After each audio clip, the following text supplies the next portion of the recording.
to Nomad at Night, starring the one and only Nomad.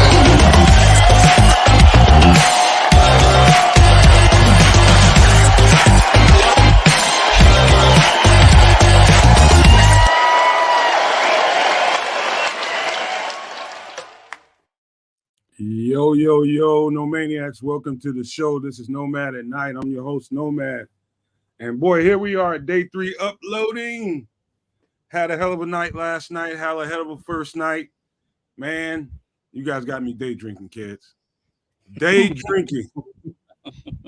And I'm not mad, man. My first time doing this since Lord knows how long, man. I don't know when's the last time I did this, but you know what? It's kind of cool. Day 3, we said we was going to have a party. Everybody's looking for a party. Booby said we were doing tailgating today, and so I guess that's what we're doing. I ain't got no damn problem with it. You wanna get some shout outs real quick, kids? Absolutely. No Maniacs, what's popping? We got day 3, draft day 3. Things are looking sweet so far for the Bears, especially offensively. Give some love to the guys out there in the chat. I see AC Adam representing with us. Patty Lara. Hey, Patty. Black Diamond's in the building with us. Barlissimo's in the building, in the flesh. Who else we got? Marco King, J2K's with us. Bruja, my guy from Canada. Bruja, what it do, bro? Jay Grizz is with us. Calvin Canterbury. Think that rounds it out, except for my guy, King Booker World, Booby, and Crimson. What's going on, y'all? Should be a good show. Let's keep it popping and get into to where we're at. Brian, any words from the mister? Oh, I got a few. Hey, No Maniacs, we're back at it again. Seems like it was a short night. With the guests we got today, we're going to prove that the stars don't only come out at night, but they come out in the day too. And it should be an interesting show. So do the drunk motherfuckers come out in the day. That's me. Well, we know at least one. Or at least all. All right, man. Hey, without further ado, because I see pick 1 up on the board. The first pick's up on the board. We do. My phone's ringing right now. I think we got a guest. So let's see what we got.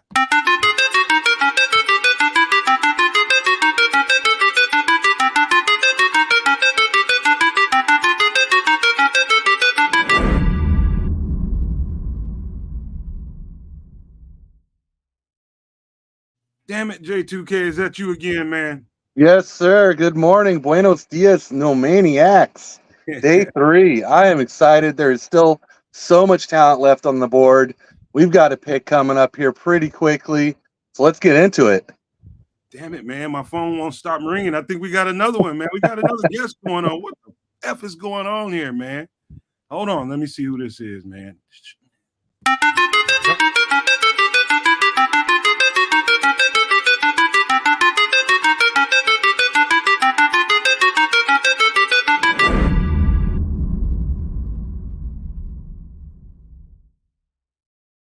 Is that Barlissimo? Where'd he go, man? He was there. False alarm. It was Nicky. He was playing Nicky Nine Doors. You ever play that as a kid? Oh, what is that? You knock on people's door and you take off. That's what we call it in Canada.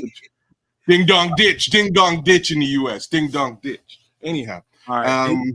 I just got a message from him. Barlissimo will be here. He had some issues. He got to restart the computer, but he'll be right back with us, guys. Must be that UK time zone dealie. Hey, man, coming from the future. I think the Jaguars just selected Jatavion Sanders, tight end from Texas.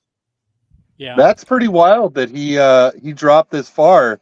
I think he was number 2 tight end going into this process, but kind of fell down the board a bit. There's only been 2 tight ends that's gone that I know of. Who else? Honestly, you guys, like some of these drafts are looking really nice for some of these teams. Like the Panthers draft looks pretty nice to me. I have to. Well, same with Washington. With all the crap they went through. Well, I'm a little surprised that Tip Raymond, who's a good tight end, went above Jatavion Sanders. I mean, I can see Ben Sinnott going ahead of these guys. He was my number 2 tight end. But I think this is a testament to Sanders being really just a receiving tight end and not the complete package. Barlissimo. Hey, Hello, gentlemen. He's back. Barlissimo is back from the hot tub time machine, man. He's in real time with us now. Yeah, I'm here. I'm good to go. Back from the future, Barlissimo, Barlissimo. you see the pick on the trade on the board. The Denver Broncos just traded up, I believe, with somebody. I don't know who. Yeah, their pick is in. Pick 102 will give us I'd say give us a minute, but Barlissimo will probably have the answer in about 20 seconds. Yeah, I should be able to tell you. In fact, I can break it probably live if you want. I'm wondering if that's a wide receiver. Patriots are on the clock. Patriots. Broncos have traded up and took Troy Franklin. Patriots are on the clock. Oh Lord. Yeah. He's way ahead. Broncos picked who?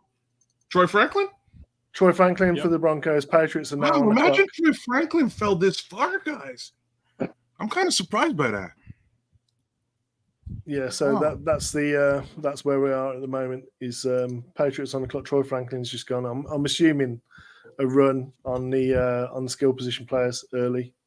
That's right about where I figured with him. About right what I thought. Such a deep wide receiving class that there's going to be good ones available. Yeah, I wasn't too high on Troy Franklin, to be honest, but I think this is a good round range for him to be drafted. Yeah, I mean he's going to Bo Nix as well, isn't he? I think so. There's familiarity, right? And there's also, I mean, he's a good route runner versus man. I think the thing that hurt him was in the gauntlet drill. He was very wavy on his gauntlet drill. He was all over the place, in fact, and that's difficult for like a timing route-based system. Generally speaking, is where you're all over the place. You don't set your leverage up correctly. You may be a little bit late out getting there. But he's going, obviously, he's got familiarity day one with his rookie QB. Yeah, I saw a lot of body catches from him. Yeah, there's some of that.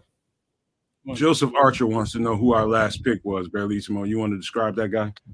I've got some tape I can show you if you would like. Sure. You want to do it? Absolutely do it.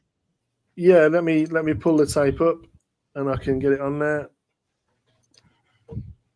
That is if my software holds up, because it's just crashed 3 times now. So anyway, we've got the tape up. What I'll do is I'll just use the normal drawing tools. Okay, I'm ready to go. Let me just I think I got it up there. That's what I'm looking. I just need to start that one and then I'll add it back in and it should work.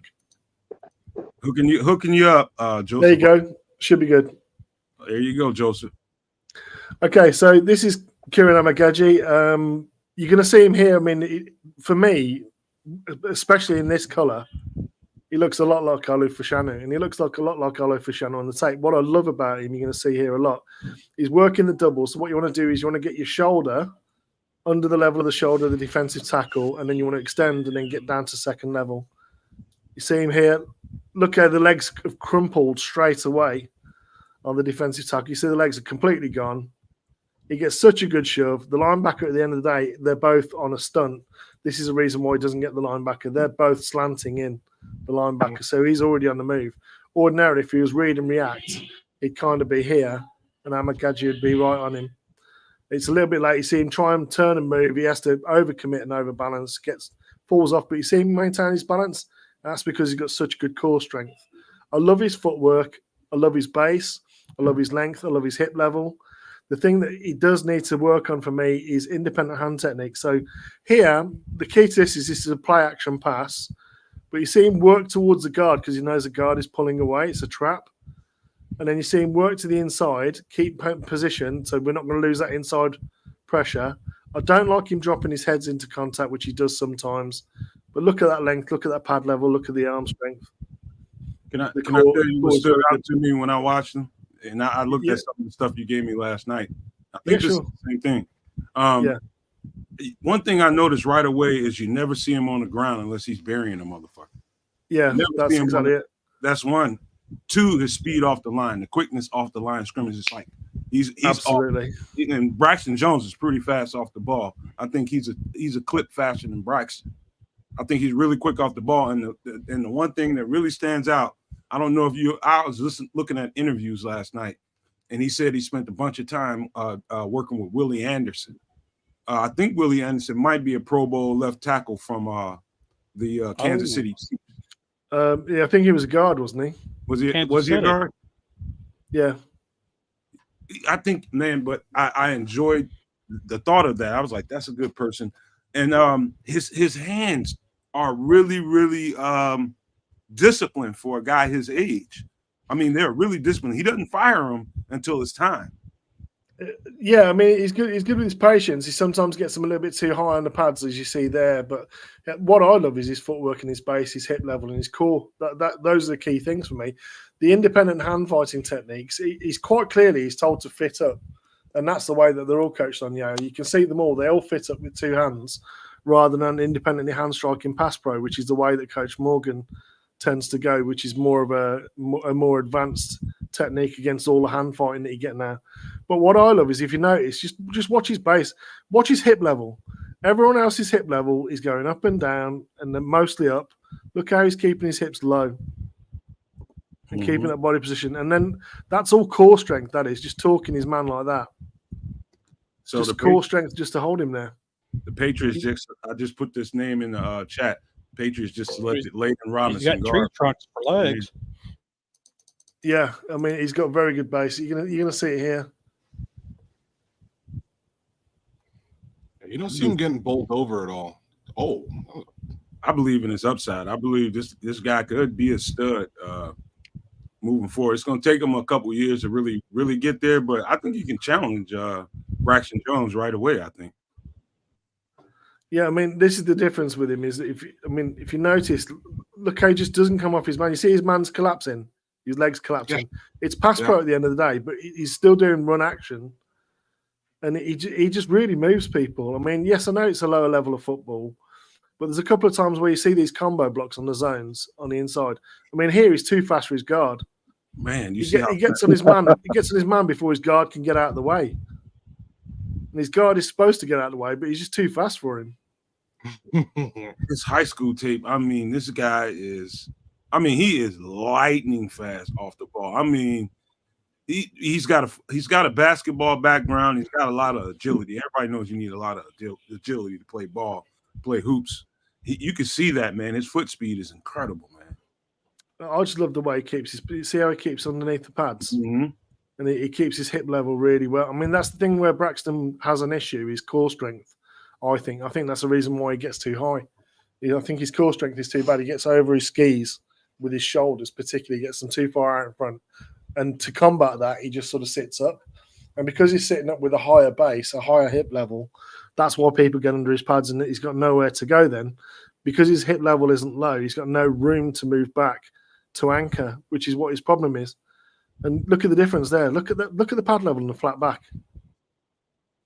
You know what I love about him, Barry? Right there. More than anything, he's got an ass on him. I mean, look at that. No one's moving him. He can drop that butt, man. He's got a behind on him. That's the thing. Braxton Jones is sorely missing. Yeah. It's look how neutral he is with his footwork, and he just waits, patient with. That's what you're talking about with patience with the hands, Nomad. He's like, watch this rep here. Patient, wait. Flashes his hands, waits, gets his hands on the pads, and then drops. Does he need to keep his hands up a little bit higher? I see his hands kind of by his thighs. No, don't they kind of teach you to have your hands up higher? I mean, if you want to teach kids to have their hands high, but then you're going to be putting them in a position. They've got to be able to mirror what the defender is doing. If it's guard, yes, you want the hands to be slightly higher in the carriage. At tackle, you've got to have more room because you could have an inside move, you could have a ghost hand, you could have a long arm, you could have one arm stab, you could have a one arm stab counter with spin. You've got to be able to. That's why the independent hand striking. It's quite clearly the O line is like, okay, everyone's going to fit up, everyone's going to get the inside of the pads, everyone's going to drive. Whereas in the NFL at tackle, you're going to be expected to more independently hand strike. Now you see it all the way across all five are learning to independently hand strike because all of the interior guys as we saw with Javon Dexter, are using that cross chop block, cross chop move. They're using the long arm stabs. They're using the push pulls. They're using the swims, the clubs, the humps, all these different pass rush moves that you're going to have to be able to counter. And if you try and get hands up on pads old schooly by having your hands up here, maintaining. Firstly, you're not loose. You're tight in your top half. If you're holding your hands here constantly, just try and do it. If you're holding your hands, your arms are going to be tighter. If your hands are here in a more neutral gunslinger position, like a linebacker, you can fit up, you can come and you can react and you can punch. It's the speed of the hands which is the important part, not necessarily the position. Yeah, you don't want them down by your waist, but equally you want them out in front, so that gunslinger type position, and then you can strike. And that's what you want, is to be able to strike your man. And what I love is when you're watching do these, like this is what you call a gather step. So it's a gather step to the inside. You see, like right foot lead, gather, and then that's where you get that position, that power position. There, gather into the hips. Look at him get at the hip. Watch where 11 goes now. Straight into the mess, onto 33. That length, man. Another thing that stands out about him, it's kind of rare, man, because most young offensive tackles always fall into this trap no matter what, and try to find when he lunges. You don't really see a whole bunch of that. How many times have you seen Braxton get like this position right there? Someone pulls him from that position because he's leaning out in front, pulls him and he goes down. Well, no. And he tries. The amount of defensive ends at this level that end up holding him, defensive holding, because they get that pissed off with him. They're just like, get off my pads, man. And he's like, no, you're mine. You're in my pocket. This is where you live now. No lunge. Man, the upside with this guy is just huge. Really is. I mean, I think he's every bit the same sort of level that you could get to with Olu Fashanu. I mean, like I say, he looks like him in pads here. This is the thing that bothers me, is where he goes. He goes up to get down. So when I say goes up to get down, it's almost like he's faking pass set, which he's not. He's just getting up, but he's doing it to then get in a good position. So now he's dropped and he's got into that good position. Look at that torque there. Look at that. In like space of 4 frames, gets to that power position. Look at him move the right hip round, move the right foot round, torque him, get out the fucking hole. And chopping the feet. Yeah. Mm-hmm. And then stays on him. And then you see how choppy the DN gets at the end. And he's staying up, man. That's the impressive thing about me. He's always on his feet. Look at it. The guy's hopping backwards. Look at him. Look at that there. He's always on his feet. You don't see him on the ground unless he's burying somebody. I just, like I say, that there's a lot to like in his tape. And, for Packers took Jordan Morgan in the first round. So I think Kieran Amageji has got every piece of the talent that Jordan Morgan has, if not more. He's got better length. And look at the speed of his footwork here. He's a little bit heel heavy on that one. But see what they're talking about, the body position.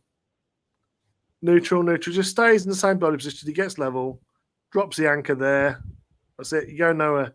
Damn it, man. Justin Aboigbe just went to the Chargers. Oh, no. Damn, I had him. I wanted to talk about him. I got a list of guys. He was definitely real early for Justin Aboigbe. No, the Chargers just thought themselves a beast. People had him 6th, 7th round. I was like, you're nuts. I like this. I'll leave Kieran Amageji on this, and there's a player I want to show that I like, that a defensive end that I think Eberflus would absolutely jizz in his pants over watching his tape, to be honest. You talk about hits, his hits and some. Look how he moves his man here, and an entire gap over. It's just all like that one, Brian. So, yeah. This is a guy I want to show you, Brennan Jackson. I want to get to a specific play that he just does absolutely no business making. Brennan Jackson, he's an edge rusher out of Washington State, by the way, guys. Yeah. Let me put that. It's the next play from this one, I think. And Paralissimo, how early is it too early to draft this guy, or do you think he's in play at 122? If we're going to take him, I would like us to see us get some extra capital from 122 because I don't think other teams will be that high on him. But I would like to see us add him with an additional pick if we can get an additional pick if we move back. I think there's other DN guys that they will go for ahead of him. But you talk about a Flus guy. Here is a stand-up end, which he plays both hand in the dirt and stand-up end. This is two of the best tackles in college football, by the way. Oregon's tackles are both excellent. He's going to drop to the flat. He's going to become redundant because his cornerback stays on the outside. So he's going to be a spare man, and that's what you call like a free fire.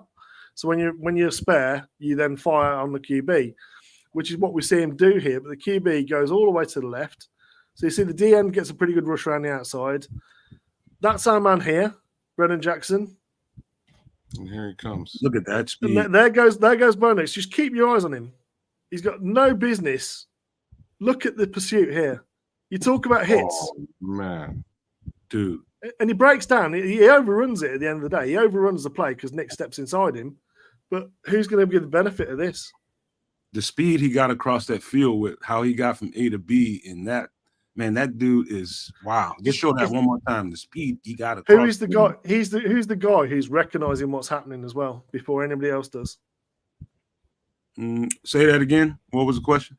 Who's the guy who's recognizing what's happening with the QB before everyone else on the field is?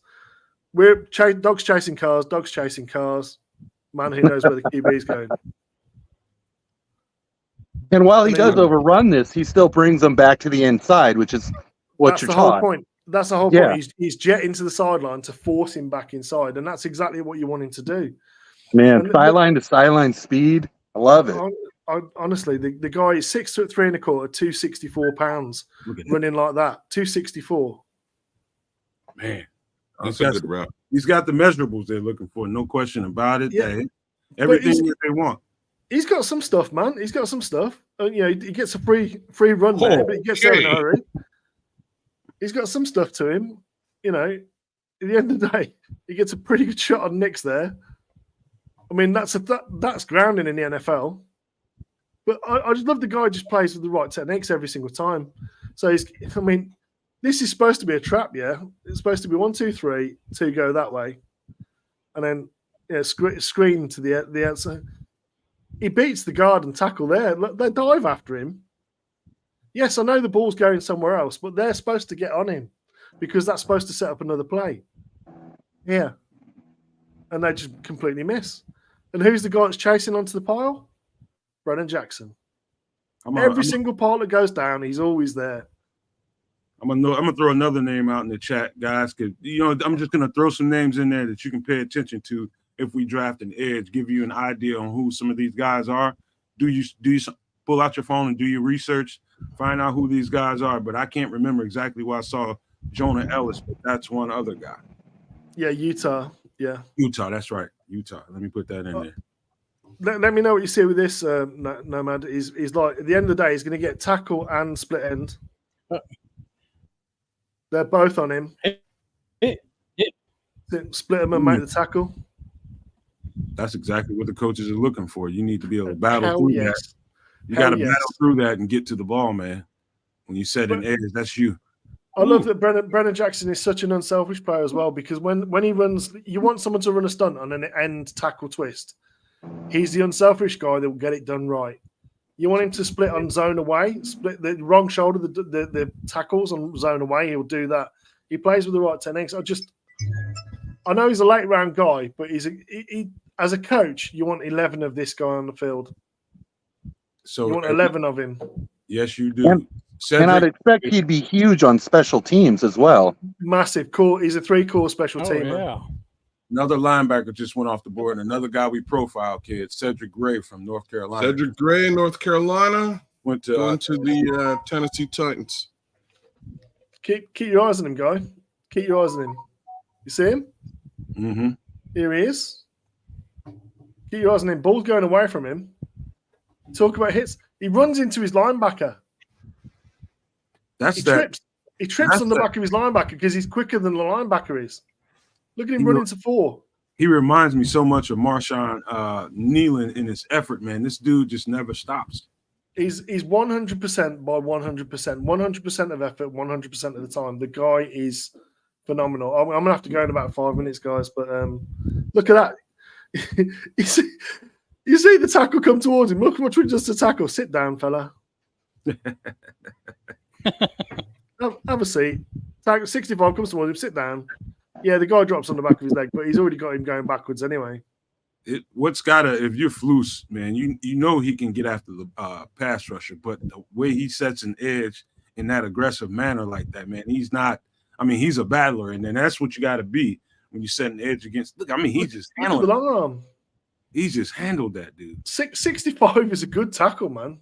That Oregon tackle is a good tackle. Watch the penetration on this. Only dude in the backfield. Only dude in the backfield. Washington State, he was the man on their D-line. And I want to point out, these aren't highlights. This is just tape from one game. This is play. He doesn't come off the field. See that zone away? Look at the discipline here. So, sorry, I'm getting really geeky and nerdy on this. I know I'm talking about him too much, but everyone goes away. Yeah, it's all zone away. They're all going this way. Yeah. So rather than come upfield like chasing Carr, you know, he knows he's got to squeeze and then read if there's a backside block, and then he has to keep contained. Just watch him do everything right. Guard comes to him, plays him, and he even gets off the guard. There's just no linebacker there. He plays this as well as you can. Look, tackle goes away, waits for the guard, plays the guard, stops him dead. Linebacker should be wrapping around. He's not there. Becomes whams the outside backer out, and that's why they get free. But again, who's the guy that's running to the ball? Good edge guys, man. You know, most people will look at a box score and see how many sacks he's got. I just love him. I just give like I say, give me 11 of this dude. And Barlissimo, before you head out, could you give some names that you think are in play at 122 that you like? Yeah, I mean, if he's not gone yet, I mean, let's just hide the tape and I'll pull up some names of people who are still around. Let's see what we got in terms of the draft, because there's going to be about. I got a couple. Austin Booker's still there, isn't he? I mean, yeah. Mo Kamara, Austin Booker, Brennan Jackson, Jatavian, the tight end, the split end, Jatavian Sanders, is it? Florida State. He left. I think he's gone. Yeah. Is he gone? Is he gone? Is he? Yeah. So he's just gone. Kyrie Jackson's just gone to the Vikes. Is this too early for Gabe Hall? No, I would take Gabe Hall for if you want a 3-tech who can play 5, and it can be like a 4-3 end on your goal line. So on your goal line type stuff, you have him as an end. He could play that. I love Gabe Hall. His tape at Baylor, I mean, again, is just really, really good. Kyrie Jackson just went to the Vikings. And what about Cedric Van Pran? I know you were high on him. Yeah, he's a good zone center. So I mean, again, he's got to clean up his technique a little bit. He's sometimes a little bit out of control when he gets to the point. But in terms of as a pass protector, that's he's played a long time and being the signal caller and for a very good offensive line, he's been there through it all. He's definitely that. Javon Baker's just gone to the Patriots, UCF. Yeah, Javon Baker, that's the safety, right? Wide receiver. UCF wide receiver. He's a very, very underrated guy. I think he transferred there from Bama. Yeah. Yeah, he's an alpha. Good size, good hands, good feet. Good player. We're moving out. I'm just wondering guys who are still available. You want to talk about some edge rushers? You got Gabriel Murphy, Dorless is out there, Jordan Birch. Dorless not so much for me. I'd prefer him putting on 10 pounds and going into 3-tech. But yeah, I agree with that, man. But Trayvon Ribka, 6'4", 276 out of Kentucky. Justin Mascall, 6'4", 260 out of Clemson. Let me see. And Javante Jean-Baptiste out there from Notre Dame. Yeah. Theo Johnson's gone, Cedric Gray, Justin Edwigby, Adrian Taylor Demerson, Layden Robinson, Troy Franklin, Jatavian Sanders. No, it's the other tight end is the one I'm talking about. Jesus, what's his name? Jared Wiley, No. What are we talking the about? Tennessee tight end. Cade Stover's still available. Jaheim Bell, that's it. So Dorless is off, according to Paul Martin. The Falcons Jah- are grabbed him. Jaheim Bell, Oh yeah, the- he's out there. because he's a sort of a three-seam threat at tight What do you end. think about Mo Camara and the fit with the Bears and Flus? He's not the Raz monster that we seem to go for. He's a little bit shorter, but I mean, like I say, Gabriel Murphy is a guy that I really like. Austin Booker's still available. Brennan Jackson, Mo Kamara. You've got Jonah Ellis is gone. Braden McGregor is actually decent rush end at Michigan. Javonte Jean-Baptiste. They're all available. You got Tupuola Fatui from Washington, the Huskies. Zion, yes. In terms of D tackles, you've still got Mikal Wingo. He's a 3-tech. He's an out-and-out 3-tech. He's still available. Tyler Davison, more of a 1 or a 3-tech. He's a good guy. Gabe Hall, who I really like. Christian Boyd, I really like as well. Northern Iowa. He reminds me of who was the D tackle that the Ravens had for ages? The Polynesian dude. Haloti Nada? Nata. He reminds me of like a less refined Haloti Nata. The guy's just you talk about calves and hamstrings and glutes. The dude is a monster. He's absolutely a physical monster. Yeah. But I really like him. I don't know if Leonard Taylor got selected, but I'm looking for him. I'm looking for Mark. I'm talking about interior tackles, man. Leonard Taylor and Marcus Harris from Auburn.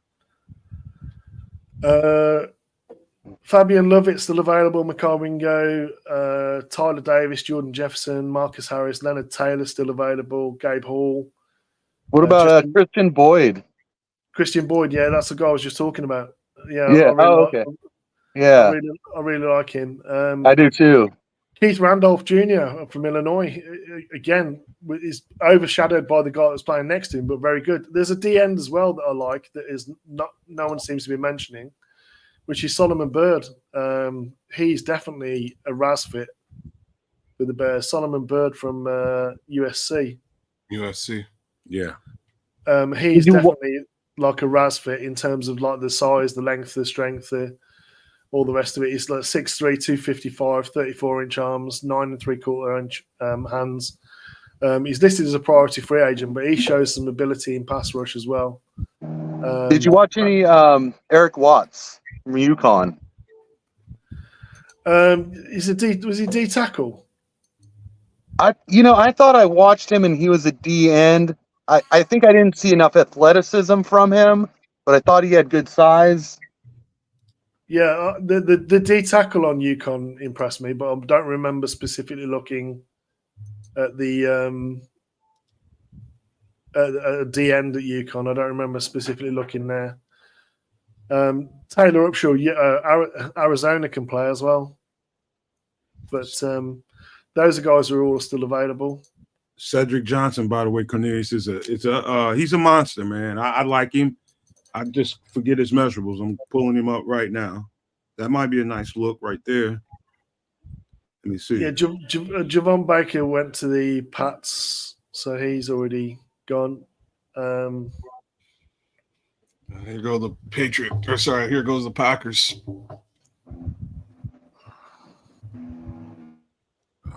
No, Yeah. Packers have traded to the Jets. You guys are ahead of me. Guys, I'll be right back. No, Jets. Wow, Jets traded up 10.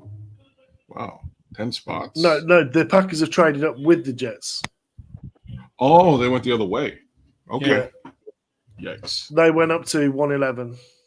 So let me guess here. I'm going to guess either Van Pran or my guy. Where you at? My guy. I can see them taking the Arkansas center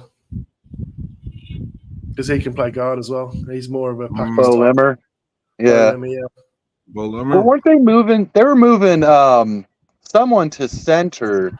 They drafted a couple years ago. I'm blanking on the name, but they were talking about him being. I think he played all over the line the last couple years. What happened with Myers? They have a lot of people like that, don't they? Just waiting to see what the pick is because I'll get it before you guys. But I'm gonna have to jump in like literally a minute. I'm guessing Keaton Oladapo.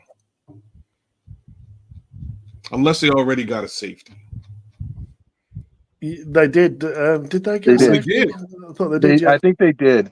They Javon missed out on Baker. Cooper He was my DeJean. guy. He was my guy, wasn't he? Javon Baker Yes, from Georgia. or Javon Bullard. Javon Bullard. Javon That's Bullard. it. Javon Bullard. Yeah. From, That from was a good Georgia. pick for them, man. Be watching Yeah, that guy.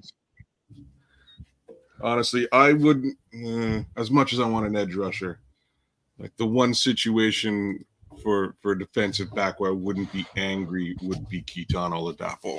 I'll be honest about this. I've been poo-pooing the idea of anybody in the secondary really within this draft at all. Avoid that. But Keaton's nice. TJ Tampa, cornerback. Oh, I think he's the best corner in the draft in zone coverage. TJ Tampa? Zone coverage corner. Hmm. That he just went to where? Packers. Green Bay. son of a bitch. Honestly, what's funny is the whole North is just bolstering their secondaries. What's that? What's that? 6 defensive back picks. Might as well be. I think it's two. Since we Caleb took, Williams. I'm pretty sure since we took Roma Duns, it's been like 6 defensive back picks in the in the rest of the Two NFC per North. team in the North. 2 per team. That tells you something, I think. Yeah, they're worried. That's exactly what it tells you. Bingo. They're a little bit worried Chicago might have an offense. For our scheme and what we do, a whole bunch of cloud covering So, up. And Packers just got zone wind. coverage. Packers got wind that the Raiders wanted TJ Tampa, so they jumped up above the Raiders. Tampa is the best at it out there, man. I'm telling you, in that zone coverage, he's better than all of them. He's better than all of them. I think he used to be a receiver, but he transitioned to, I think, a couple years ago to DB, and he's just getting better and better. But he's got that zone coverage down. The way he plays and discipline and that athleticism, man, he's going to be a problem. So I've got a bit of news from one of Caleb Williams' teammates today. Brendan Rice boarded a flight this morning to Dallas to be the pallbearer and give an obituary speech at his best friend Keith Miller III's funeral. Miller passed away 2 weeks ago today. He'll be answering the call as and when it comes from the funeral.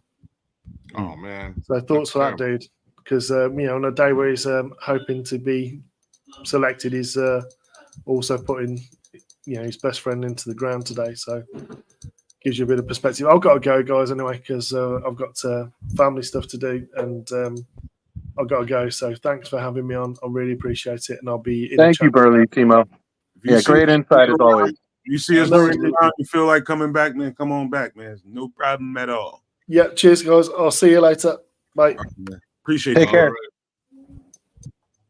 Always good to have Berlissimo on the pod, man. He brings so much value, bro. One of my B. They Always just stole fun. another one of my favorite players, man. Evan Williams. I thought he was. Hey, I Two was close. safeties. Safety call though. I was Right. close. I was close. I would have went Keaton Oladapo, but hey, I can't blame him. That's Earl Thomas 2.0. And these secondaries are like they're just loading up on secondary players. Man. The Packers are probably one of the more underrated front offices in the league, man. They draft pretty damn well. Yeah. And they draft defense often.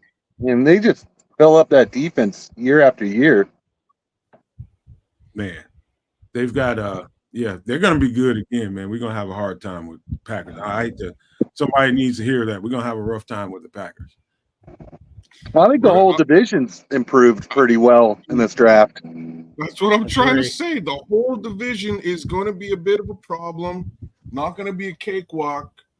I think we were all hoping that the Vikings would be a cakewalk. I'm not so sure that's going to be the case either. So, man, all four of these teams really improved in this draft, which is great. It's gonna make for some awesome football come September. That's all I can tell you. Some good games within the division. That's Paul Martin is so right. The Packers have had to draft well because traditionally it wasn't a prime free agent destination. Nobody wants to go to Green Bay. You know, No, wow. nobody really wants, not in free agency, man. So you were right, man. That's an element. He's absolutely perfectly right about that. You got to draft well when you live in Green I'll Bay. add a wrinkle to that there, man. And it's also that they didn't really traditionally want to pay free agent talent either, right? They've had a lot of time over the last almost 20 years to grab a couple of high caliber free agent wide receivers, given the talent that they've had at quarterback, and they just decided not. No, we ain't gonna do it. No. And with the Packers, I mean, in the last 30 years, I mean, how much have they spent on quarterback, right? So $1 billion. yeah, I mean, or just draft pick wise, right? Yeah. You know, so they haven't been like us Bears where we're just throwing draft picks at quarterbacks over and over again, you know? Mm-hmm. Reggie White, Paul Martin, Reggie White being that one exception, man. He came there in free agency from the Eagles that year. What about Julius Peppers? Yeah, you got that point there. Tez Walker to the Baltimore Ravens. Good I pick. wasn't very high on Tez Walker, but this is kind of a range I think he would go. That's a great pick for the Ravens. Yeah, I mean, just loading up more wide receiver talent. Yeah. So Zay Flowers isn't the only guy. Man. Honestly, this draft is I can't wait to sort of look at the entire draft in the way that it fell team per team, because some teams really improved this weekend. Like I got it. Washington is a different squad. They're not the same. The Cardinals are a different squad. Like there's some teams here, guys, that I think are going to come out come September and really start to make some noise, whereas most folks probably had them kind of written off. There's a few teams like that.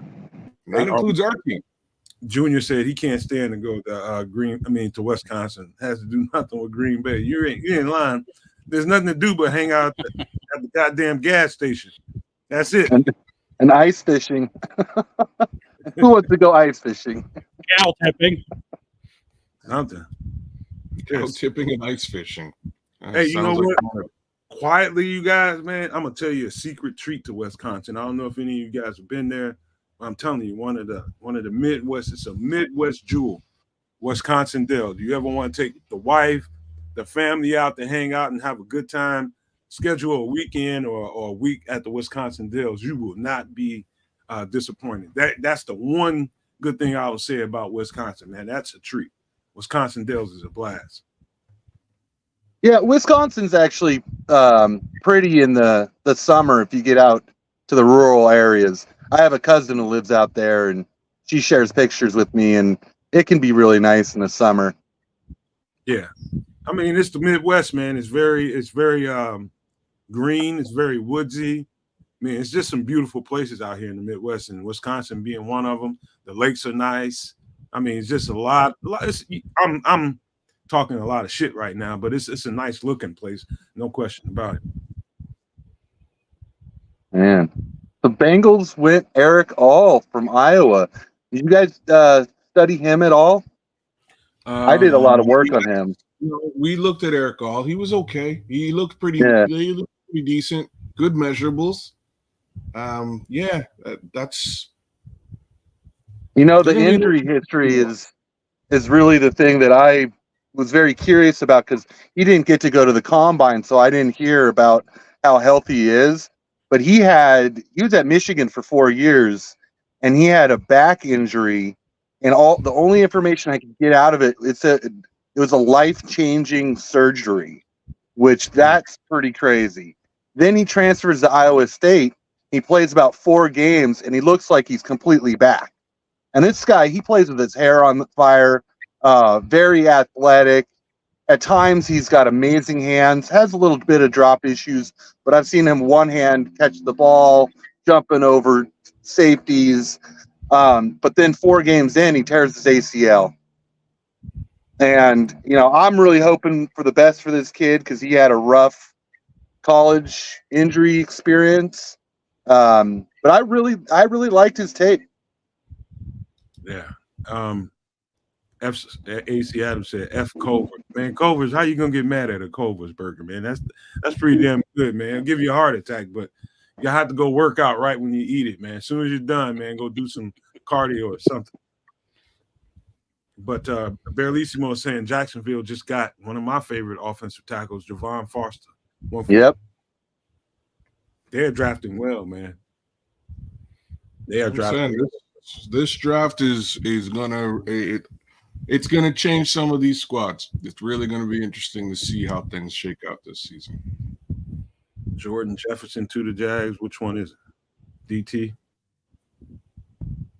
Oh, we're getting close, man. We're gonna be at 122. I would love to see a trade back, grab a couple picks. He was talking about that last night at his presser, talking about, if the opportunity presents itself, he might, move back and grab an extra player. You never know what might be offered to him. He might not get a phone call. Who knows? You just want a longer show. Nah, I would like to see some extra players is what I want, because I think the UDFA shows are gonna be. I think those are gonna be good shows, man. Because there's a lot of guys that won't get drafted. It's just gonna be some high end talent that just will be still sitting there. If we can get our hands on them, gonna be some good looking players out there. And did you guys catch in the presser? I found this very interesting. So he said that when they were getting to their pick, there was a lot of debate on positional value. Yeah. And then he said the edge went 1 pick before, and Karan was our top-rated player on the board. I think that we were potentially 1 pick away from drafting Braylon Trice. Braylon Trice. Yeah. So that's probably that was a guy I thought, I really liked Braylon Trice. I didn't know if he was a great fit. So it's interesting for me looking at the perspective of polls. We think that it's all height, arm length, measurables with polls, but getting back into these back rounds, it's not always the top priority. So I think, Trice tells me that they're not always going to take that height, weight, length, speed guy, RAS score guy. I just think it's a bunch of people that fit those RAS score, those measurables. I just think the dynamic of Eric Washington being there and just looking at the multiple guys that he played with along his defensive front, I'm gonna have to agree with J2K. You can't be so, pigeonhole your mind into the idea of what Fluke wants. You might get some different kind of guys with different kind of, body traits, man. I wouldn't be surprised to see something else happen than what we're used to. I just don't see Mo Kamara. I don't see Mo Kamara at all. Well, that's why I'm excited about Eric Washington and throwing a wrinkle into the defense. See what he brings to the table. I mean, can we afford to just get a pass rush specialist? That's pretty much exactly what he would be here. At this point in the draft, sure. Can we afford to? I think they kind of need to do so. I'm not, it'd be great to get somebody who can do both, set the edge and rush the passer. If you can't, I have a little bit more confidence in Walker's ability to at least set the edge, perhaps. And you can sort of just have a NASCAR package, right? Like if that's what you want to do. At this point, I have no clue what he's going to do. But let me throw this one out here to you, kids. I don't know if you saw the presser last night, but he made it pretty clear that, if the right thing doesn't happen, if they don't get the right guy in the draft, and I'm just paraphrasing what he said last night, is, we had the option of doing some stuff in free agency. So if they don't draft the edge here, they're absolutely going to draft one of the free agents. It could be the guy we had last year. What's his name? I'm having a brain fart. But there are other guys out there. There may be more. There may be more than just other guys out there, and I want to double down on what you're saying here, right? So, when the draft is over and when training camp starts to hype up, there may be some cap casualties, right? Like there just might be. You're right, and at that point, if you're talking about maybe trading to get another defensive end or edge rusher, if you will, and dipping into next year, I wouldn't be mad at you. King 122. We're picking at 122, King.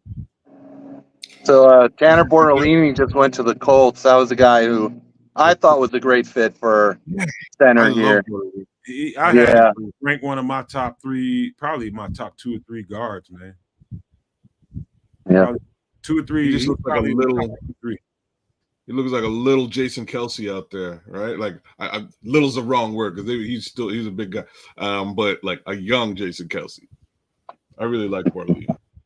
I just wonder if, and here's Paul Martin. He's saying Emmanuel Ogbah is out there. He was with KC when Poles was there. That is true.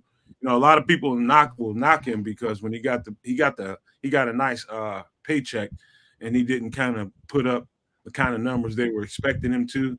Got paid. That's exactly what we want. Huh? That's exactly what we want, right? We want somebody that we can throw, low wallet share deal at. Come on in, do the job if you can do the job. Welcome home, cheap ass kids. There he goes, right there. That ain't me. I'm talking about Ryan Poles. You keep some money in your jeans, bro. Keep some money in your jeans. You don't got to tie up all that money into one player, and you can make something happen for next year. That man is cheap as a bucket of chitlins back in 1929. I'm just saying, whatever works. If you can get him on a discount, do it. You can still bring in another guy. Hey, King, right? You imagine King Booger? Can you imagine Cornelius Squalls how much a bucket of chitlins might have costed back in 1929? That's how cheap it is. That's funny. Would we be mad if he went tight end? Cade Stover, Matt Front. Didn't he go already? Stover's gone, I think. No, I think he's still there. He's still available. Yeah, I really like Stover. Yeah. Good hands. Zero drops in college. So is Bell gone? No. Oh, Jaheim Bell's out there. No. Cade Stover, Jaheim Bell. I like Jared Wiley too. Yeah. Barrelissimo just jumped in the time machine again and gave us the pick. TARDIS. UTEP LB linebacker Trice Knight to the Seahawks. I'll call that Tyrese. Tyrese, okay, I'll take that. No, Tyrus. Tyrus? I would say Trice or Tyrese. One of the two. I think you can't go wrong. All right. All I know is he's a black dude. It's going to be Cam Hart, Cade Stover, Jaheim Bell, or maybe Audric Estime if we stay at 22. Yo, I love Audric Estime, but don't see them doing the running back thing this time around. Not with this many picks. If they score a pick, I'd do it. I'm telling you, there's some edge rushers that fit the measurable traits, man. It's got to be. I'm thinking, man, it's got to be. Flus didn't get anything he wanted in this draft so far as a defensive coordinator. He's got nothing. This last pick has got to be his. And I bet any kind of money it's going to be an edge rusher or some corner. Would you be mad if they picked James Williams, linebacker, Miami, Florida? Hell no. He's a safety. Some people call him a linebacker. I wouldn't be mad. Well, one guy still on the board that I really like is Jaden Hicks out of Washington State. He's out there.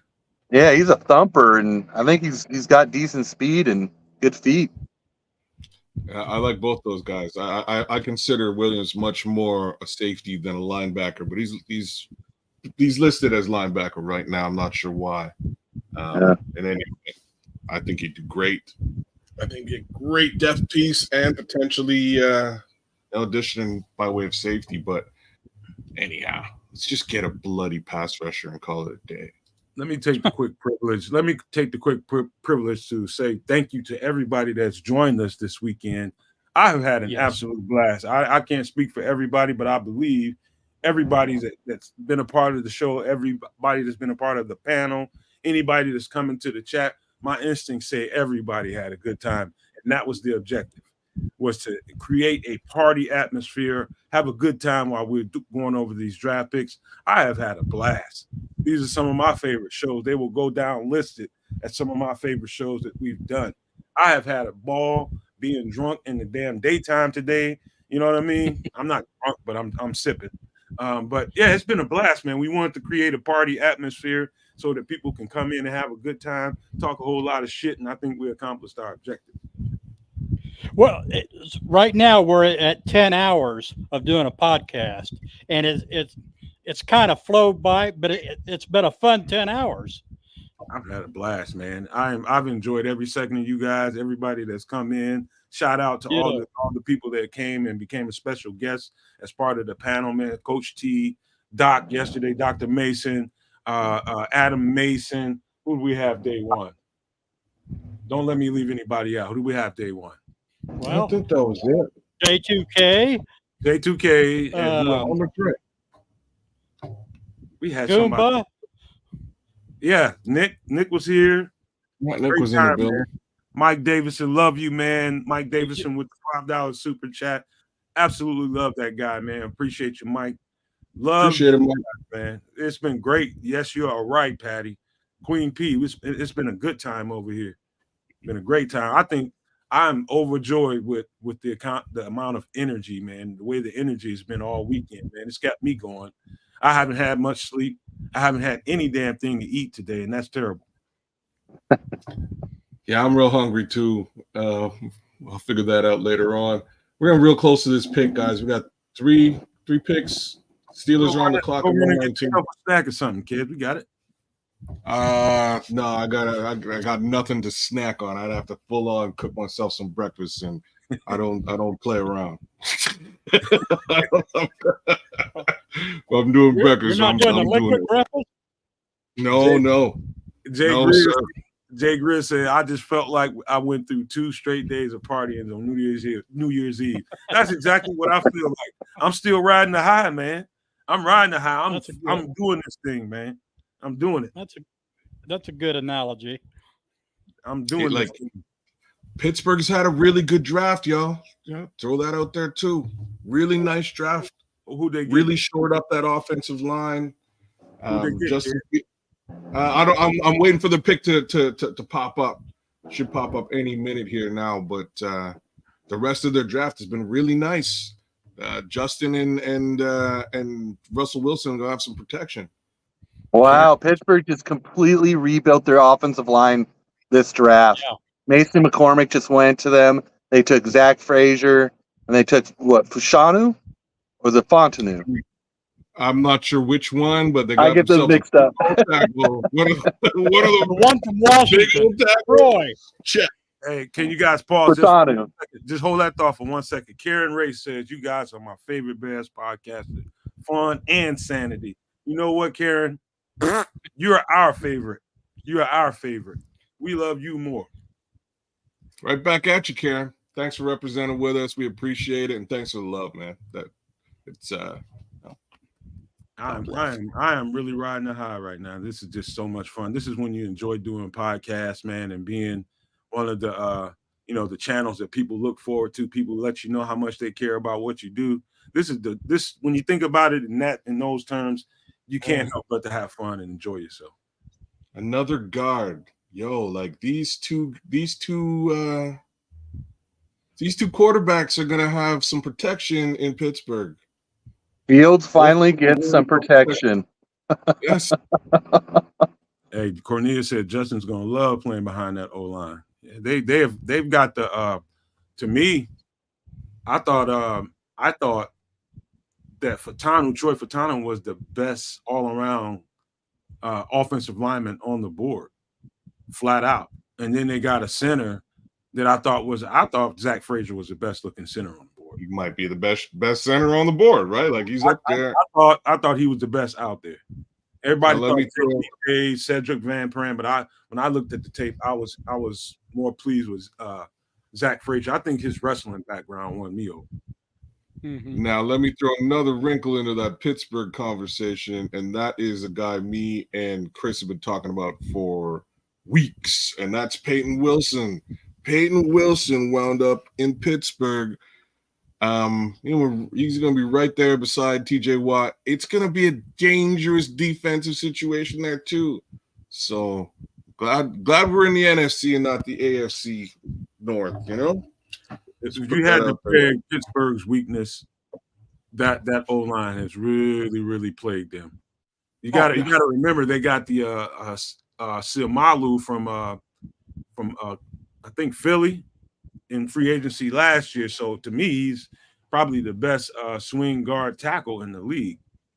You know what I mean? He goes from guard to tackle about as seamless as anybody in the league, and I think that's one of the. I wish that we got that guy last year. What were you gonna say, J2K?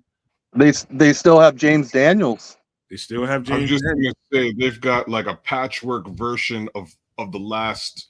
The last few Chicago Bears offensive lines, which have not particularly been good. Let's just put that out there as well. It's sort of a patchwork makeshift version of what we've had. James Daniels. He started slow, but he ended up playing really well towards the back end of the year. He did. Isn't Mustafa over there too, or is he in Baltimore? I think Mustafa's over there too. Hey, kids, can you quarterback for a few seconds? I got to pop out real quick. I got you. I think Musford was in Baltimore, but I thought that was a 1-year contract. And I think he's a free agent, or he did sign somewhere, but for minimal. Man, did he go to the Seahawks? Anyway, we don't need to worry about no Musford anymore. I was gonna run a search for it, but I just realized how much I care about Sam Musford. Gotta leave it right there. Oh man, it was getting a little spooky. He went to the Broncos. He went to the Broncos. The Mustapher went to the Broncos. That's who. Okay. Yeah, that makes a lot of sense. Well, yeah, their center, he signed elsewhere with. Signed with Cushionberry. Signed with New York. That's right. That's right. So Dolphins are on the clock. Round 4, pick number 120. We are 2 picks away from hopefully the final piece to the masterworks of Ryan Poles.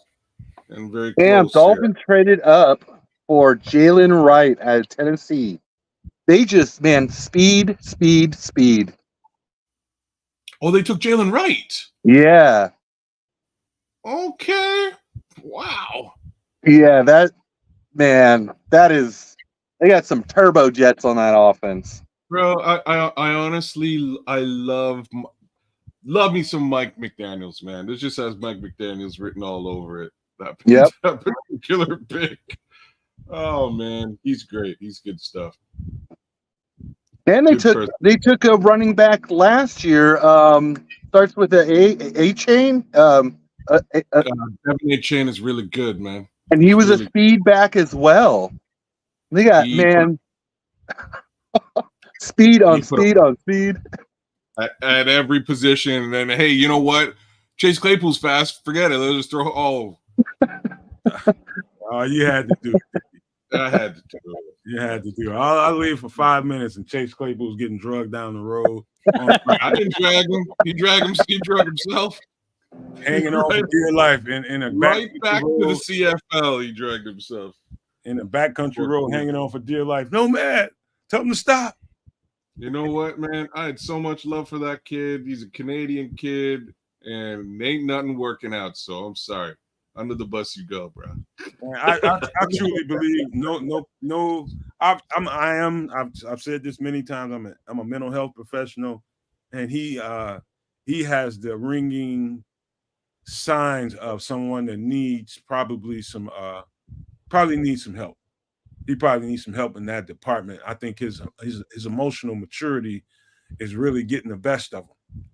And sometimes people need that young in life, man, because if you can't control your anxiety or your anger and the ability to be able to from going from 0 to 10 in a blip, you probably can talk to somebody about helping you break that down and giving you warning signs like your triggers and things that will make you go from 0 to 10. I think he's got a temper issue. I can see it in his eyes, man. And I'm not trying to be funny or anything. I'm being dead serious. My opinion, just from a distance, I don't know that guy personally. He just has the signs of probably needing some professional consultation at least. And I think he'll be fine as a professional if he does that. Yeah, he's got some growing up to do for sure. Yeah. Can't argue with that. You can't really go in. You can't really be the part of 3 separate locker rooms and have nothing work out for you in the NFL. Okay. Barelissimo, don't play with my emotions. No, bro, I'm coming to don't UK. Play with my emotions here. I'm gonna slap you, Barelissimo. You gotta be kidding me. All right. When we get on the clock, when it shows up on my end, I'm gonna turn the TV up a little bit. I'm gonna turn the TV up, and you guys give me a thumbs up when you can hear it. When I see somebody going to the podium, somebody's gonna tell it off anyway, man. So doesn't matter. Hunter Tron, he says. That's so funny. Punter Tron. Oh my God.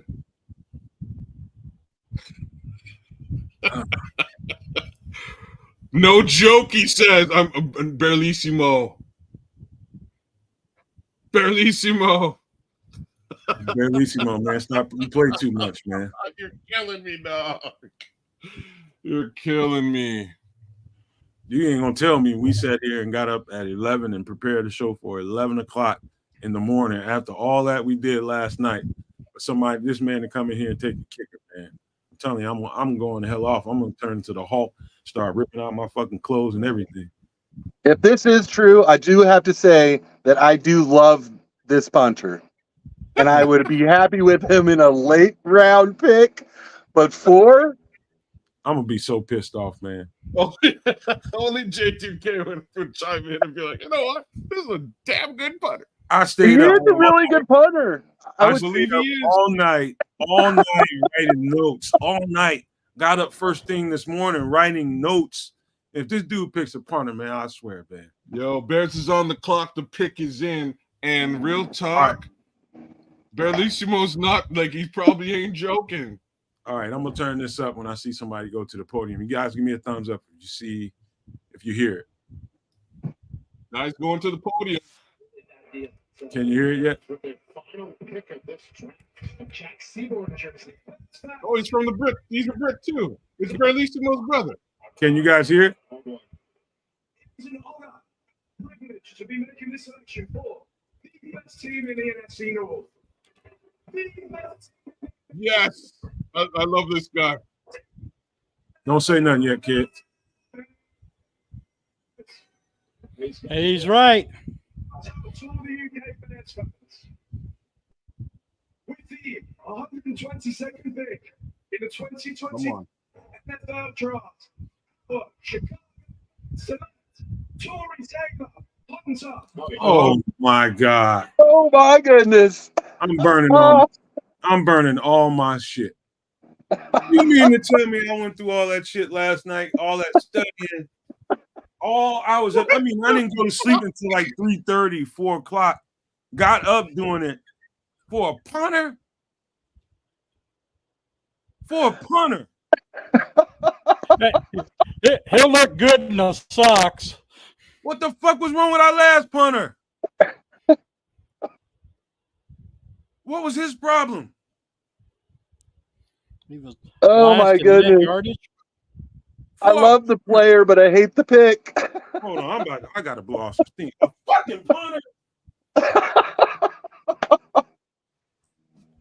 A fucking punter. Hey, what was wrong with our punter? Is that ass sweaty now? What was wrong with our punter? You wasted a fucking punter. Man, I'm done with Ryan Poles, man. Now, to be fair, our last punter, there were some issues. I'm not going to get too into it because, I mean, I don't want to spend too much time talking about punters. What in Hey, the punters whole? are people too. What in the whole fuck? Oh, Matthew just happened? Felt, you're right there with me. That's the exact same question. What Oh, the whole fuck just happened? This man just wasted a punter. What the fuck is going on? oh, Was Cedric Van Prance still on the was Cedric Van Prance still on the board? Oh my Yes. god, man! There's so many good players on this. A punter, He stood pat to take a punter. man. I He bet even not freaked see out. Ryan Bowles nowhere. The grocery store, the gas station. I catch him in a bathroom stall, man. You just wasted the 122nd pick on a punter. Oh my god, man! See, this is why Bears fans day drink during the draft. yeah, I think I need to start. I mean, that was it. Exactly. I'm going to go to the store. Sorry, Brian, all over There goes again. my Take this 24 years $5 sobriety. super chat, man. This is. I'm trying to calm down, but I'm pissed, man. I ain't gonna lie to you. He said, "Sorry, Brian, all over again." Some of them fucking head. Here's a penny for your thoughts, folks. Golly, man. Golly, man. Do you know what I put myself through last night and this morning, just trying to get up and make sure for a fucking punter. Oh my God, I'm speechless, man.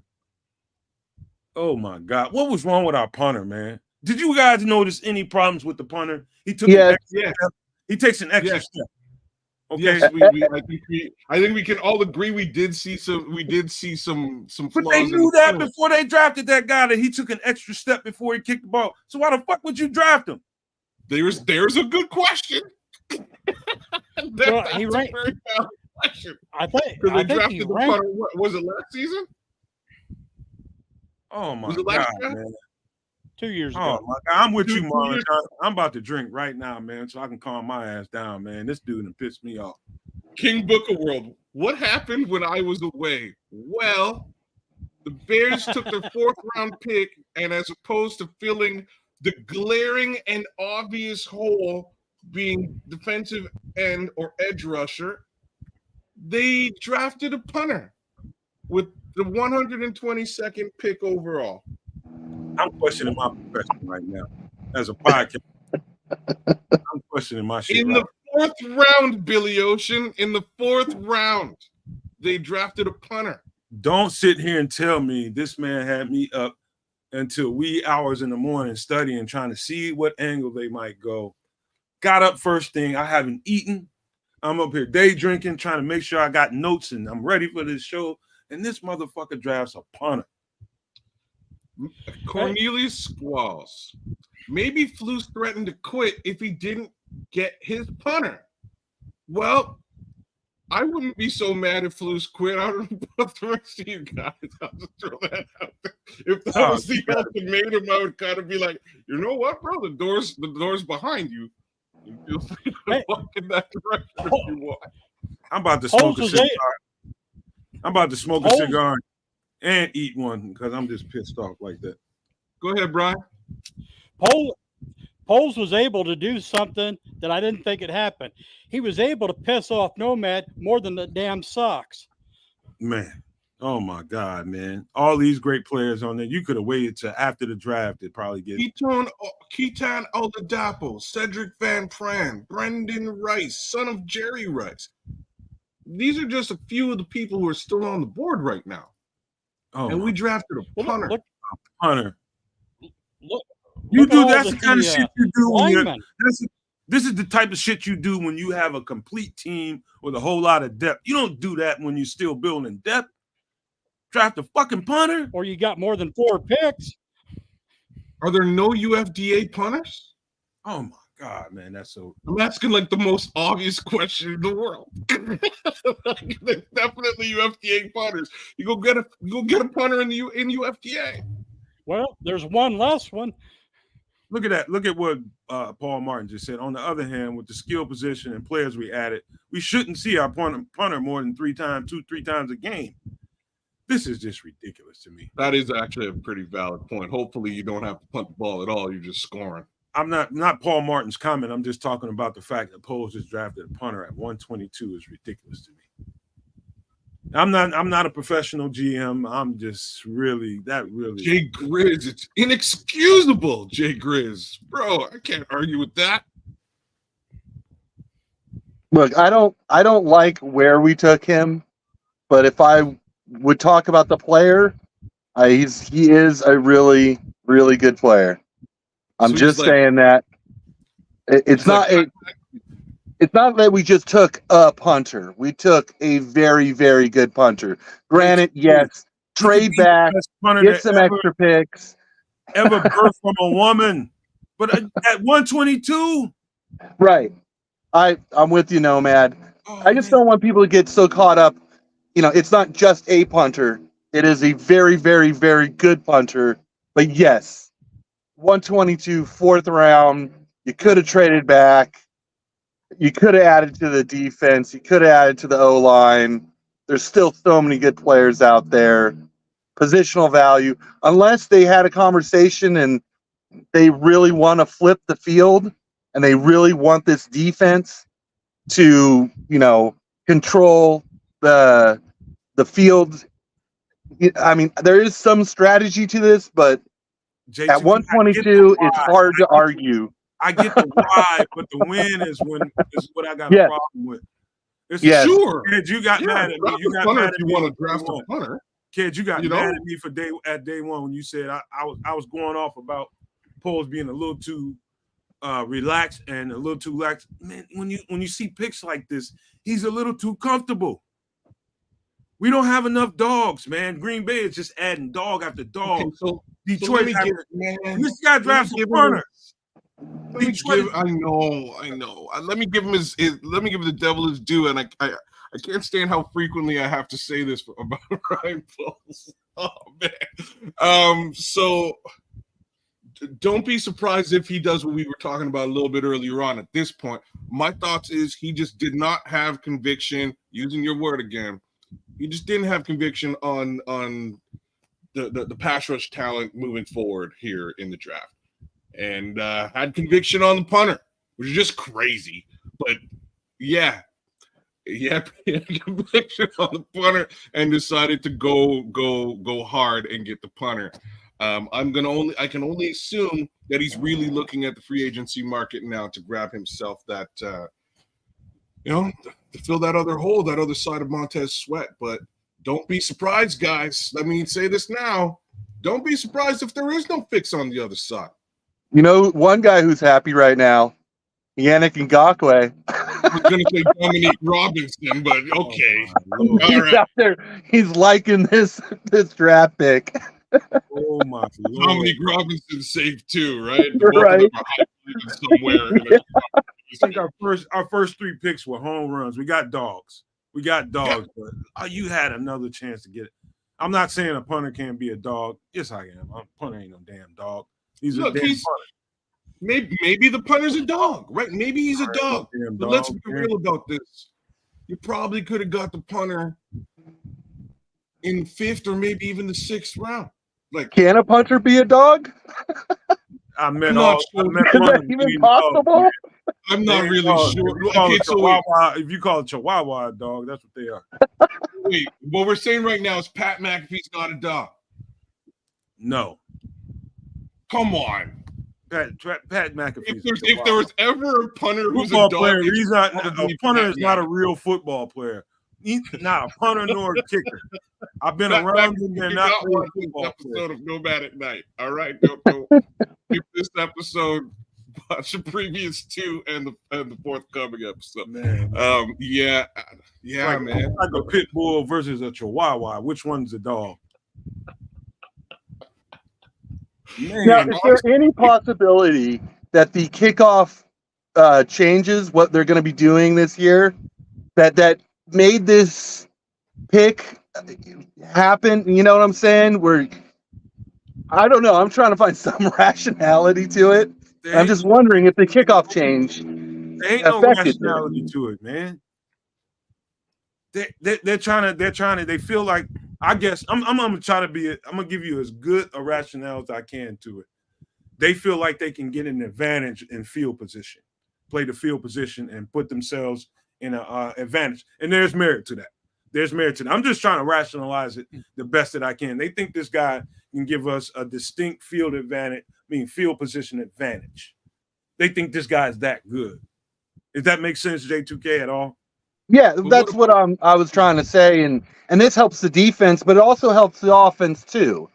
So I mean, it goes both ways. You know, gets Caleb better field position, gives the defense better field position.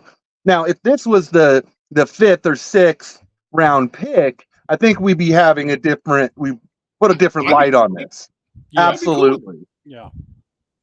Man, oh man. So don't hate the player because of the pick. It wasn't his fault that he got drafted here. That man might No, get and it's not the player I'm mad at, right? Like it's not. Yeah, absolutely. that man might get beamed. Hey kids, that man really might get good, beamed with some rotten tomatoes at his presser, man. I'm just saying, like I think you could more than like they could have got a punter a little bit later in the draft. Like if they really felt that he was I don't understand how you might even consider the punter a greater He's not a football player, kids. There's no such. I'm just saying, how do you compare that to a defensive end? How do you compare that to an edge rusher? Exactly. He's not. They're not football players, man. They're not real. I'm a football player. I'm a pit. That dude's a chihuahua, man. He's a soccer player with a football uniform. Like Patty said, he's an ankle biter, man. He's a chihuahua, man. That's that little Taco Bell dog. We got a fucking Taco Bell dog at 122. Why would you do that at this high in the draft? There's so many good players left, man. Man, I don't know why he did that. I haven't looked at Twitter, man, but I bet he's getting clowned. I wonder is he getting clowned on Twitter, man? Oh, he's gonna eat. Oh, yeah. If he thought he was avoiding public ridicule with the way things were going in this draft before, like so far, he was gonna get lauded. People were going to say that this was a masterful draft. Well done, Ryan Poles. We expect to see amazing results next season. And then you go and do something like this, which is just hilarious. This is laughable, and I'm sure the rest of the world will be laughing, including Rich Eisen. Rich Eisen had a good rousing guffaw. Like Taco Bell. You got a goddamn wow. Definitely laughing at this one. He mentioned part of the troll here was having a Brit come out and announce the pick. This is for you, Barlissimo. They had a Brit come out and announce the pick. And say the word punter as opposed to anything else, which is just pretty funny because who punts? I just checked Twitter and Coach T, he says, "I'm not watching film on a punter." Tell him. Hey, do me a favor, J2K. Tell him that motherfucker better be the drunk uncle this week. He better.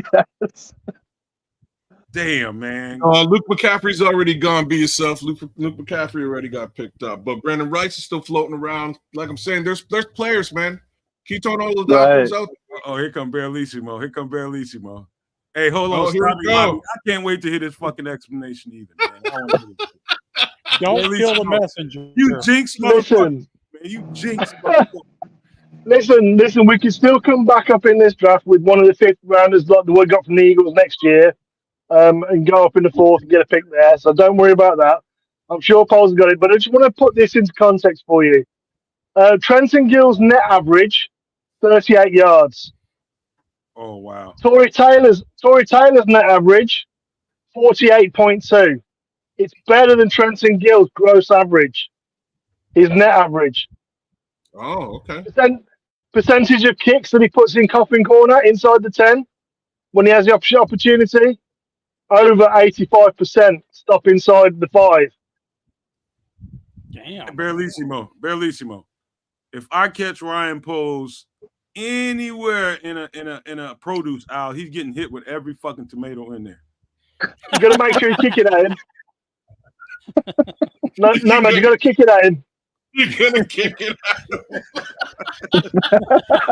Or punt it. Oh, You need to get man. one of those. You need to get one of those Gallia melons and punt it at him. I just want to find every Punt rock. coconuts. I'm digging all the way to the bottom. I'm finding every soft piece of fucking produce I can find in that bitch, man. I mean, I'm Guys, I got one thing to say to you. Tori Taylor's Legatron. Let's fucking go! Woo! I love it, Bellissimo. oh my Lord, man. God.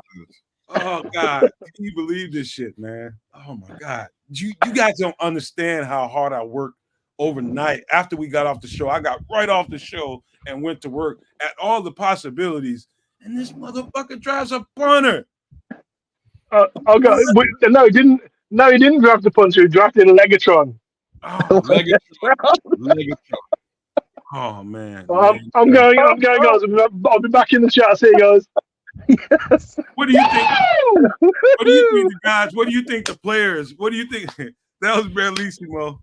Hey, what do you think the players? What do you think the players are saying, kids? In your heart of hearts, the players in that locker room seeing this pick. What do you think? Now, what do you think they are saying about this pick? It all depends on which player we're talking Come about. on, man, Dominique they pick Hold on, bulls, man. it depends which player. If it's Dominique Robinson, he's like, yeah. Okay. I think the entire team. Cha-ching. All right. Yeah, come on now. the entire team is happy because they're not threatened for a job. You know. The one guy who's Well, standing one around is. is like Trent Gill right now, going, man. Right. I thought I could kick it, man. I thought it was. And how ironic! The guillotine is getting cut. Oh my God, man. Oh my Lord, man. Wow. Oh my Lord. I'm looking on Twitter, you guys, and I see all these people trying to rationalize the pick. And I mean, it's fine. I can't blame the player, but man, like, it is pretty funny. No, he's probably like. Let's be real. You're saying he's a top notch kicker. Punter. I believe you. I believe he's second to none in this draft as far as punting the football is concerned. I'm just not so sure if punting the football was the major concern to have in the fourth round at pick number 122. But I'm not Ryan Poles. I guess he knows better stuff. You know. He's full of shit right now. Nah, man. I would usually get myself out of the way of that conversation because he's a professional, but bullshit. Bullshit. You mean to tell me Leonard Taylor's on the board, Marcus Harris, Austin Booker, Bucky Irving is there. Yep. Bucky Irving There you go. Bucky Irving just went this on. is a few names I can just throw off the top of my head, and you get a fucking chihuahua. I'm seeing on Twitter that someone put I mean, people are rationalizing this pick completely. They grade the last pick on the punter. A has got 48%. I mean, people are rationalizing this. I don't want to cuss too much, but yeah, this is just wild. I mean, I get it. He's a very, very good punter, but with who is on board, still on the board, man. 122. The GMs around the league are gonna be like, man, this stupid. You mean to tell me this guy drafted that punter right there? This guy that we have way down our board, he drafted him at 122 in the fourth round. Tori Taylor received a text from Caleb. This is true, man. You're not gonna have to punch as much as you did at Iowa, bro. Yeah, I saw that. He's not even gonna do his job. Bellissimo says, "Say it with me, you maladroits." Legatron. That's what I think of that, Bellissimo. That's some bullshit. That's some bullshit, man. I mean, Lord. Ryan Poles, this dude better get us a Super Bowl. This dude better get us a Super Bowl. Or don't you get found anywhere in the Marianos, anywhere in the Midwest. Like, I just need him. I don't care if he's good. I'll be straight up about that. I actually don't care if he's a good punter or not. I just need him to walk in and off the field like Conor McGregor / Pat McAfee, and I'll be good. That'd be just about as much entertainment as I could get out of this. Smitty's trying to make the case, man. Smitty, you done drank the Kool-Aid already with extra sugar. I hope it was great because that's my favorite. He said he punted for more yards than the offense gained. Does that says a lot about your offense, though? Man, That felt like that. And Oh not man. good.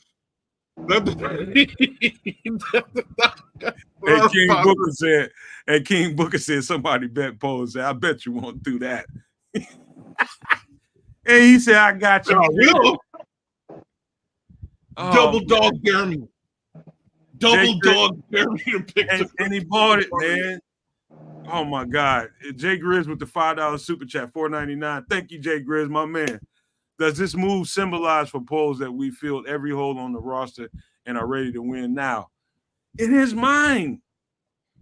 In his mind, apparently, man. They feel good. You know what? Jay Grizz, I'm going to take you to the bright side of what this could symbolize.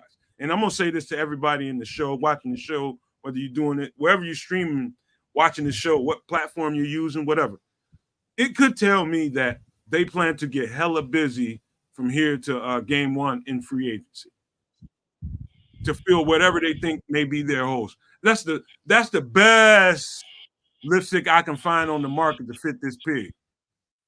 That's the best lipstick I can find on the market to fit this pig, is they think that they can make hay in free agency.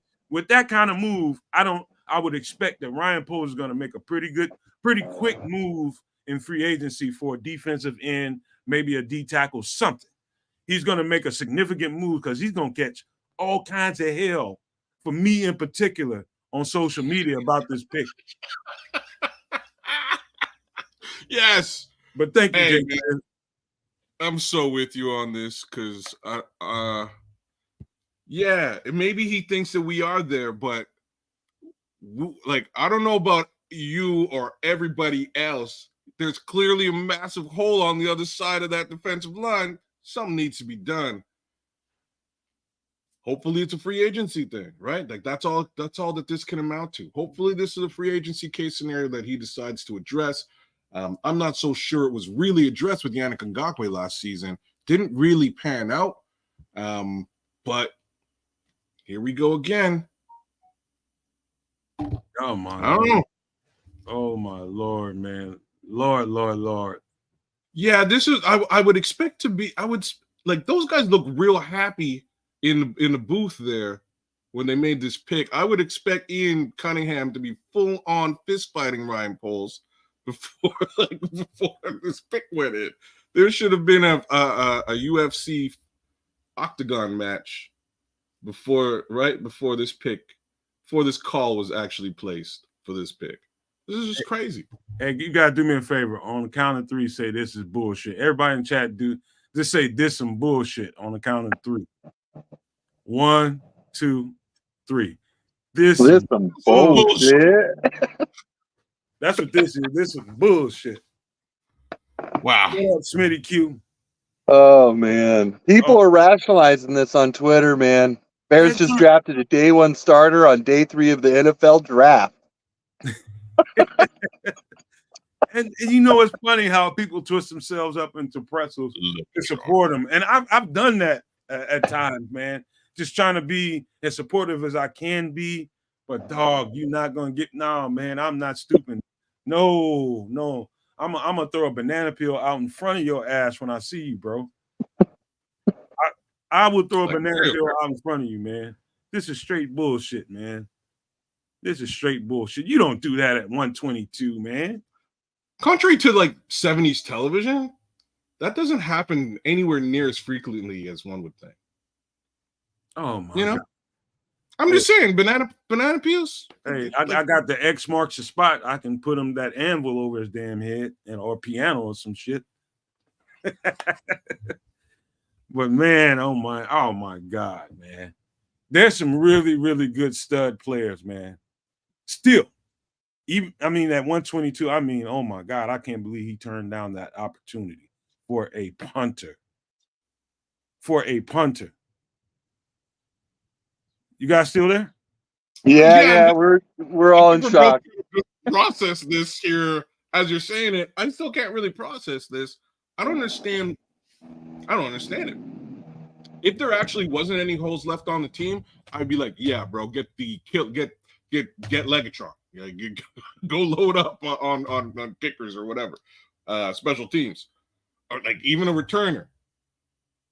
But this is like your girlfriend taking you out for a meal, and she blindfolds you and puts you at the table, and then takes the blindfold off, and you got this big, Korean-born, dry-aged, great-looking, well-grilled, dry-aged ribeye that's sitting in front of you, steaming hot right off the grill, and the guy says, "Take it back. Bring me a pack of hot dogs." That's about as crazy as this looks to me. Oh my Lord, man. I don't know, man. Smitty said, I guess y'all wasn't paying attention to how bad Gil was last year. Only thing I had, he might have taken that extra step, might have got a punt or two block. I don't know how many block punts we had.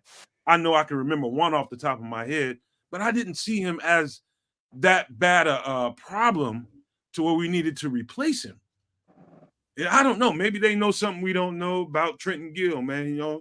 Maybe he went to a Diddy party or some shit. I don't know. But what's going on. But who cares? Like, he wasn't good, but like, I'm sure you could go find an undrafted free agent punter or a punter who's sitting on a bench somewhere. I wouldn't spend draft capital on one unless you're in luxury pick area, which is really where I guess he must feel that he's in. Again, I don't know about everybody else, but I'm just gonna stare at that other edge for the next little while until something gets done, because I don't know.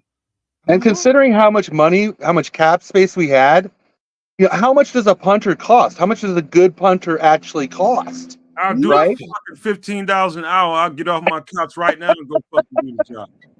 $15 an hour, I'll take it, and I'll do better. Man, come on, man, this is ridiculous, man.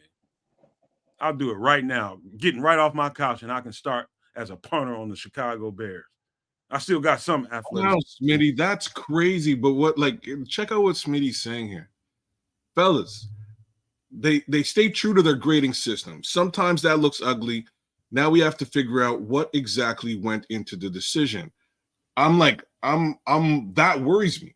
If we're saying that either this guy is Legatron for real and he's going to transform into a bloody like a bloody Super Bowl win, or like I don't understand how, even by way of grading, how you could grade a punter so high versus versus actual dogs that are available. No, kids, you have to frame it this way, kids. Out of the hundreds and thousands of football players in the country, you're telling me that a punter is the 122nd best player in college. You're telling me that. That's what you just told me. Yeah. All those guys, 122 out of thousands of guys, 122. The punter is that. I mean, it puts this in perspective. For this draft pick to make sense, for him to be the 122nd pick in this draft, he has to be the best punter in the NFL. And if that's the case, okay, you won me over there. But we need to see that. And as good as this guy is, he's still a rookie. There's no telling how good he's actually going to be, but he needs to be the best punter in the NFL for this pick to make sense. Yeah, I guess I wish I could argue with you. Like, we're getting some interesting comments here. Broski Bear, you guys here at Nomad are all about the generic popular opinion. We have a legit kicker in Santos and a punter in Taylor now. Taylor is legit, and we need those special teams. I just don't like. I can agree with everything you're saying here, except for the where and when. At 122, guys, really? Broski. I don't know. Like I'm not mad at drafting a punter. Draft a punter if you feel you need him, especially if again you feel that Trenton Gill wasn't getting the job done. Draft the punter. Don't get me wrong, but at 122 in the fourth, that's a little bit of a reach. Yeah. Broski, Barrelissimo is me in stitches, man. The Bears have Taylor Swift. Our Broski. off season, we got Taylor Swift. Hey, Broski, next time your wife makes you a hot, steaming, great ribeye for your birthday or Valentine's Day, for whatever reason she does it, call me, man, and I'll boil you a pack of hot dogs and I'll trade it to you. We'll switch up, man. I'll take your steak, you take my hot dogs, man. And how about that? Man, there's too many good players. I'm not saying he's not a really good punter. I mean, don't be name calling, man. Don't be doing all that, man. I'll avoid the name call portion of this here, but it doesn't mean he's the 122nd best football player. It means it's the guys the Bears wanted and they felt needed. Again, I wish I could agree with all that. I just don't. At 122, with a glaring hole being on the other side of that edge, other side of that defensive line. And people saying that we got Iowa's best offensive weapon. How bad was their offense if their punter is their best weapon? That's what I was saying when Bellissimo brought it up. That means your offense is absolutely terrible. But hey, that's okay though. Like if we got the best punter in the draft, that's great. Like I don't know, man. I just wouldn't do it at that pick 122. And the Lions just grabbed Sione Vaki, man. Oh, like right. There's a guy. Man. Here's a guy. Right. God, he went to Detroit. The Swiss Army knife right there, Sione Vaki. Oh, I mean, man, you talk about defensive weapon, offensive weapon, special teams weapon. You put him anywhere, he's a problem. Vaki's one of my favorite players in this draft. Like he's the guy that, man, I don't. Like, Broski, man, you can stop with all the insulting and all that kind of stuff, man. Is that all necessary? We're having fun doing a podcast, man. You ain't got to be throwing shots at people. You don't like something that's being said, man. Chill out with that bullshit, man. And bro, just listen to me. You'll learn that I study this stuff. So I'm not going to be offended. I see in the chat, we've chatted before. We've had good conversations, like it's all cool, brother. See, this is where I'm at. Could have traded back and still got him like J2K said. That's where I'm at. Right? Like if you really are fixated on the punter, ain't nobody really trading up to get a punter. So by all means, if there's an offer out there, you trade back, select somebody, get your punter, and away you go. At least double up the pick. But conviction 122 pick on a punter to me is just a little bit crazy. But we got Legatron. Yo, Mark Kazak loves the pick. I'll be honest with you guys. The truth, I just put on a whole big ass performance because we're doing a podcast and it's just fun to fucking do. But I can understand the logic behind getting a really good punter, and field position is part of the football game. The nuances to a minute description of what you want to do as far as schematics, a punter makes good sense if you feel like this guy can give you an advantage. Now, that's just real talk from a football player to anybody else that wants to know how coaches think. They do think like that. How can we get a field position advantage? And a punter can give you that if he's that good. And apparently they thought he was that good. They drafted him at 122, but it was also fun talking shit. And so Broski Bear, don't take everything you hear on this network so serious. We're having fun, man. We're having a party. So let me get back to the cussing. Fuck that pick, man. And here's another thing, just to be fair with everybody out there talking about this pick, and coming from Nomad's perspective, because I agree with him, we've spent so much time looking at so many positions of need and so many players in this draft and studying these guys and learning these guys to have all of that kind of go away at the 122nd pick in this draft. I mean, we've got edge rushers, we've got D tackles, we've got offensive linemen, we've got skill players that we've all studied and learned about. And here we're taking a punter. It's crazy. So you can understand just the sudden just balloon pop, the air out of the tire reaction to this. So that's my point is, J2K, it's not why, it's when. Exactly.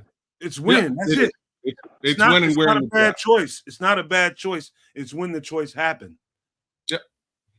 And you're not gonna tell me you couldn't have traded back and got another player, man. You're not gonna tell me that.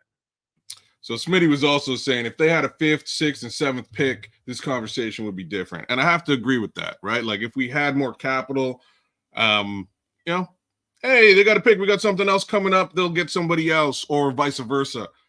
I'm anyways, that's this one's a bit of a head scratcher, but I'll have to live with it. Okay, Broski saying, I'm saying this now. We can sign a vet DN, which we were just talking about that. Yeah, you must have come in a bit late, Broski. Add some toughness and not opposed to signing Lewis again and Calais Campbell. We can make a run. See, that's the common sense shit I'm talking about, Broski. That makes all kinds of damn sense in the world. You know, I think that's exactly what's going to happen. They're going to pivot to free agency and start making some moves. I'd still say bring back what's his name we had last year, Mercedes Lewis, for sure. I think Yannick is a strong consideration for sure. And maybe I don't know what else they have in mind, but I think he's going to have to make an optics move like really fast right after this draft.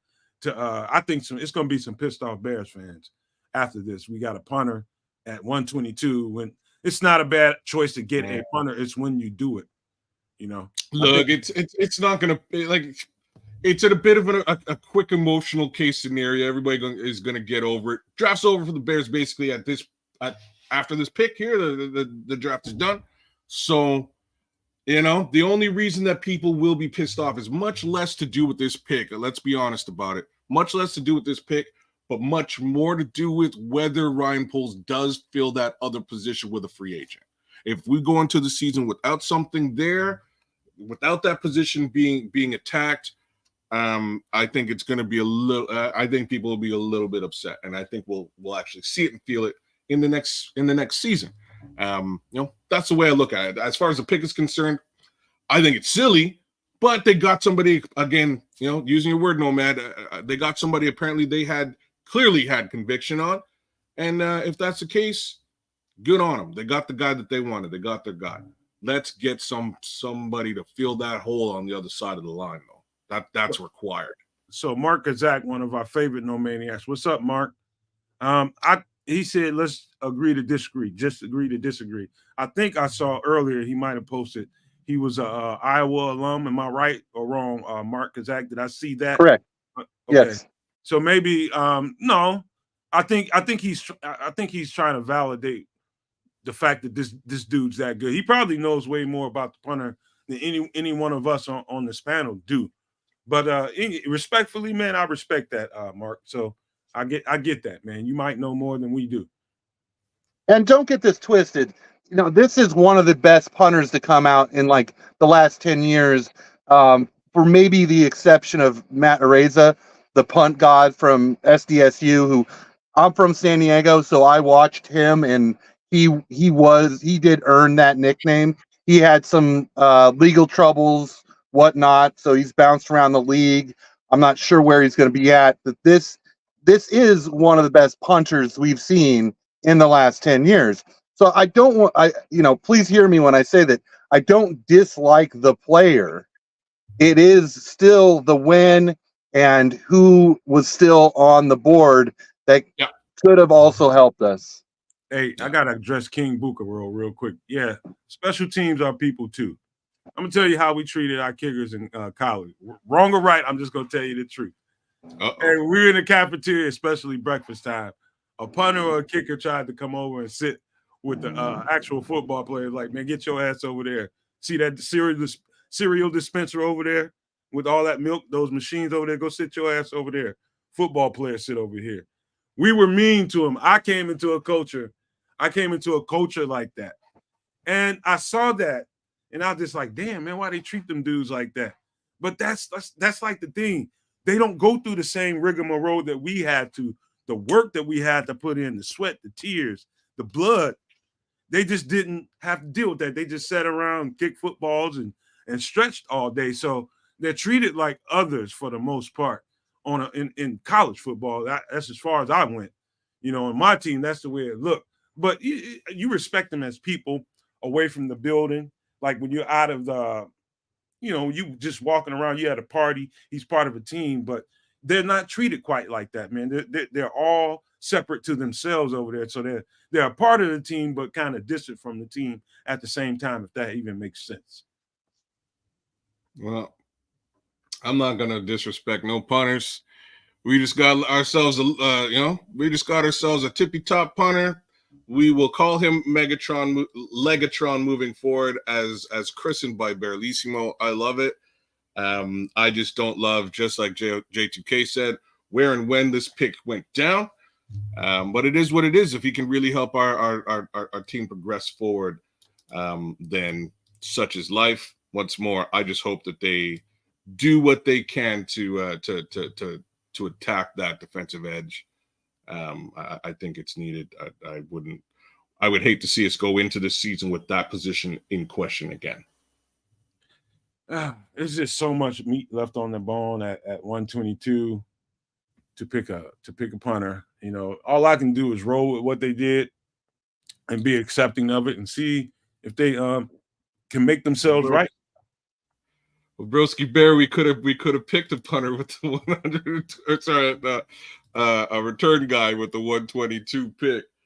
Anyhow, I think is Simba Webster still on our squad?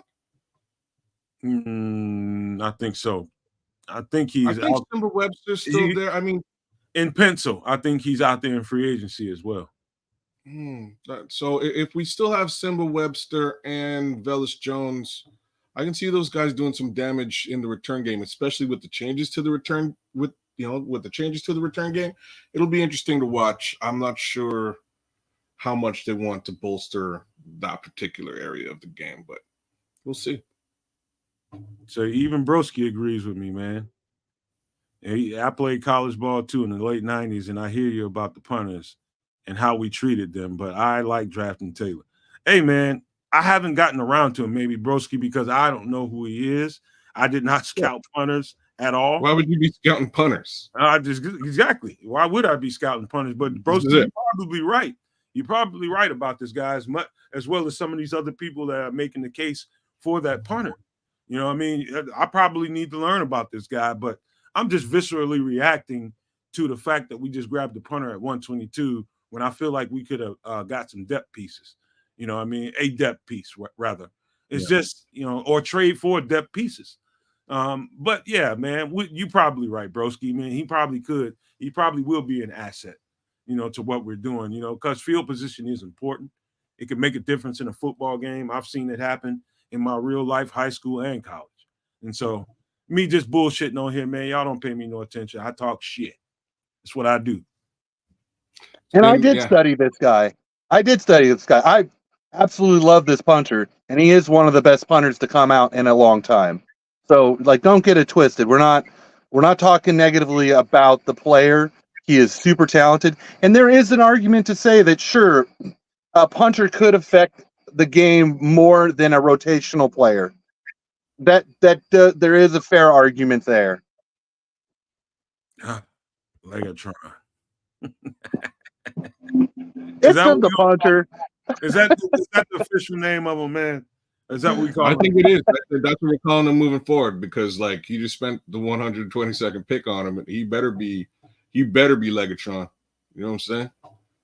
Hey, Junior. I was cool with ours too, man. They fun to drink with and go out on the town with. Got girls, man, and everything. But you know, in the locker room and around the team, they just wasn't part of everything like they normally should have been. You know what I mean? They you know, because we did all the blood, sweat, and tears, and they were just like, hey, can we hang out? Yeah, sure, man. Come on. You want to go hang out with the team? You can come, man. That's just how they got treated, man. And you know, Armando Jr. is giving mad love to his special teams guys and his punters. And when he played, he was talking about him and Sean's time playing with them, and he would really keep keep them in games, really position that ball for them, and help turn that field around. So, not by no means are we taking away the value of adding a punter or or knocking the value that Tory Taylor is going to bring to the table. We're just looking at it as in maybe we could have got him a bit later, and maybe we could have got somebody to to attack some of the actual holes on the team. But it's more Trenton Gill wasn't really cutting it. Kid, Pose might have, Barlissimo might have just triggered Armageddon with this Revelation quote you want to read. Hunter 3:16. Thou shalt be pinned at the 2, and that's the bottom line because Legatron said so. I love it. And Booker with the assist. And Broski Bear, I think he's got a good point here. Drafting a punter is another indirect way to put Caleb in the best position to succeed. And that's true. You play, it's a field position game. Yeah. Hey, and we weren't getting that out of Trent Gill. Like, let's be honest about that, right? We weren't getting that out of Trent Gill. There was I can't recall any time over the last 2 seasons since he's been playing where they actually pinned somebody back, Coffin's corner style. It just wasn't something he was capable of doing. And I think that's going to become more of a requirement moving forward. So I'm glad we got somebody to do it. I'm just not super stoked with where we got. So now Broski's tapped in now. You got it. I like the shit talk. It's fun. Drafting a punter is another indirect way of putting Caleb in the best position to succeed when you really break it down. That's the absolute truth. And so you got it, man. Podcasting and hosting shows and quarterbacking them, man, a large part of it is personality and it's theatrical, man. You got to perform to keep people really engaged. Sometimes you got to be an asshole. Sometimes you got to be funny. It's all kind of variations to what you got to do as a podcaster. And I like to fuck around, man. I really do. I enjoy doing it. And so that's all it was, man. I know Ryan Poles has merit with this pick. When he got him, that's a whole nother point. But that's just me being an asshole / entertainer. And also keep in mind this too. He's an Australian rules. He comes from Australia playing football there, rugby there, and he's 6'4", 230. So he's another defender on special teams. This isn't some scrawny kid who's got a great leg. He is a big dude, and he will tackle you. That actually makes things a little bit different. Those guys will kick on the run. Kicking is a little bit different for those guys across the board. And yeah, if you're playing rugby, you're going to get smoked while you're kicking too. You'll get put on your butt. So he's probably a lot larger than, used to the tackles and probably used to tackling, right? Yeah. King, I remember. Go ahead. I was going to say, I remember there was a guy, Bennett, who was a punter and he was drafted by the Chargers, and he came from Australia, and he was an older prospect. And this is probably 10 years ago, but I loved watching him because he'd punt the ball and he would run down the field and make tackles. And that's what I hope we're getting out of Taylor here. That's Barlissimo saying that he's an Aussie rules dude. He'll go lay your ass out. Yes. I like that because if you want to endear yourself to the rest of the team, you do some shit like that. Then they'll start embracing you as a football player.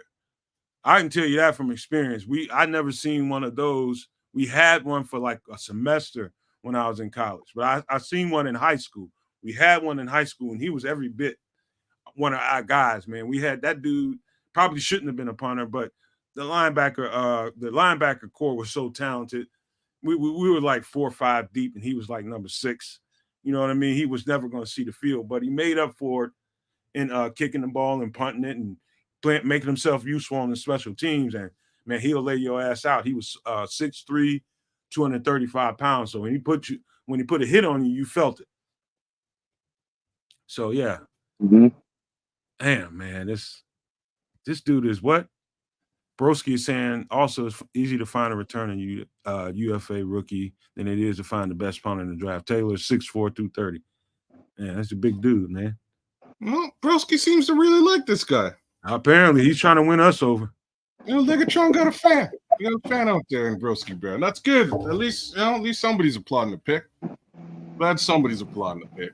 Yeah, like I said, I love the player. It's just a shock where we took him with what I feel is other needs and other good players still on the board. If he becomes the best punter in the NFL, great. I'm fine with the pick. But he kind of needs to be that good. Here's one from Smitty here. Here's why I won't lose any sleep over this pick. He is the best in the draft at his position. In the grand scheme of things, team football, that's a boss move. Yeah, Smitty. You know what? In this respect, I'm in full agreement with you. And that's why I like the move. You got yourself the number one punter in available in the draft. I just question where you got him. Again, Hold on. could they have got him a little bit later? I don't know. That's yet to be seen, mainly because they picked him when they picked him. Okay, What it is. pause for a second. Pause for a second. And I want to ask the chat and you guys on the panel. Serious ass question right here. And it goes to mindset. Does this pick signal the mindset of Ryan Poles feeling like we're ready? Ready or not? Put an R up or N up. With this pick, what he just signaled to you guys.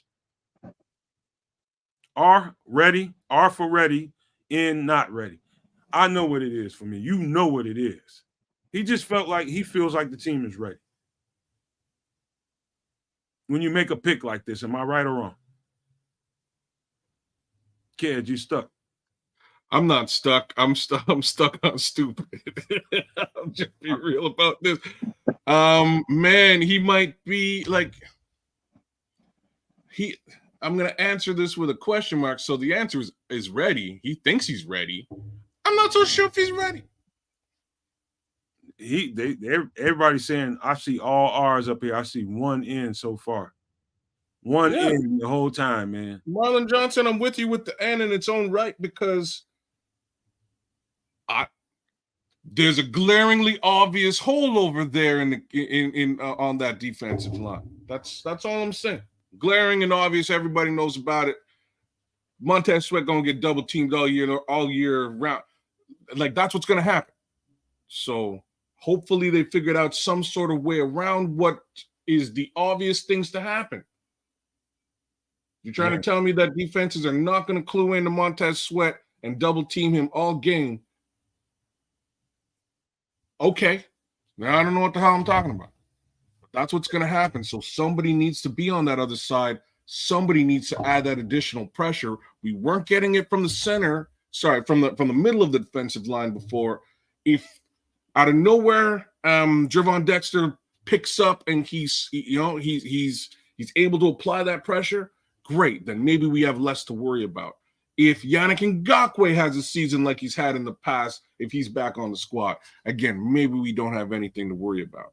But given the evidence we saw last season, that's not what it was. So I don't know. What do you say, J2K? I don't think this roster is complete at all. I do understand that Poles is seeing this punter as being able to affect the game far more than other players that were available to flip the field and help the defense and Tune also help the offense. I understand the pick. I think it's just more of a shock because the difference between having a average punter and having a good punter, I don't think is very huge. So this guy needs to really be a great punter for this to make sense for me. I don't think you can say that this roster is ready. I think it's as good as it can be, given, I mean, we're our third year in a rebuild, and I think we're close. We didn't have enough draft picks to finalize this rebuild. I think next year off-season draft picks, our cap, we can finalize this roster. So maybe, look, in 2-3 years, we've got this Legatron who's just coffin corner people. And we've got this great defense, and Caleb Williams is balling on offense. That's 3 phases. 3 phases are elite. So I can understand the rationale. But still, it's just a punter when you've looked at so many other talented players. It's just a little bit of a shock. So, what do I think? Do I think this roster is ready? I'm gonna say depth-wise, no. And we're still early, man. Free agency isn't done playing out.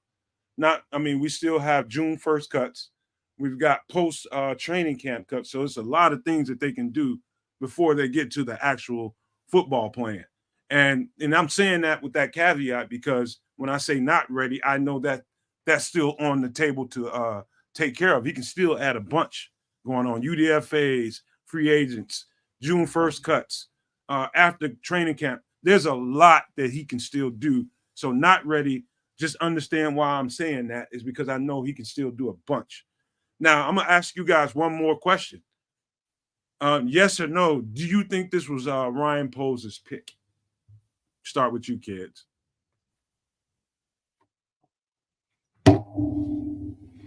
I don't know how to answer this one because, yeah, I do. You think so? I do think, yes. You got to have some kind of rationale for that.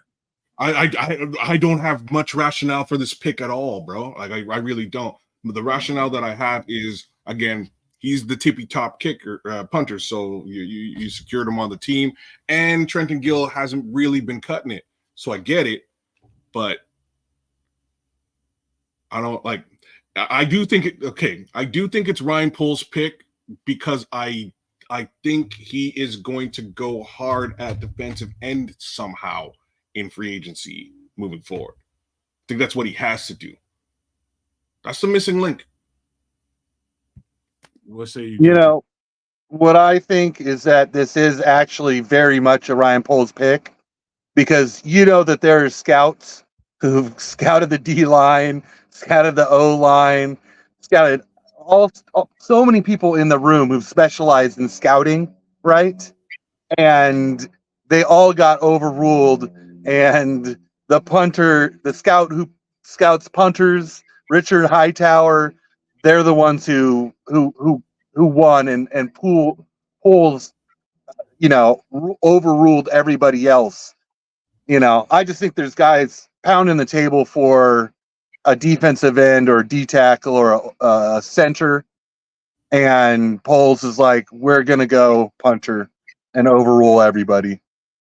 I'm thinking Bellissimo is probably right. Richard Hightower is well respected, and our punt unit was bottom 1/8 of the 1/8 unit.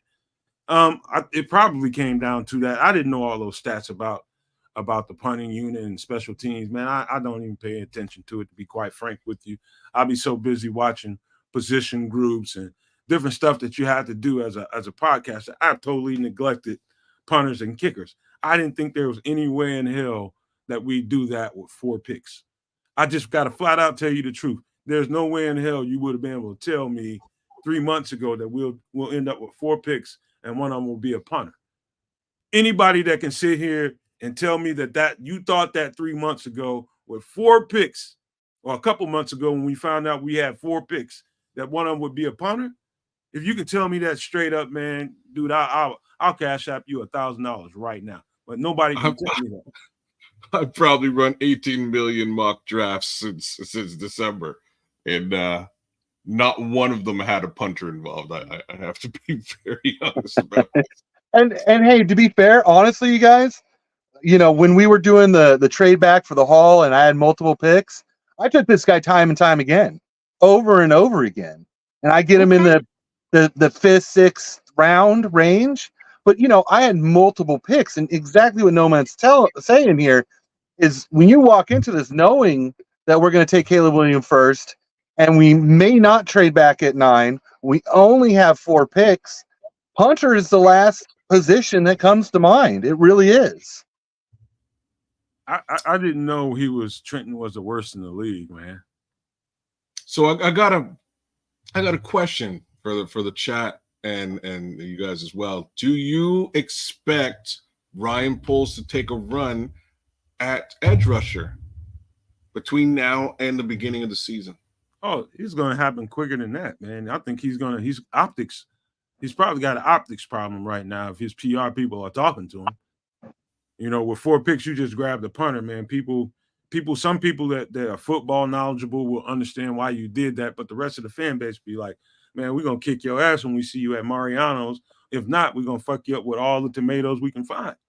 So he probably needs to do something pretty quick. You see, I think he's got an optics issue. Wouldn't you say that, kids? And by the way, quarterback for just a second. Kids. Yes, sir. Go ahead. What do you think about that, though, man? I think he's got to move rather quickly on that. Yeah, I think he's got to do it. And at this point, like, what's cool about this is I don't really have any problem now that the draft is done with him sacrificing capital for next season, right? Now that the draft is over, you spent what you needed to spend. You got who you needed into the positions of need as far as he was concerned. Yeah, by all means, dig into next season if you have to throw a second at somebody to get somebody or something to that effect. I have no problems with that at this present moment. But we went into last season without this position managed. And I think it came back to bite us in the butt in a major way. Finally, we addressed the position and the entire season changed. Let's be real about it. Things were real ugly before Montez Sweat showed up. He thought he'd addressed it when he got Yannick in here, but he clearly hadn't addressed it.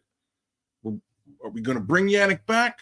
Or are we going to do something a little bit more, more aggressive, to quote Nomad from earlier in the week? I hope he goes aggressive. Like, I would not be mad if he went out and he got himself some Micah Parsons and threw some capital at it. Go do it. Is he the primary best flus fitting guy for the scheme? Not necessarily, but he's worth it. And let me ask, I'll answer this question, but let me ask you guys this. First off, Yannick, I think, is sitting by his phone waiting for that call. I expect Yannick to get re-signed. It just makes too much sense. And I brought this up earlier in the show, but I know some of the chat might have been there for it. But Poles talked about in his presser that the defensive end went 1 pick ahead, that they liked Braylon Trice, and Karan was now the number 1 rated player on the board. Had Braylon Trice been there, and knowing that we would have taken a punter, would you guys have preferred taking the edge, Braylon Trice, over offensive tackle Karan at this point, hindsight? That's a good question. Let me answer it like this. I don't think that a tackle of Kieran's caliber would exist at pick 122. That's the difference. I think if it's me, I'm gonna still get Abagaji. I'm getting him, man, because I thought the left tackle was the biggest glaring hole in the offseason. I've been pounding the table all offseason about the left tackle, even through all the people slung arrows at me. Oh, Braxton Jones is fine. I just didn't think so, man. And my thinking was, okay, we need some depth there. Because if Braxton Jones starts to display what he's been displaying for the last couple of years and not being able to anchor, this new quarterback that we have such high hopes for is going to end up in the same situation that Justin was in and kind of being nervous about his left side. I'm not saying I'm a guy who's going to start week 1, but at least it's competition. He's got the potential to be an upgrade over Braxton Jones. And so, no, I would still get that left tackle. In fact, I probably would have got him earlier than that. And I want to point out to Brusky Bear, it is a hypothetical, so why discuss it? I just want to see where everybody's mind is at as far as, drafting a defensive end versus the offensive tackle. And I'm with you, Nomad, for a different reason. I really think that because we drafted Caleb, because we are rebuilding this offense, I think that offensive line was more important than an edge because of Caleb, because of protecting our future, improving this offensive line. Another question. Hey, real quick, J2K. I think Yeah. Richard Long just asked probably the most important question, and I'm about to put the name in the chat, and I'm gonna put what he does. I think he's asking, he says, do you guys think that we have someone on the team they're impressed with? Not, I suspect he's talking about edge rusher. And I just put the name in the chat, Jacob Martin. And I've said this several times during the offseason. I think he was quietly one of the better things that Poles has done this offseason was acquiring Jacob Martin, because I think his upside, he's only like 25, 26 years old, if that. And his upside, Jacob Martin is an absolute blur off the line of scrimmage. If you guys have not, I just encourage you to go do some film work on Jacob Martin. You can start doing it now and tell me in the chat what you're seeing when you're watching his highlights. Later on, you can do more research. But Jacob Martin, they may be more comfortable with what he brings to the table than we thought. So, Richard Long, if that answers your question, I should have been talking about that throughout this draft, but I do think they think a lot of Jacob Martin, and apparently so. They didn't even draft an edge rusher. And Brosky Bear, I also liked Adisa Isaac as well. And had the choice been Braylon Trice or Adisa Isaac, and we took Isaac, I would have been fine with that pick. Absolutely. Well, Isaac was actually available, and this is part of what he's saying. Isaac was actually available when we picked Kieran. Right. They just like Kieran better, and I'm fine with that. That pick makes perfect sense to me. It just shows where Ryan Poles' head and heart were. Right, he was not confident clearly in the Braxton Jones experiment moving forward.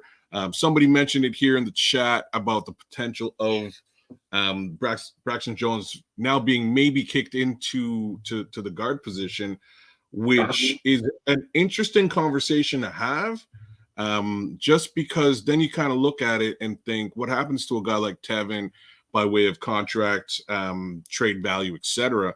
What happens to a guy like Nate Davis? Same questions, bigger contract. It's actually a really interesting move in picking up Kieran and potentially having him solidify that left tackle position. We got breaking news. The Bears are on the board. They're on the clock. Oh snap! The pick is in. See what we did, y'all? You see what we did? We razzed Ryan Poles so much. They did something. All that he traded back up in and watch. It's going to be Mo Kamara, because I don't think Mo Kamara's gone yet. Can anybody refute that? He said, "Oh shit, Nomad is upset, and he grows a guard." Kamara or Austin. That's what he said. We razzed him. You heard the bullshit cries. You heard that, and Ryan Poles jumped back in. Traded back in. Let me jump on Mitch Osborne with the $9.99 super chat. That's our brother, Mitch, man. We love you, man. Stealing Adam Mason train of thought. Shout out to Adam Mason. But maybe we can get Connor Williams as a mid-season signing, like that thought. Also, they think D-Rob can improve with our new coaches. I absolutely love that second part. Absolutely love that second part. I have not given up on Dominique Robinson, nor have I given up on Velus Jones, nor Tyler Scott. As bad as sometimes they've looked, I have not given up on neither one of those three. Sometimes when new regimes come in, you just never know how you can relay a message differently or speak something to a guy and change something simply that he's doing that might make all the difference in the world. I just can't wait to see what kind of impact those coaches have on Dominique Robinson and those other guys. As far as Connor Williams, I do believe we got something in Ryan Bates. I think we're going to be pleasantly surprised about that. But if he's not what they thought, Booker, the world is saying. What's that? We just drafted Austin Booker from Kansas. Hold on. Now we got a team. Now we're ready. Whoa! Now we're ready, y'all. Now we've got a team. That's it. That's all I was crying about. What did they give up to get him? I'm not sure. I'll check. What did we give up to get him? Austin Booker. Cost them a fourth. Next year? Beautiful. Yeah, next year's fourth, but Yeah, of two. someone I'm reading right now had a third round grade on him. So see, this is what I'm talking about. This is exactly what I'm talking about. There's still so much talent still on the board, and trading back into the draft. Here we are.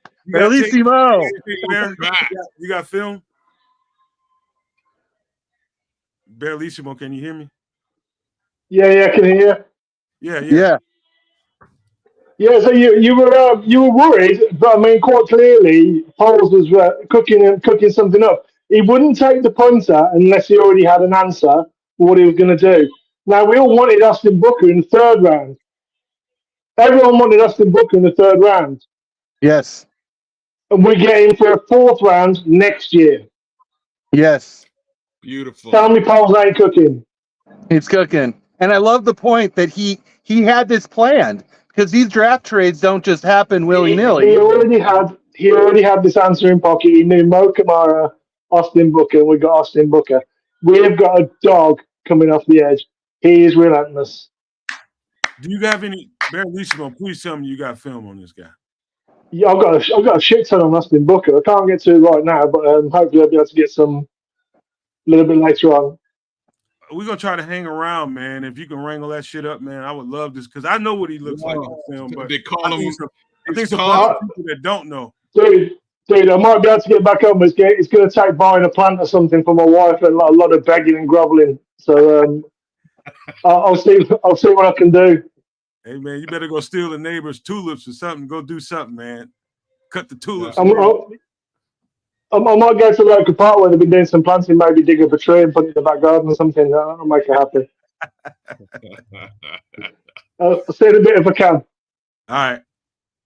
There we go. Man. Gentlemen, now we have a football team. Remember that ready question we just asked you folks out there? You know, Maniac said in the chat, and Smitty says Max Crosby light, which is just what they made. That's a comp that they're putting towards our guy Austin Booker. This is beautiful. We're ready to go now, guys. I got nothing negative to say. We got a punter. Never thought I would be happy about that, but here we are. We got a punter. We got an edge rusher, tackle, wide receiver, and a franchise quarterback. Something we've never had. This is the best grown man Christmas ever. Yeah, what a master class in being a general manager of the NFL. I am so impressed by this. I mean, I love this pick. It makes me love the punter pick even more. Now it does, doesn't it? Doesn't it? We hated it 20 minutes ago. This is a great pick because they got Austin Booker is 6'6", man. You got to remember that, man. Hey, King Booker World. There you go. Yeah. Do it, kid. Well, we're sorry, man. $2 super chat. We're sorry. Sorry we doubted you. Sorry we second guessed the Legatron pick. Moving forward, Legatron's the guy. Hey, we fixed up the edge. Bro, we're good to go, man. We're good to go. I apologize, Poles. All those tomatoes I hit you with, man, I will do your dry cleaning myself. I'll take care of your church too. That's on me. You're gonna be making them some spaghetti with all those tomatoes you threw at them. Spaghetti dinner. I raised all kinds of hell up in here, man. That was and destroyed the grocery store while you're at it. Man, I turned over everything and the old lady's cart next to me. Well, he answered you. He answered you back, Nomad. Hey, man, that was. You know what? In some places, people be all upset with us for backtracking here, but let's be real. This is real time stuff. We're live, and hey, we all had to question that punter kick. But guess what? The punter pick makes beautiful, perfect sense right now. And it's just weird. If he trades back in or trades to get a free agent, perfect. At this point, we're good. And that's exactly what he did. Traded back in. Instead of a second like I was throwing out there, he went with a fourth from next year. Who needs it? Now we got somebody to rush the quarterback on the other side when Montez Sweat is double teamed. I got people Ready, counseling me in the grocery store and say, "Hey, man, you didn't realize, but you knocked that old lady down while you was going off in that aisle over there." Why were Now you I got to kicking go it back to down. Now I got to go back down the aisle and pick that lady up and apologize to her, pay for all her groceries, just for going off on Ryan Poles, man. It's so reckless in the grocery store, man. Yeah, I mean, let Poles cook. I mean, the dinner wasn't done, right? You know, No, you're smelling those flavors, and you're like, it's not there yet. You're not there yet. Why are you putting that in there? Don't put that in there. And then it was just that they brought it to the table, right? They brought it. They brought like what? I got to find the right food here. You know what I mean? Right, right. It's like man, Oh, I feel good. I feel so good now, man. That now in totality, looking at this in hindsight, makes all kinds of sense. Everybody, y'all got mad at me now, kids. Y'all got mad at me on day one when I said he should probably use some of that capital to move back in here and grab some of these upper echelon talented guys now. But you know why we got mad at you, dog? Because of when it's actually because of when you were asking about it, right? You were asking about it basically in the first round to second round, where trading at that point, the amount of capital it would cost you is significant. You really have to think about it. And he did, and he was like, So here we are. That was really why we were refuting against you when you made the suggestion, and I get how how much butterflies and nervousness you were feeling, especially with respect to that tackle position. But guess what, dog? He did all the stuff we were asking for. It's grown man Christmas. We got a Nintendo. We got all the games. We got the gun. We got the zapper. We're shooting ducks. We got it all. I got no complaints. Right, it's like a 5-course meal. Nomad's in between 2 and 3 and complaining that he's what's the third course gonna be like? And we get to the fourth course, and Nomad's like, "Is this it? Is this all?" And then the 5th course comes out, and it's like, "Oh, it's legendary." I love this draft. Love this draft. All I was eating was breadsticks and damn green beans and shit. I wanted to eat meat. He's like, this soup ain't cutting it, man. This soup ain't cutting it. I mean, what's coming next? Oh, salad? Man, I hate salad. Oh, okay. All right. Okay, we got some ribs coming up in here. All right, let's do these ribs. Hey, broski, I was never a part of the Civil War. Only thing I was a part of was supporting our quarterback while he was still here. That's it. I was never part of a Civil War. People turned that into a thing all their own. But that's just my opinion on that. Broski, the Bears Civil War has been over for quite some time, right? It's been for quite some time. They made the decision for us. That there's no two ways about that. Once they chose the direction they were going in, we either fall suit or we fall out. Hey, I'm following suit. Nomad's following suit. The Nomad Network has fallen suit. And bro, after a draft like this, there's no reason to go in any other direction. We got Grown Man Christmas is a beautiful thing. And King Buka, we traded a 4th round pick next year for a 5th round pick this year to take a player that should have gone in the 3rd round. In the 3rd round. Yeah. King Booker, I think I saw earlier that he was at work and being a part of the show at the same time. So shout out to my boy the King, man. Hey man, appreciate you for being here at work at the same time, man. Don't be in there BSing around, man. Make sure you get the job done. And Fairlissimo put in the chat, Austin Booker, 6'6", 250, 21 years old, still growing. The kid's gonna get bigger. Man, oh man. This dude got so much upside. He's got so much upside. Just so much upside. Yeah, I have no problems with any of this. This is great. We got everything we needed. All the holes are relatively filled here. Let's just see how these kids perform in their respective roles moving forward. But we've got the top quarterback in the draft. We've got top 3 wide receiver in the draft. I'm not going to say that the tackle was at the very upper echelon of tackles, but he's super solid at what he does, and he'll likely push out Braxton Jones. Now we got an edge rusher, and we got the top punter. Imagine I'm hype about the top punter. I'm hype about the top punter now.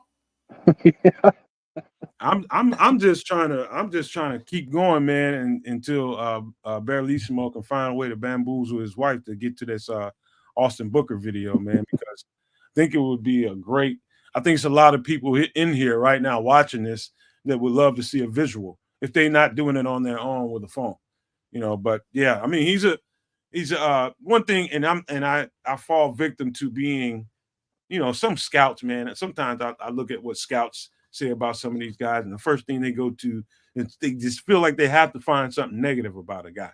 Not that you can find things negative about anyone, but they go to that so fast and emphasize it so much. You think that's all it is to his game. So I got to Austin Booker doing my edge scouting, and I thought that he was narrow from the waist down, but he's 20-something years old, 21 years 21. old. Yeah, and so I think his upside at 6'6" with a 6'6" frame, you could see absolutely. You can see him putting on 10, 15 pounds and it not slowing him down one single bit. Yeah, I was just going to ask about the arm length. His arms apparently are longer than Liatu Latu. Yeah, it's pretty crazy. 33 7/8 versus 32 1/8. Yeah, huge wingspan. King says he's AAA. He's always on the job. And I think one of the knocks on Booker, if I remember correctly, is just he's kind of a 1 year wonder, not a 1 year wonder, but he had a ton of success last year where he hasn't been a 3-year starter kind of guy. And then also when you were talking about Karan, wasn't a top tackle by any means, but his measurables, I mean, he has first round pick measurables. He's just raw. He just needs to marry the hands with the feet. Yeah, absolutely. Right. He's got crazy measurables. And from what we've seen on tape, he doesn't have the shortcomings that Braxton has, right? Braxton's got all kinds of measurables. Unfortunately, he doesn't have the anchor needed to avoid that bull rush. And he got bull rushed all the time. This kid does. So it's going to be interesting at that position. And like I say, or like the chat was suggesting, potentially moving Braxton into guard might be a huge move. Right? We've never seen him at guard. That might be huge. That might be really big. And it might also allow us to make some major moves with that offensive line depth, whether, again, it's a Tevin Jenkins or Nate Davis. I could see either one of those guys either moving on, being traded for capital, or sticking around as depth pieces, because God knows those big guys get hurt. So really quick, Marlon Johnson asked a question. Where was he ranked, talking about Austin Booker, amongst edge rushers? And I think this is Barlissimo's way of answering that. CFB true pressure rates, Dallas Turner, 24%, Chop Robinson, 24%, Chris Braswell, 22%, Jared Verse, 21%, Gabriel Murphy, 21%, Muhammad Kamara, 21%, Jalen Harrell, 21%, and Austin Booker at 20%. So I think that was an answer Barlissimo was given to Marlon Johnson. So he's up there with the guys that apply the most pressure. Yeah, and Do It All has it right. He has a ton of pass rushing moves with the cross chop, the inside stick move, ghost rush, hand swipe. He would, yes. I think the only concern was he kind of just did it he had a ton of success in 1 year. But he's height, length, everything he showed last year. If he is an ascending player and that wasn't an anomaly, then absolutely this guy's going to be a stud. To get him in the 5th round is just blows my mind. Cornelius, man, I love Braxton Jones, man. Sometimes even your favorite guys, as much as I put on for Braxton Jones when we drafted him, sometimes as a podcast, well, all the time as a podcaster, you got to be honest about what you see. And I think Braxton Jones is sufficient. sometimes, but he's not consistently that. I've seen him struggle too bad against bigger edge rushers, man. The heavier edge rushers, he has no problem with the quicker, twitchier edge rushers, but the ones that go speed to power and really can put something behind it, they easily put Braxton on his skates. And my only complaint about that is if it was a problem for Justin Fields, eventually it's going to be a problem for Caleb Williams. And Caleb, I just don't want him to have that, that how you got kind of like a phobia, like I'm constantly worrying about something that I don't really necessarily need to always worry about.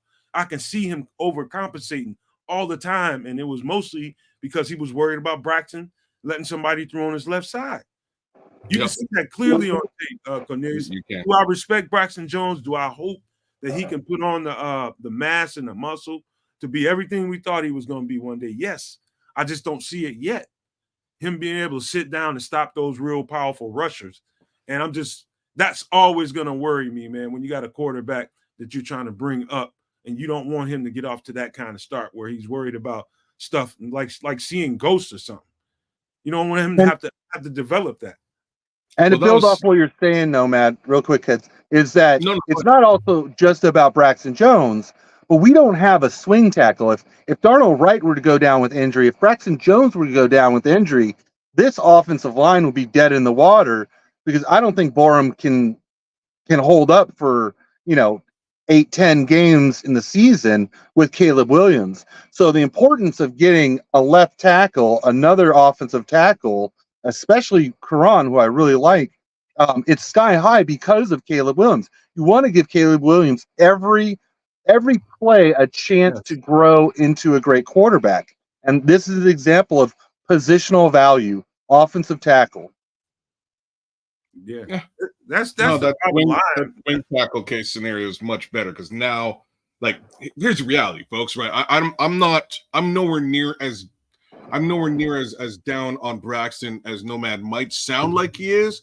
I just wanted competition in the room. It's just fair criticism in my eyes. It's not unfair. It's not unfair at all. It's definitely fair. At the same time, Braxton's got great feet. He's got great length. Like there's a lot of good things about Braxton Jones.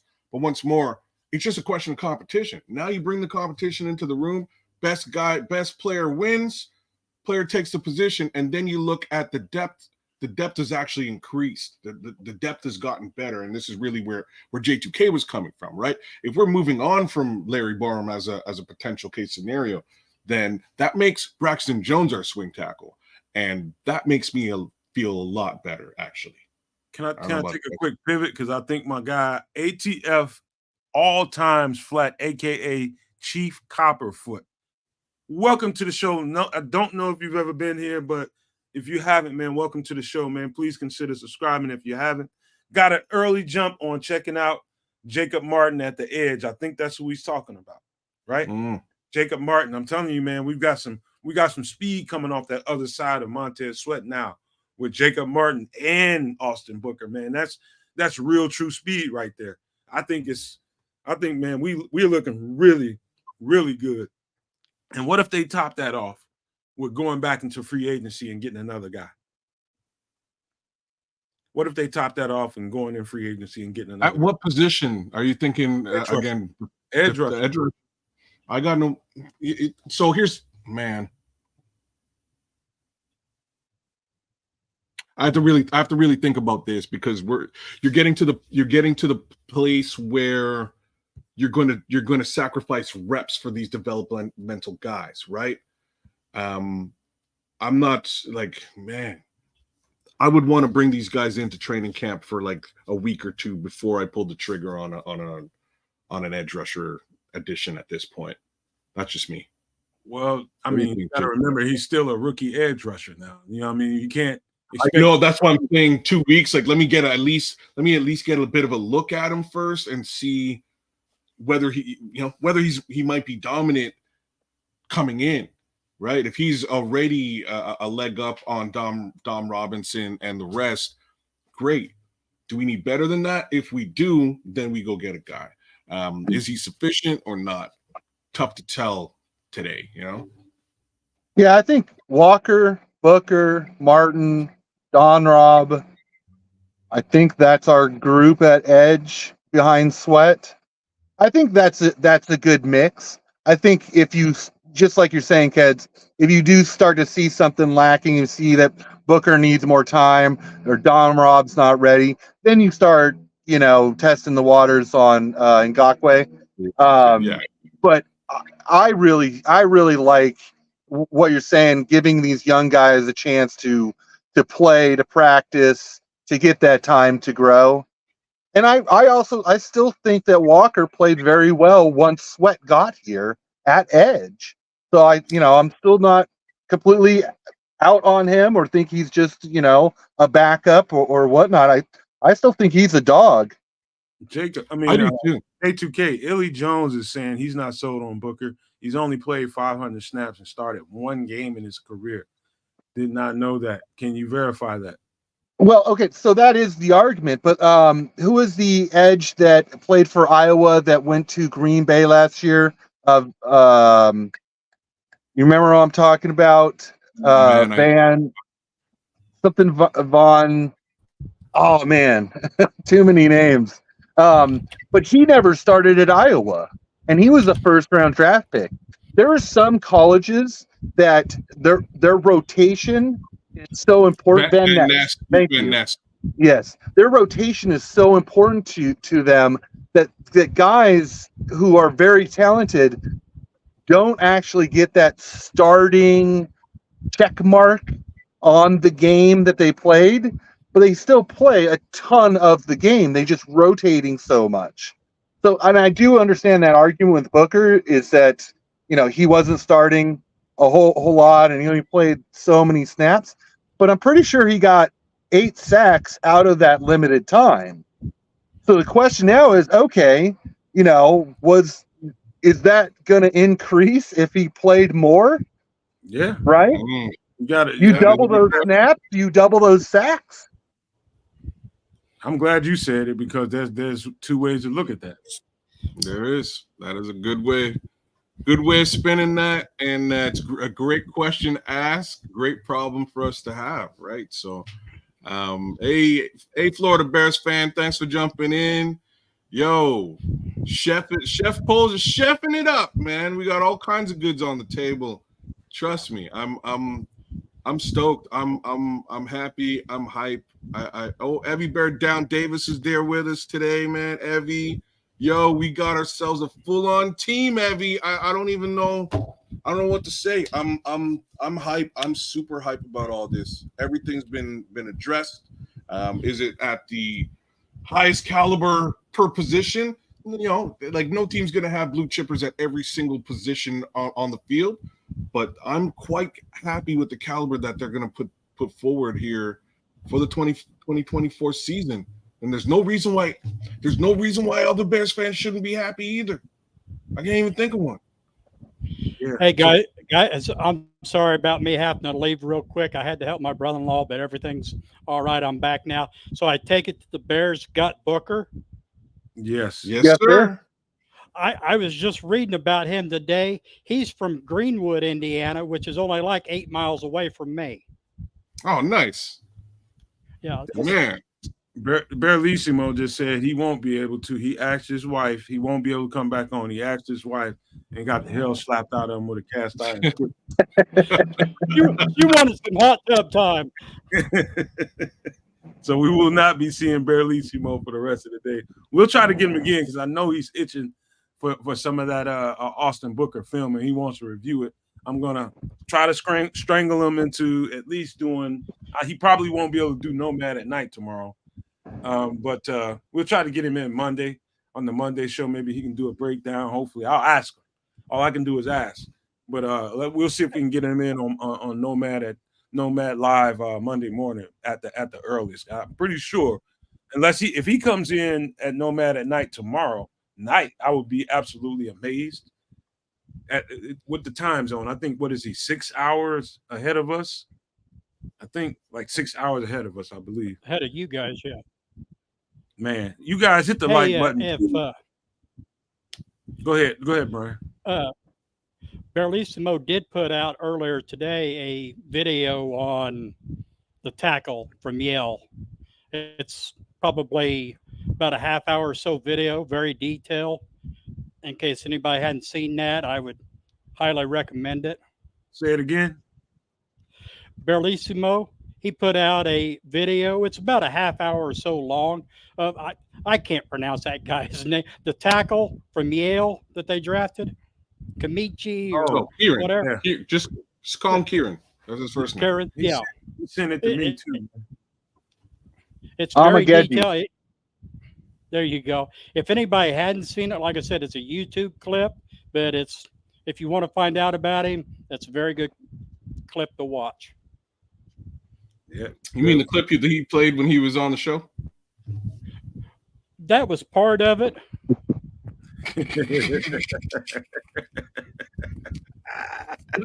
Oh man, Brian, you're the best. Oh, Brian. Man, Hey man.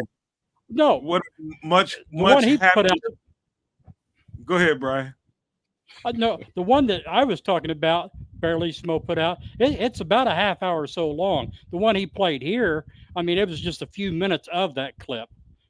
Okay. So it's a deeper dive. Bellissimo's messing with you in the chat now too. Yeah. He's like, bro.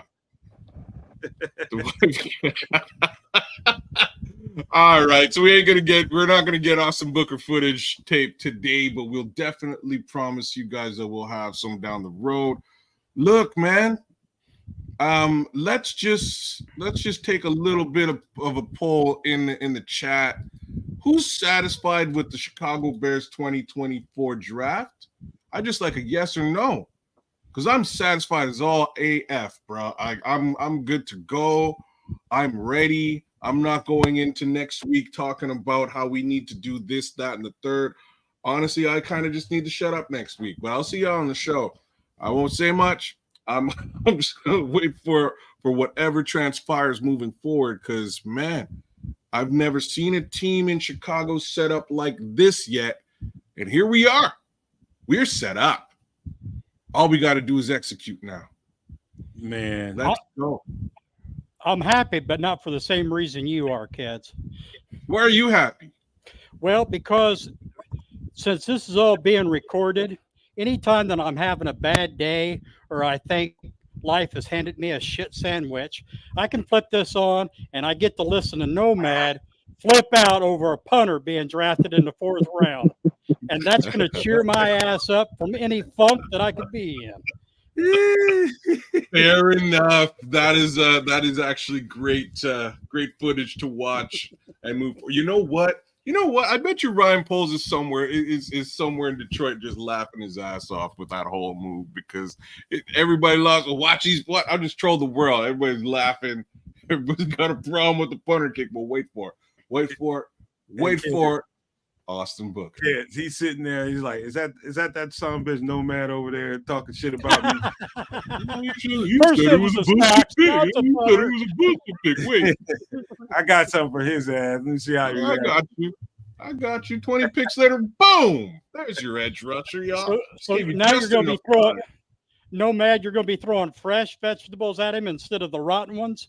Hey, That's man, right. They're not rotten. These ones are fresh. They've been I'm kept make a salad. refrigerated. I'm gonna prepare him a basket or a bouquet of vegetables and hand it to him and his wife, man. No more throwing. I was ready to go. I was ready to go postal on his ass, man. I was. Hell, you was scaring me, and I'm 200 miles away. You're barely.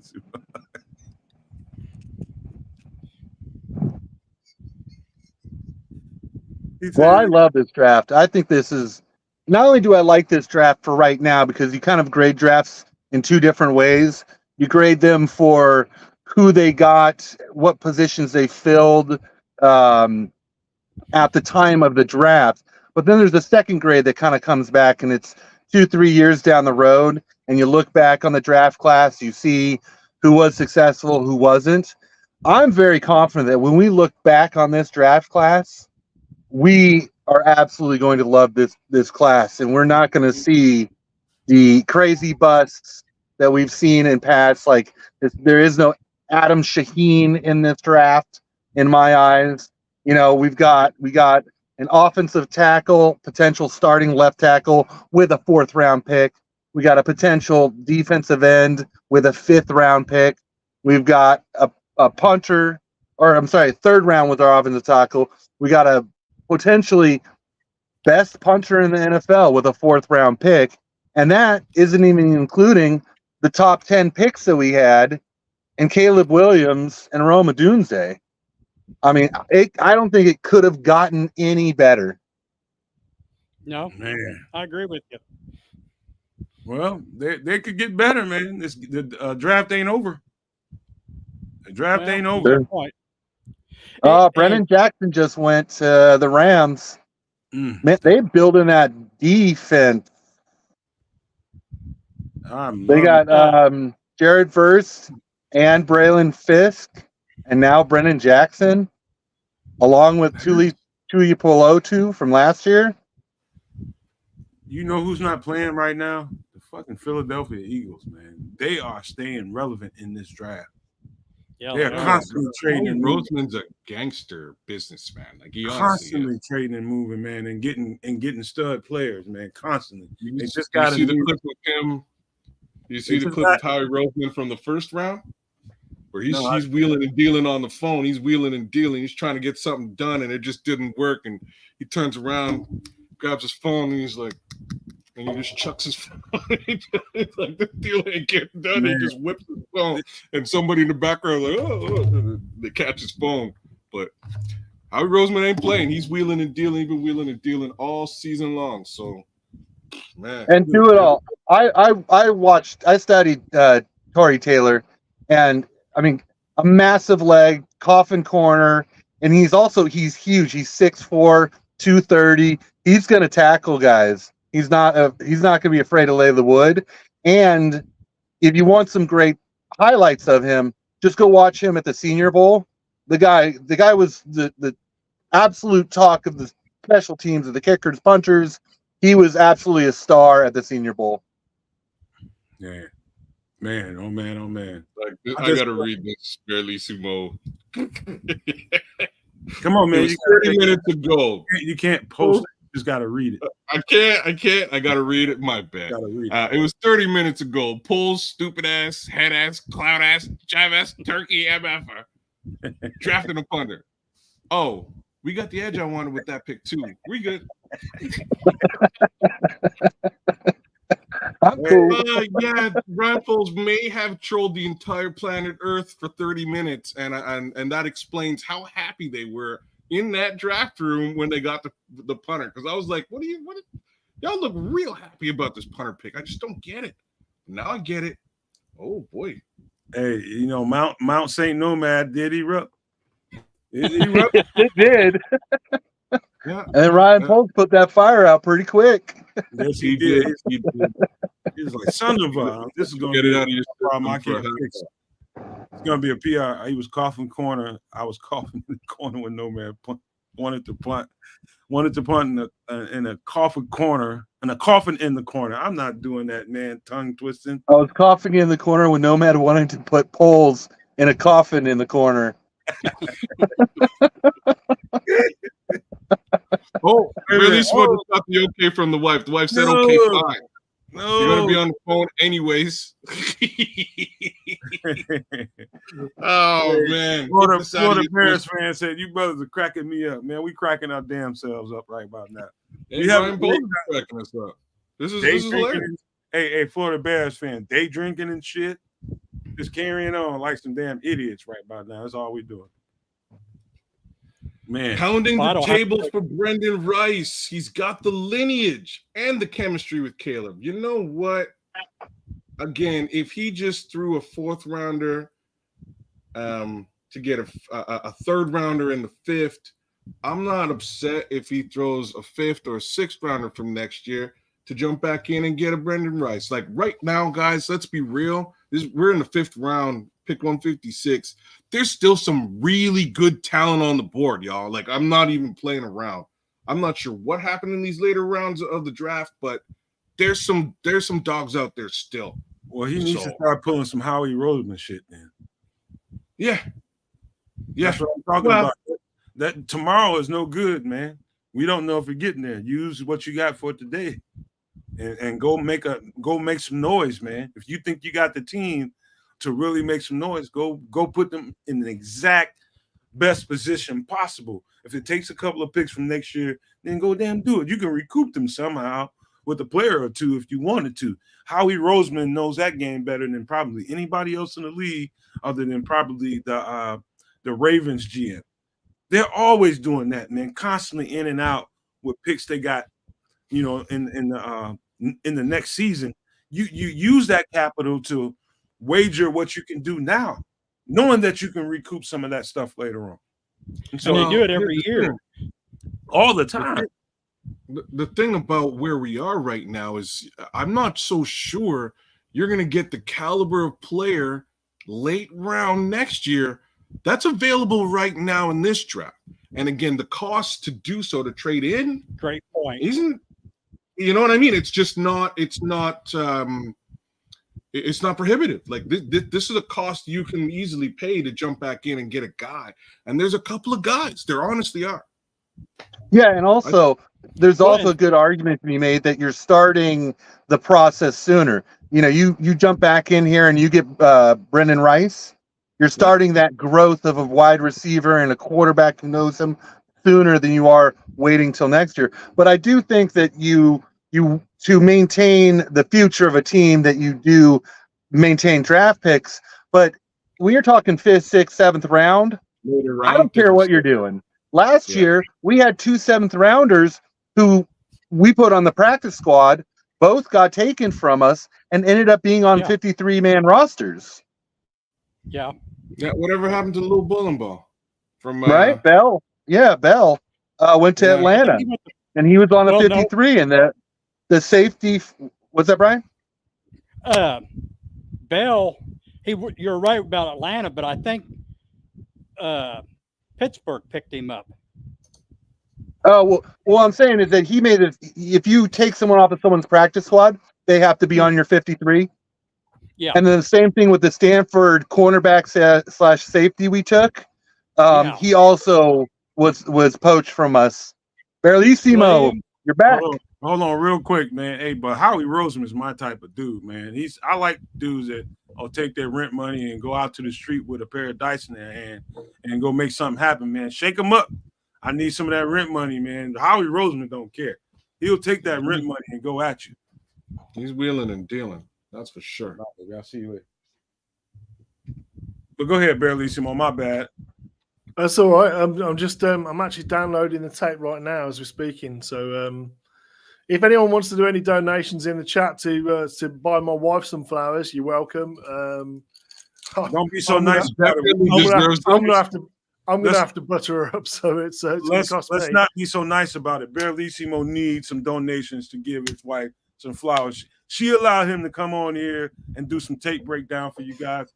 Do him a favor and give him some donations, some nice contributions, man. Would be lovely. I will hand it right to him. Right, let me get the tape up. Right, this game was pretty unreal, to be fair. Either that, Barlissimo, or you can put your PayPal in the chat, whichever one you're comfortable with. PayPal.me/Barlissimo. That's if you want to, you're welcome to, but that's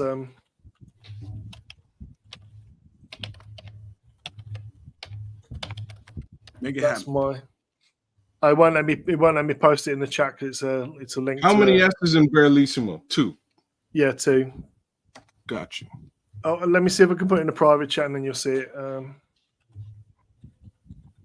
And also to throw this out here, because Barlissimo does so much work for all of us in this Bears community, go watch him when he's live. You can donate to him there. He's got a great cause that he's behind. You're going to be helping out that cause, helping out Mr. Barlissimo, Mrs. Barlissimo.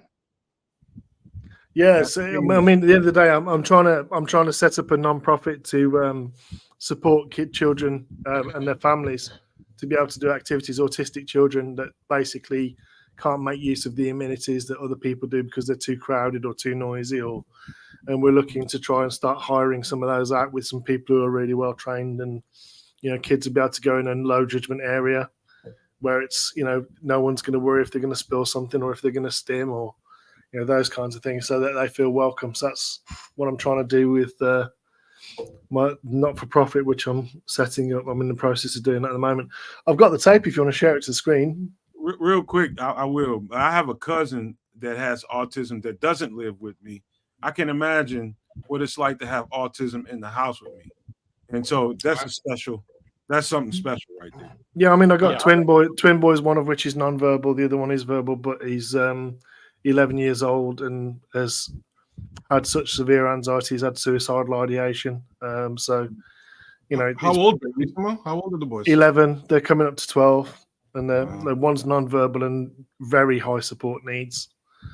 And the other one's lower support needs, but he's got obviously mental health issues that come along with anxiety and stuff like that. But that's I don't want to share too much about them, but they both have their issues, and they're both absolute inspirations to me. So yeah, I got two nephews. I also have two cousins, but my two nephews are also autistic too. They're one of the two of them is extremely verbal and vocal, definitely a high functioning autistic, whereas the second one, he needs a lot of care. Like I'm with you where you are. The functioning labels, it's like when people say high functioning, it means you can see my ability, but you can't see my disability. Yeah. When people say low functioning, it's you can see my disability, but you can't see my abilities. I like the way you put that, man. And that's something that that functioning label, we always try and stay clear of it because it's an oscillating feast anyway.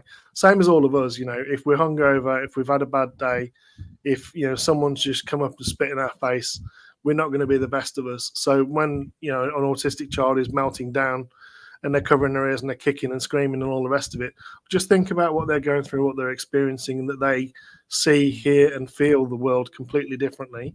I don't want to get too much into the autism side of things, but I do appreciate the thoughts. So Austin Booker on the edge there. Thanks, Patty. I appreciate that, mate. Austin Booker off the edge here. This game was pretty amazing, to be fair. I know that. I've not looked at this specific one. So we got edge coming pressure from the corner as well. You see him take the tackle. So he's running game here for the corner to come free. Took an inside angle.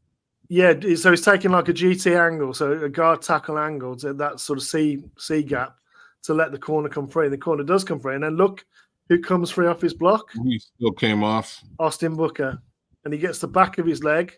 He starts stumbling, and he's dead. Then can everybody see this? By the way, let me know. Give me a thumbs up if you can see everything. Oh, you're gonna get the other. You're gonna get the all-22 angle now, anyway. So he's here. You'll get a good angle here. Look at how long he is.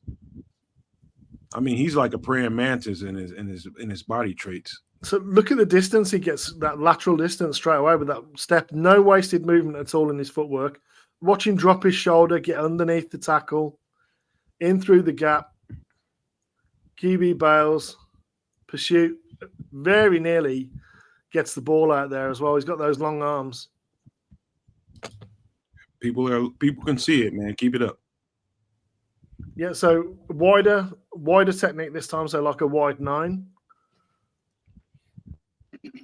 So see the speed, the dip and rip. So it's a dip and rip move, and then the counter. You see the violent counter. Mm-hmm.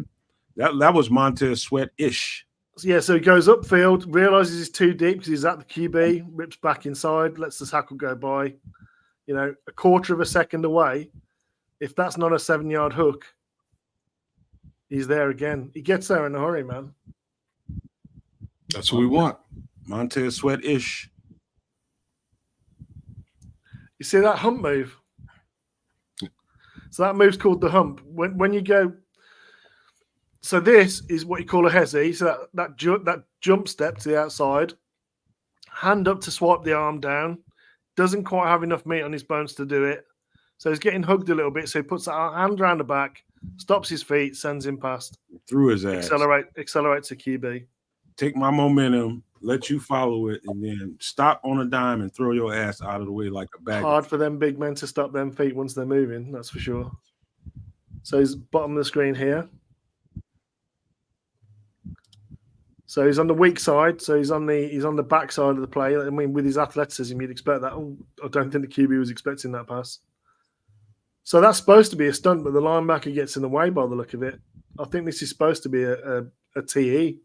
That's a Tackle terrible first. stunt, man. That's a stunt, but it ran awfully. Yeah, so the 90 is actually the tackle. He's like a 3-tech on the inside of him. He goes first, but then drops back. And I don't know what they're running there, but that doesn't make much sense at all. Somebody effed up. That's what happened. We'll skip past that one because it's like there's no point watching a messed up stunt. Spin move, huh? Messing around with Montez Sweat, he'll find it. That's be yourself. He said he should include the spin move. He'll be dangerous. That's the best thing. He has a spin. Go ahead. He has a spin move. So you see him. He's much narrower here. He's like a 4-eye. So 4-eye is the inside shoulder of the tackle. And then he goes to the outside, so it makes him widen away from the guard. You see how he made him widen away from the guard to leave 3-on-3? So the guard stayed that side because he was inside and he's coming away to make the guard chase. And it means you got 3-on-3 with him there. With his measurables, Barrelissimo, because we've been talking to all kinds of shit during this show. We didn't think Flus got one player that he might have wanted for his defense. Does this check a box for Flus, a Flus pick? Oh, yeah. Yeah, he's a little bit on the light side. Look at a long arm stab. That's a great body angle for a long arm stab. Oh, he's getting held as well. That's a face mask.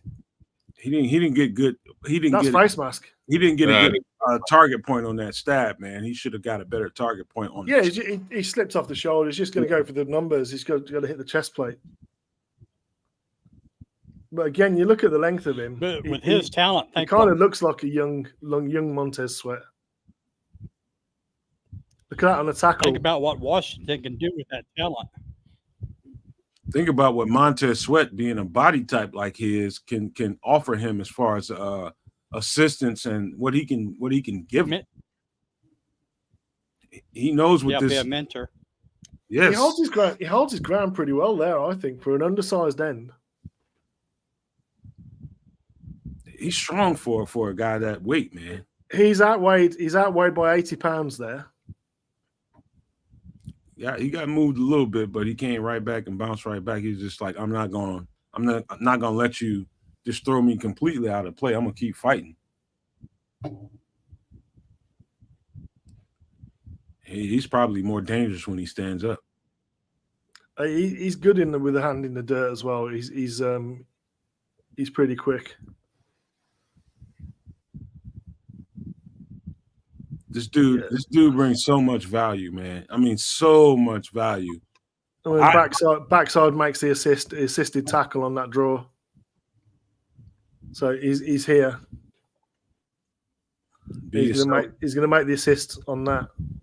Be Yourself loves how he plays a run, man. He fights, man. He knows he's underweight and he knows he has to fight. But he plays with really good leverage, Nomad. Yes. It's knowing your shortcomings and being willing to fight to cover them up, and you can see that in his tape. He fights, man. So they've just motioned in towards him. They've changed formation. So zone towards, and it is actually a give to running back. Look at him get off the tackle. Force that. Yeah, I mean he did. So he's got to keep the outside leverage. That's his job here. Is keep the outside leverage. I'm gonna have to send Coach T an invite and see if I can get him in here. Yeah, get him in. See him working to the outside. Look, keeping to the outside shoulder, and then as he makes the cut, literally as soon as the running back makes the cut, watch his feet. Look, watch him. Those long arms. Running back makes the cut. Watch his feet now. He's coming. Yeah, he plays the run well. Hey, quarterback for a second, Kez, while I try to get with Coach. All right. So we got him to the bottom of the side here. We got split end to his side. Is he getting a check release? Yeah, he's getting a check release. So there, it's full start, I think. And he's going to get so close to a sack there. I mean, this is second and hella long. How is he? Is he effective in passing lanes? Yeah, I mean he does the good soldier thing. So I mean, whereas that was Tip Ryman, who's pretty good tight end. Look at the length on him when he makes those diving tackles. Yeah, he's getting in there and bringing folks down. You see him there. So again, the flanker is to his side, and the halfback.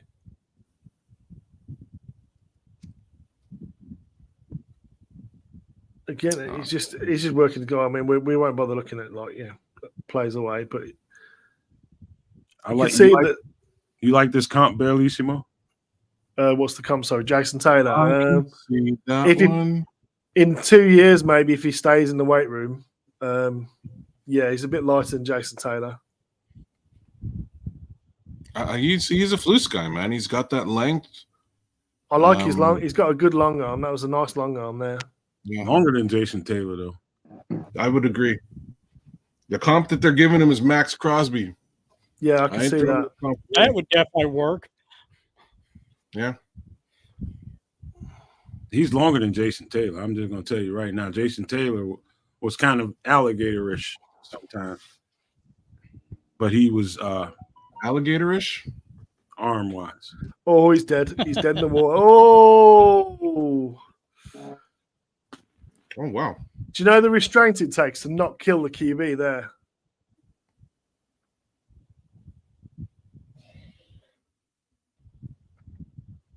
Oh, boy. The restraint to not hit him there.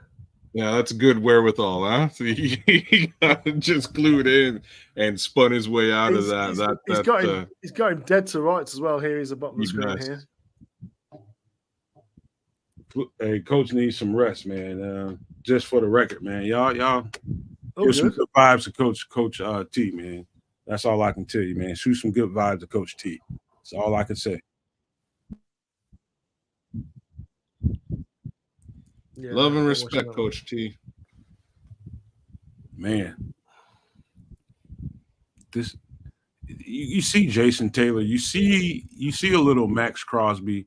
He's just got to on this team. He's going to have to get hella comfortable with those hands in the dirt. I don't think he's got a shortcoming with his hands in the dirt, but I think he's got to get more used to it. I like how he uses his lateral agility as well, Nomad. If you notice, when he's got like this rep, for example, he knows he's outsized and it's goal line. So what does he do? He keeps the tackle's feet moving, keeps him going laterally. He can't get push. He got him pointing low at his lower body and was able to use that leverage to get him off of him a little bit.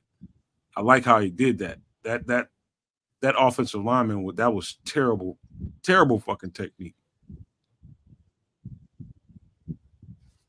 Love and respect to Coach T. Appreciate that. I'll tell him, Patty. Or you can tell him. It's just stopped playing it for some reason. You need to reload it? Yeah. You mean take it down? Give me a second, yeah. Yeah, man. I can't wait to get off. When we get off of here, we're gonna keep going until this thing is over right here. But there's a chance that the Bears come back in still. I mean, there is always that chance. It's not crazy. Again, you and J2K know the caliber of some of these players that are still on the board available. I wouldn't be mad. What am I? Fucking chopped meat? You chop liver, not meat, specifically liver. It's I'm just saying it's cost effective to come back in. It's not big money. We're good to go. All right. Again, so you can see him there. He's listed because he gets a sack and 2 tackles for a loss in this game. Bellissimo, what do you think his chances are of getting snaps early, right away in the season? Pass rush only downs, I think. Obvious pass rush downs only to start with, and special teams is probably where he's going to be. But it depends how much good weight he can put on in the off season. Yeah. So if you can put on 10 pounds of muscle, a little bit of heft. I think Jacob Martin is going to be his problem unless we sign a guy in free agency after this. Oh my God! You see what he just did to the tackle? This just threw him. That dude was like the raccoons went through that garbage bag and everything. There was nothing left. It was just leaking stuff. Watch 72. Goodbye. Garbage bag. Oh, I almost want to say he tripped over something, but I don't think so. No, he just sent him airborne and he made the sack. That's a sack. The raccoons got him. Let's check this again. Trash bag, watch this. Sit down, fat boy. Oh yeah, he put him on the floor. And then the form tackle. Yo, he looks like my kid, bro. That's what my kid looks like when he plays. Ooh. I think you know what's up. I'm gonna tell you something, Barrelissimo. I think guys, especially college guys, and I actually got to witness this firsthand with one of my guys, Ricky from Sussex, Virginia. Man, I'm not gonna tell you his whole government name, but he was one of these types of guys. But he was getting so much information. So much information was being given to him. Guys that played, guys that the coaches and the assistants do this, try this, do this, try that. And he got away from the fact that he's got 36, 37-inch arms and could put those paws on somebody with huge hands and use power. Just put those hands on them and just drive them. He didn't get that until like the third, probably 3 quarters into the season, my freshman year. And once he got that, man, he was absolutely dominant, man. Just put those hands out and drive. Good coaching is like like good golf coaching. And I know golf's probably not the right analogy, but when you have like swing thoughts, when you're thinking of what you're going to do on your golf swing, you only want 1 or 2 things in your head tops. You don't want any more than that. And that's it. And if you're someone who's developing, you don't want to be developing more than one thing at one time. Until you got that down pat, that's what you do. Until you got that technique down, that's what you do. And you keep doing that. If you try and give too much too soon, you'll have people in their own heads and they won't be able to do anything. So here is just spare man just dropping back. I think Javon Dexter had that problem this year. He was trying to do too many things instead of trusting what he's God gifted with. And that's raw power. Use it. Yeah, bull rush people. Look what happened. But that's what happened when you get too much information and you're trying everything, trying all these tools. Get good at 1, 2 things and have a counter to both. So this snap doesn't look like anything, but look how he takes the flat away. So the halfback, he goes with a halfback in man. That's a screen. I'm pretty sure that's meant to be a screen. I think Chicago's gonna love this guy. You reckon this is a screen to the left, to the halfback? He was playing the mesh. He was playing the mesh and making sure his key was to make sure nothing got outside of him on that. Yeah, he set the edge and paid attention. He knows what he's doing in this position. That much I'll give him. He looks like somebody who's played. He's played the edge for a while. I'm not sure how many snaps he's had, but so the thing is when you're the edge and you got the outside contain, if you win too easy on the outside, if you get no resistance at all, it's a trap. You reckon QB? It's a trap. It's a trap. So you've got to see what's coming. When he just goes away from you like that, and you see the halfback moving at pace, you better go with him, and he does. He knew it was eye candy. I can tell by the way he was moving and looking back. Yeah, he had his eyes squarely on the quarterback after maybe 2 steps. You taught that to make sure that you can use your peripheral and know where you're supposed to be and how those leverages are supposed to be, making sure you got that inside covered, nothing gets outside of you, and watch where that ball is going. That's a skill set. That's a skill set. I've got some coaching for you. See what you see, know what you see, do what you know. Mm-hmm. And when you can do that fast and not have to think about it, that's when you've arrived in whatever defensive scheme you run. Look at this where he just sits at the edge. Look, he sits at the edge because he knows he's going to get pulling guard and end. He made him look stupid. This is what I'm saying. His lateral agility is just too much for most guards and tackles. Crazy athleticism. You try and pull at him. Watch this. He just literally goes, "Ollie!" Mm-hmm. dudes on the ground. So Barelissimo, I don't Yeah. know how much you've watched Buffalo's defensive front and what Eric Washington is going to bring to the table, but one thing that stuck out to me watching it was how versatile his fronts are. It's not like Flus when every play is going to be four guys with their hands in the dirt. He specializes in the team not knowing, the offense not knowing how many people are going to come after him. You're going to send four, you're going to send five, you're going to send six. What are you doing here? But it was the ability to be able to be versatile and have guys standing up, not standing up, and that variation. I think Austin Booker fits into. So to me, I think this is more of a Eric Washington pick than it is a Flus. So Washington, I mean, the thing that I like about what he does is he's very multiple. But I mean, when he gets his down lineman down, it can either everything looks the same, but it's all different. So they'll come up with the traditional sets, but then they'll run different stunts and twists. But they'll still be keeping the lanes. So you still get the stunts and twists and moves on the inside, but they'll still keep the gap integrity. Or you'll get a really funky alignment saying, okay, let's make you think. Let's see what you're going to do to react, because that's going to set up what I'm going to do in my response in the second half. So you tend to get that sort of stuff early, make them think, and then you'll get the stuff where it looks pretty vanilla, like 2-minute drills, 4-minute drills. It'll look pretty vanilla, but it's not. That's where it brings the more funky kind of pressure, that sort of thing. That's what you want, man. You want to keep people off balance and not know exactly what they see.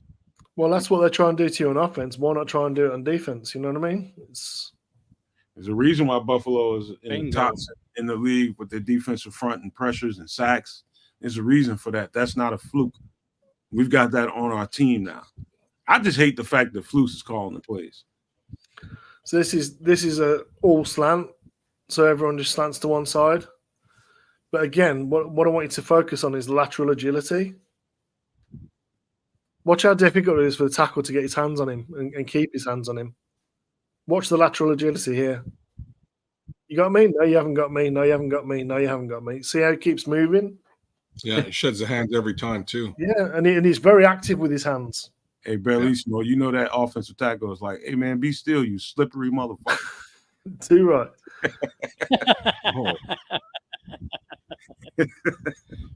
Check him for Vaseline.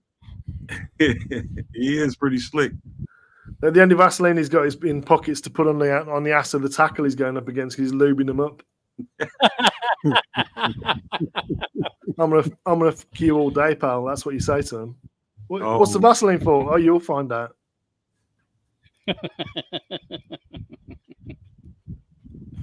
Sorry, it was a bit of prison talk there for you. Sorry about that, guys. Oh man, look at this. Watching the ball. I mean, look at that. Yo, I thought he was burned. Watching I the thought ball. he was dead to rights there. You know what I said about that lateral agility? Tackle thinks I've got him pinned here. Oh, he's took the inside. Yeah, perfect. Oh shit, where the hell's he gone? All right, okay. Yeah. Sorry, dude. One thing about a 3-4, when you're a 3-4 edge rusher, I don't know what this call is exactly, but apparently it was rush if the opportunity presents, but keep your eye on the ball in case the ball comes your way. And so you got to do both. The intent is to get there, but if you need to settle down and rush under control, then this provides you another opportunity to make a play here. 4-3 generally, the first thing for D-line is get upfield in your gap. So that's it. Is the first thought is get upfield, cross the line of scrimmage, and that's what you tend to see. Again, he's the read man there. So you see how they all slanted, and then they brought the linebacker pressure, and he replaces the linebacker. So he's got the versatility. What you get is you get linebacker fire, and he replaces with one of the safeties. Mm-hmm. So this is complex. Sorry, it's this safety and him that replace because the linebackers are coming. That's actually really complex defense. Yeah, I was thinking it was a double A gap blitz, but they kind of stunted on the way in. Yeah, I mean they got him pretty good on that. That's actually really. This is actually sort of cover. In fact, it's cover 1, isn't it? So it looks like cover 2 initially here, but what we're actually getting is he's dropping, he's coming up. We're sending all of these dudes that side. That's the one high, and then everyone else is man. Yeah, these different defenses are getting real exotic, man. Forcing the offense's hand. Man, you know. That's Go ahead, Bellissimo. no, I was just saying there's a lot to like in that. I mean, it's the patience and selling what you're doing. Ooh, 165, Rasheen Ali, running back from Marshall. This dude is a player, man. 165, Rasheen Ali, running back from Marshall. Man, he's going to bring a different dynamic to that offense that they don't have right now. Yeah, I mean, you talk about hits on this play. He's got outside contain, but watch the effort. Just to stay in it. Yeah, I've got nothing to the outside. Let's chase it down. And then put some stink on it. So this looks like it's actually head up over the tight end. No, he's on the inside. Sorry, he's on the tackle, isn't he? Look at that disengage there. I know this is the opposite side of the field. His arms are freakishly long, man. Yeah. So it's the opposite side of the field. He's not going to make a play, but watch the disengage here. He gets stalemated, but then watch him disengage with them long arms. It's just a push-pull. You see him disengage and then just breaks it. It's that suddenness of movement. That's why he wins. Both laterally and sort of linear. Again, he's got no business getting out there to cover that. Pretty disciplined, man, for a kid that age. Yeah, I mean, 21, just turned 21 in December. A lot of guys I know that play that spot, man. They get so eager to get those stats, man. They get all out of sorts, man. This guy is pretty disciplined. He's maintaining his assignment. Well, most young DNs is see car, chase car, isn't it? And that's what you get. Like puppies. He's very disciplined, man. Very mature. I could say that. Don't underestimate that. The maturity at his assignment, man. It takes a while sometimes to get guys just to do the little things he's doing right here. I'll tell you what. This tells me his vision is excellent. He sees this motion coming from the backside. He's watching the QB. Watching the QB. What's the QB watching? QB's watching that. He's going that way. Watch him get his eyes on this. As the motion comes, most people wouldn't see this. You see where his head's at now? He's ready for it. His body's going that way. His head's here. He's like, has he got it? Has he got it? Has he got it? No, he's not. QB's got it. Movement. Okay, I've got a guard and a tight end pulling towards me. Waiting for the mesh. You see, just again, he just makes the pull. It's really not fair on a pulling guard to try and expect him to hit him in space. It's just not going to happen. This dude's a steal, man. He's smart. He's smart. He's smart. Definitely got his head on right. He knows what he's doing. You'll see it here. I mean, you'll see this motion come across here, this jet motion. You see him looking over. He's looking at the QB, looking at the halfback, looking at the QB. Motion comes. Eyes are on the motion. Okay. Wide and. He hasn't got it. Okay, guard coming towards me. They just made him look absolutely stupid. In these kinds of concepts, you just got to trust what everybody else is doing. You got to trust everybody else will take care of their assignment. All I got to do is focus on mine. I know what technique I got to play, what leverage, and you can see him executing it damn near flawlessly every play. Well, the guard thinks I've got a wham here. I'm pulling. I've got a wham. I'm going to kill him on the outside. I'm going to make him look stupid. See him decelerate because he knows he's got to decelerate. If he comes at full speed, he's not even going to get near him. But he decelerates. And it's just as soon as he drops his head, he's past him into the hole. You know, and whilst you might not make the tackle, your buddy does that's on the outside. It just made him look absolutely stupid on that pull.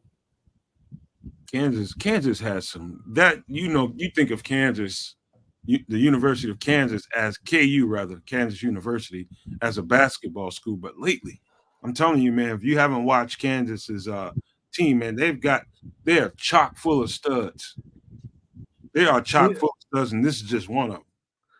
He makes a tackle on this. Gail Sayers.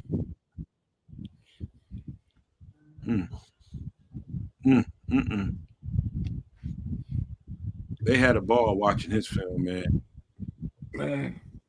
They're thinking. Welcome in, Rajneesh Omar. Welcome in, bro. Good to see you, man. Our guy Plank's in the chat talking about Hard Knocks. What do you guys think? You guys think we're gonna see some Bears on Hard Knocks this time around? Because I couldn't possibly think of a better time to do this thing. Yeah, do it this year because we don't want it for our Super Bowl run next year. That's right. Well said, sir. Well said. I couldn't have said it better myself. Chris Cook is thanking you for sharing the film. You like what you're watching here? I do. Yes. Look at that tackles on him. Disengage, make the tackle. That's a linebacker's. This is the linebacker's gap. Again, there's a lot of other places where they'll talk about tape and how they know the tape and it doesn't lie and stuff, and it's true, it doesn't lie. But there's also stories that don't necessarily get told. This is not his responsibility. His responsibility is not this gap. A gap is defensive tackle, and then this side is linebacker, B gap. Here's his C gap. That's the responsibilities. So B is there, C is here, C is here. Those are the gap responsibilities. He should not be making a tackle in this gap. It's this dude's responsibility. Can I point out another quick nugget? If you can rewind that back to how he was standing there.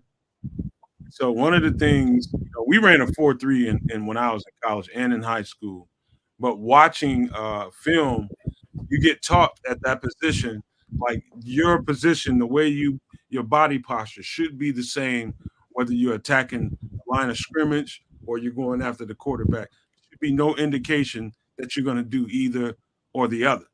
And I've been noticing that the whole time. Every now and again, I can see him get a little bit high when he's thinking something else, but he's pretty disciplined. He'll get better at all of that moving forward. Yeah, I mean, I think they show inside leg up. If you notice, both the outside guys show inside leg up, so it's obviously the way they're coached. But he's got no business making this tackle here. That's his responsibility. I mean, he's in the bloody C gap, for crying out loud. Defensive tackle's in the C gap. And he cuts under the defensive tackle through the A. Who's making the tackle? And he won the leverage battle. Is what he did. He just won. He shouldn't be anywhere near that though. He shouldn't be able to make that tackle. Oh god, he's got the QB running. He's dead. Oh, and it's a bump. Oh, he nearly picked it off. Holy shit! You see how quick he closed on it? Watch what he does to the tackle, because the tackle he's on him too quick for the tackle to get his hands up. He's got his hands there. There's that push pull. He's outside, and then away he goes. I think I remember. And then the closing. This.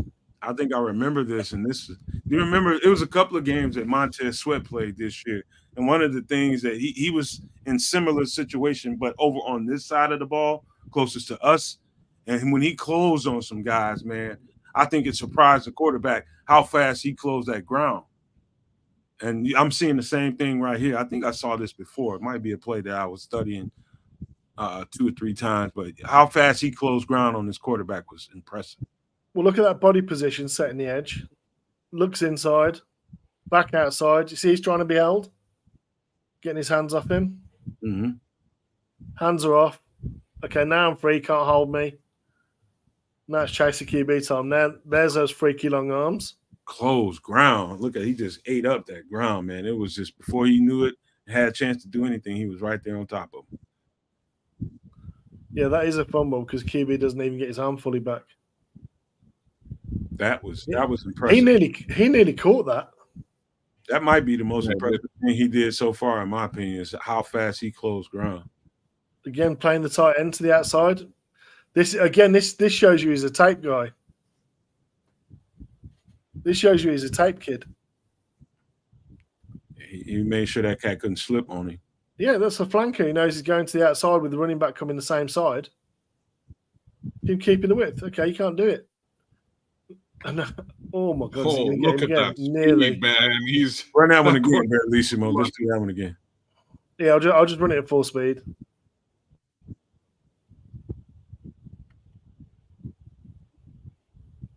sees it, gone. Did it all the right way and then closed on him.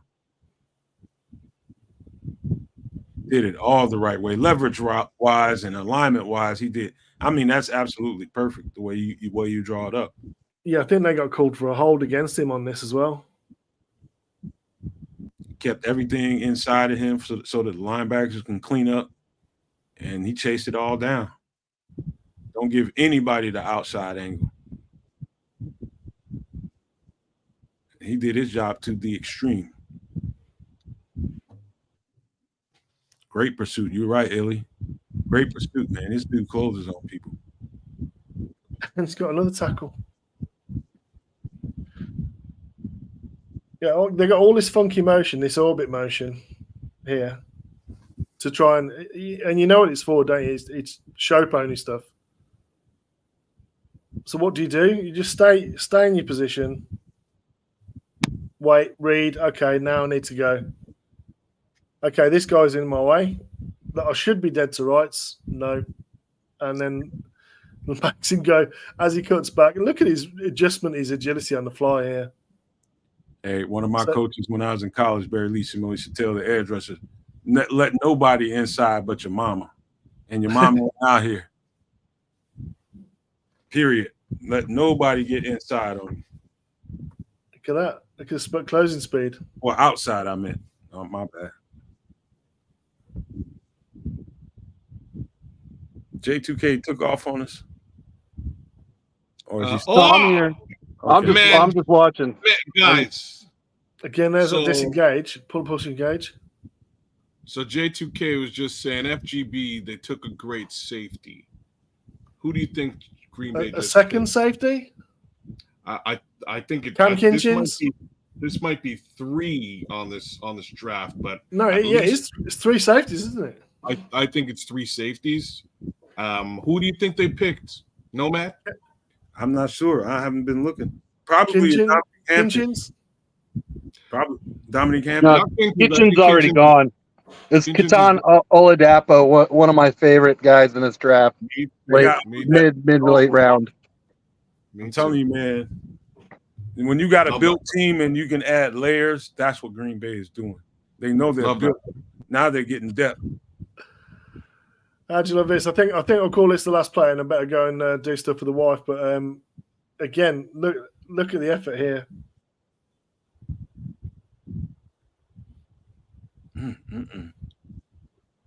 Oh, we got it all walled off. Look, no, you haven't. It comes back for. I want to see that. They had how many blockers out there? They got 5 O linemen against 2 DBs, and then the guy who makes the tackles here, the D end. 5 O linemen against 2 DBs, and then they get 4 yards. He's got good speed. Great speed.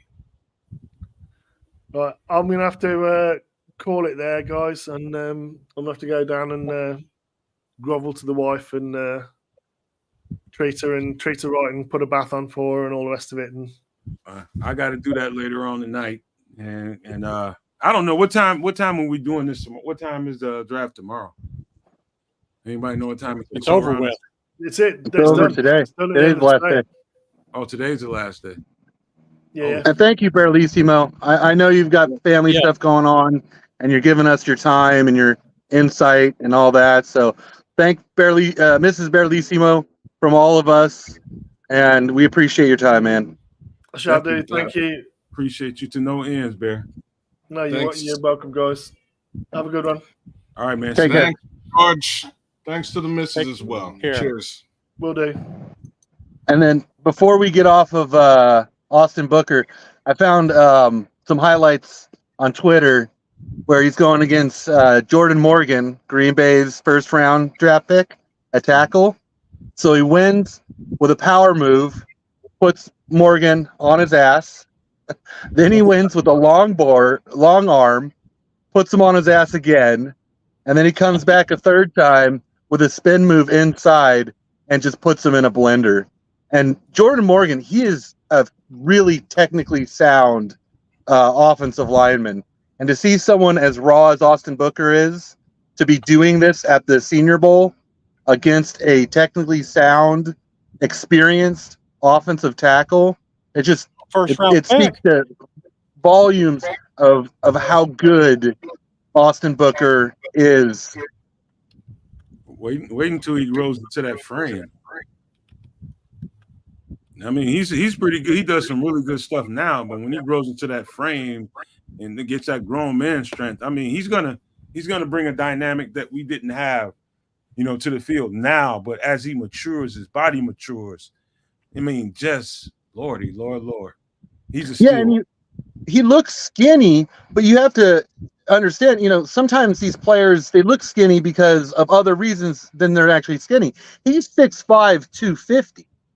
And he looks skinny because at 6'5", he doesn't look like he's got massive, muscle or weight on him. I mean, he's got the frame to add another 15 pounds easily. And if he can maintain his explosion and his fluidity, his quick feet, he's already got the hand usage. And I mean, we saw in this breakdown how intelligent he plays. I mean, this is a layer cake of so many positive things for a raw prospect. I saw so many good things, little things that he was doing technique wise. I mean, just leverage wise. And he's, how you, J2K, you can see a guy that's got long levers and not really. It's like, okay, I got long arms. What's the big deal? No, he's got long arms and knows what to do with them, and uses them in a way that really gives himself an advantage. And so, one interesting thing I would want to know, I bet Montez Sweat was about 10 pounds heavier than him coming out of college, maybe 10, 15 pounds heavier. If anybody wanted to ever check and see what weight Montez Sweat was coming out of college, I bet it wouldn't be all that much different. Jordan Travis, the Jets just took him.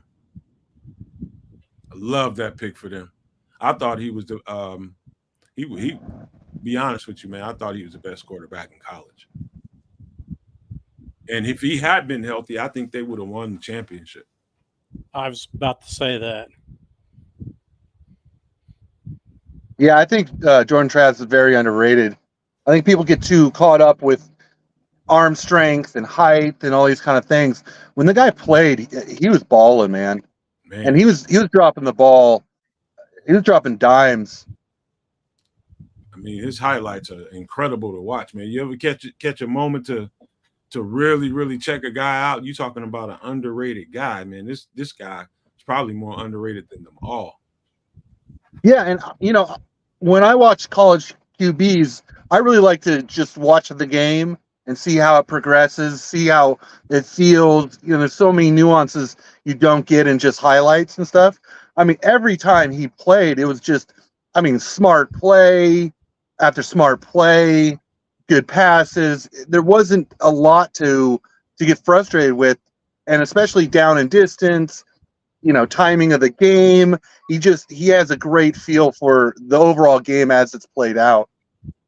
Blank just gave us some good information. He said Montez was 245 in college. Can you imagine that, looking at Montez Sweat right now? Right. He grew into his frame, for sure. 245. What is he now? 270, 275? At least 270. I'm going to say 265, 270.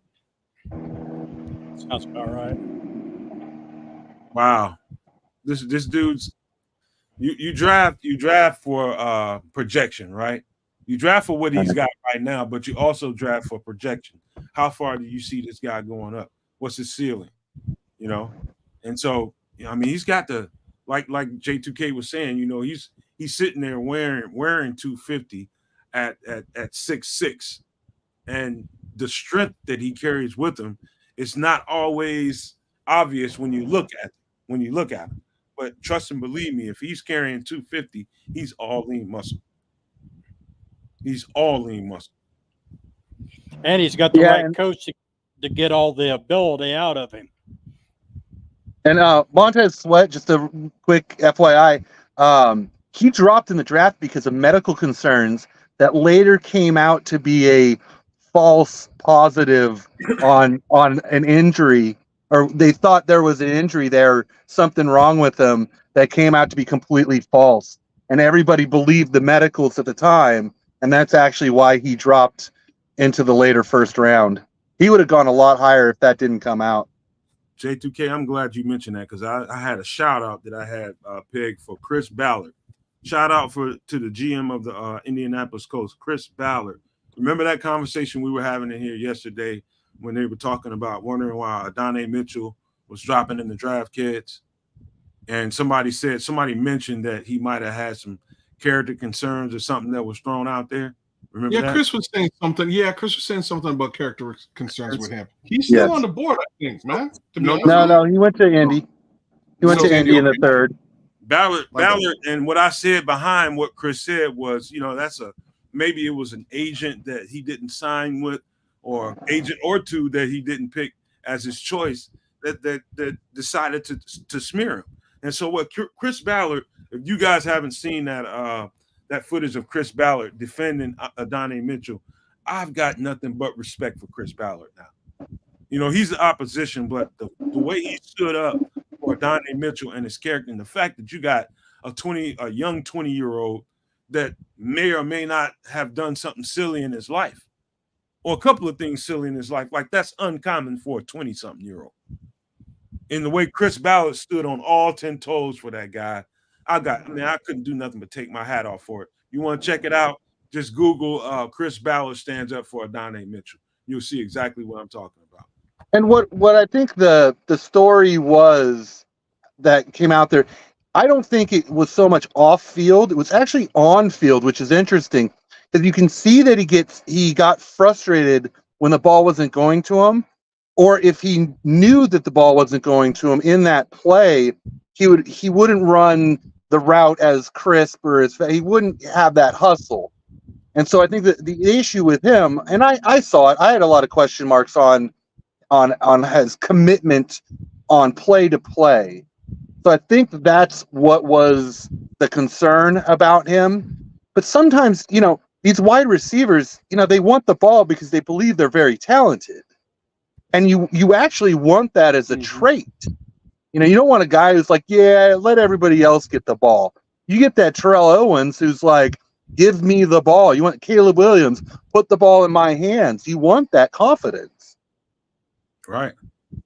Man, you know what, man? Before we carry on, man, let's take a quick station ID right quick. Hey, you Nomaniacs, don't forget to follow all the Nomad Network content.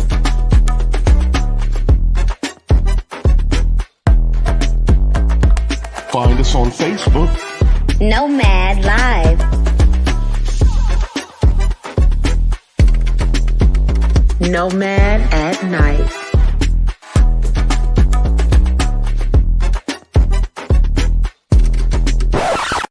And I am Alpha in the kitchen.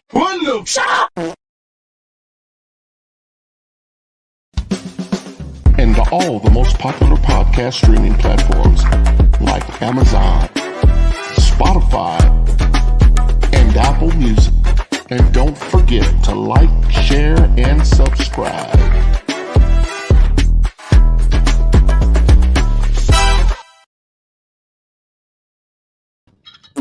Excuse me. What up, Trip? Mr. Nomad, your excuse, sir. What up, Mr. Brian, J2K, my peoples. Triple R in the building. I didn't think Hey, you were gonna make it for a minute there, man. But hey, well, I'm glad you came, man.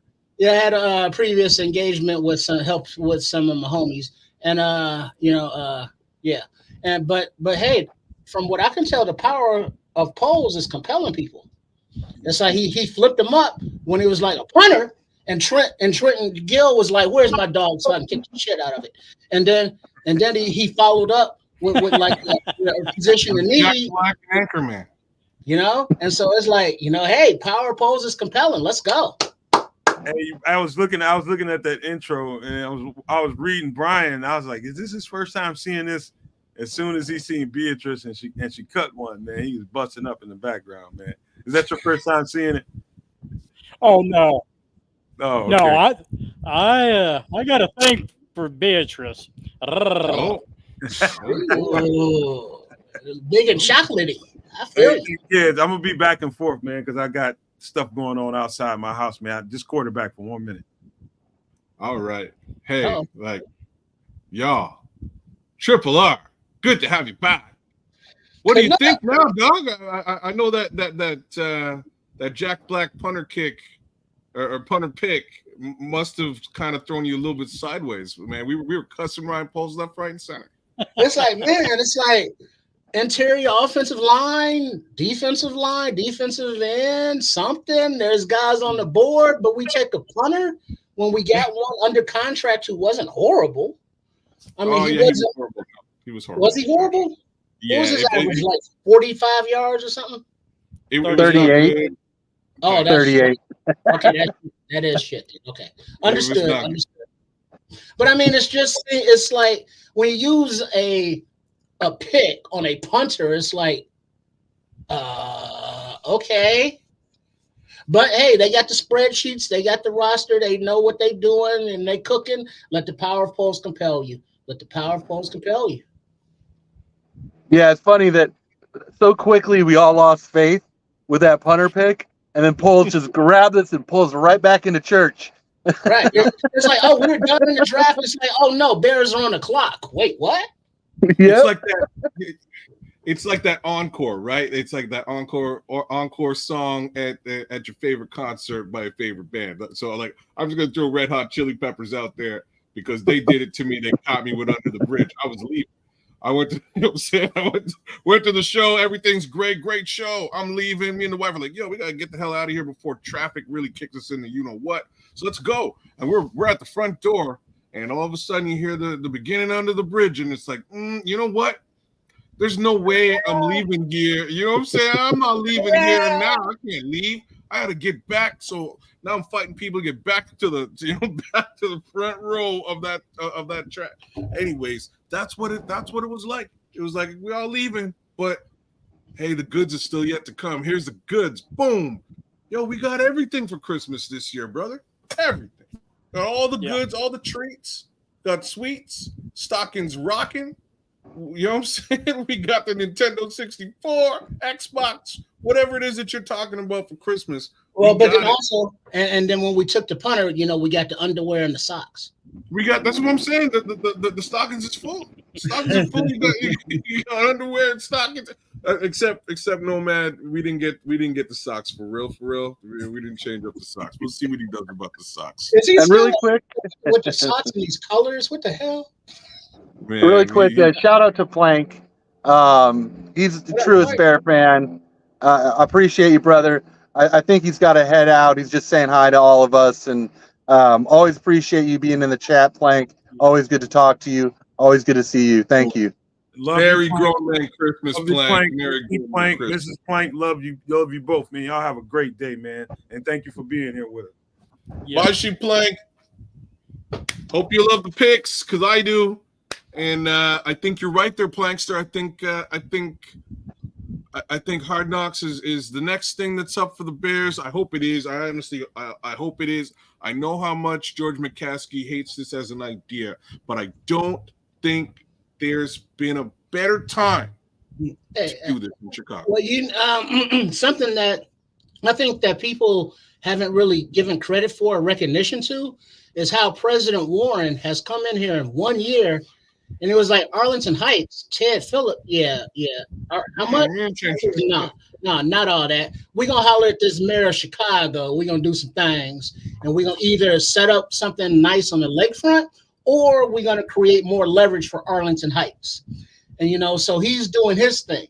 And so with that said, if this is the modern world, Caleb Williams sold the most jerseys out of any athlete ever, the night he was drafted.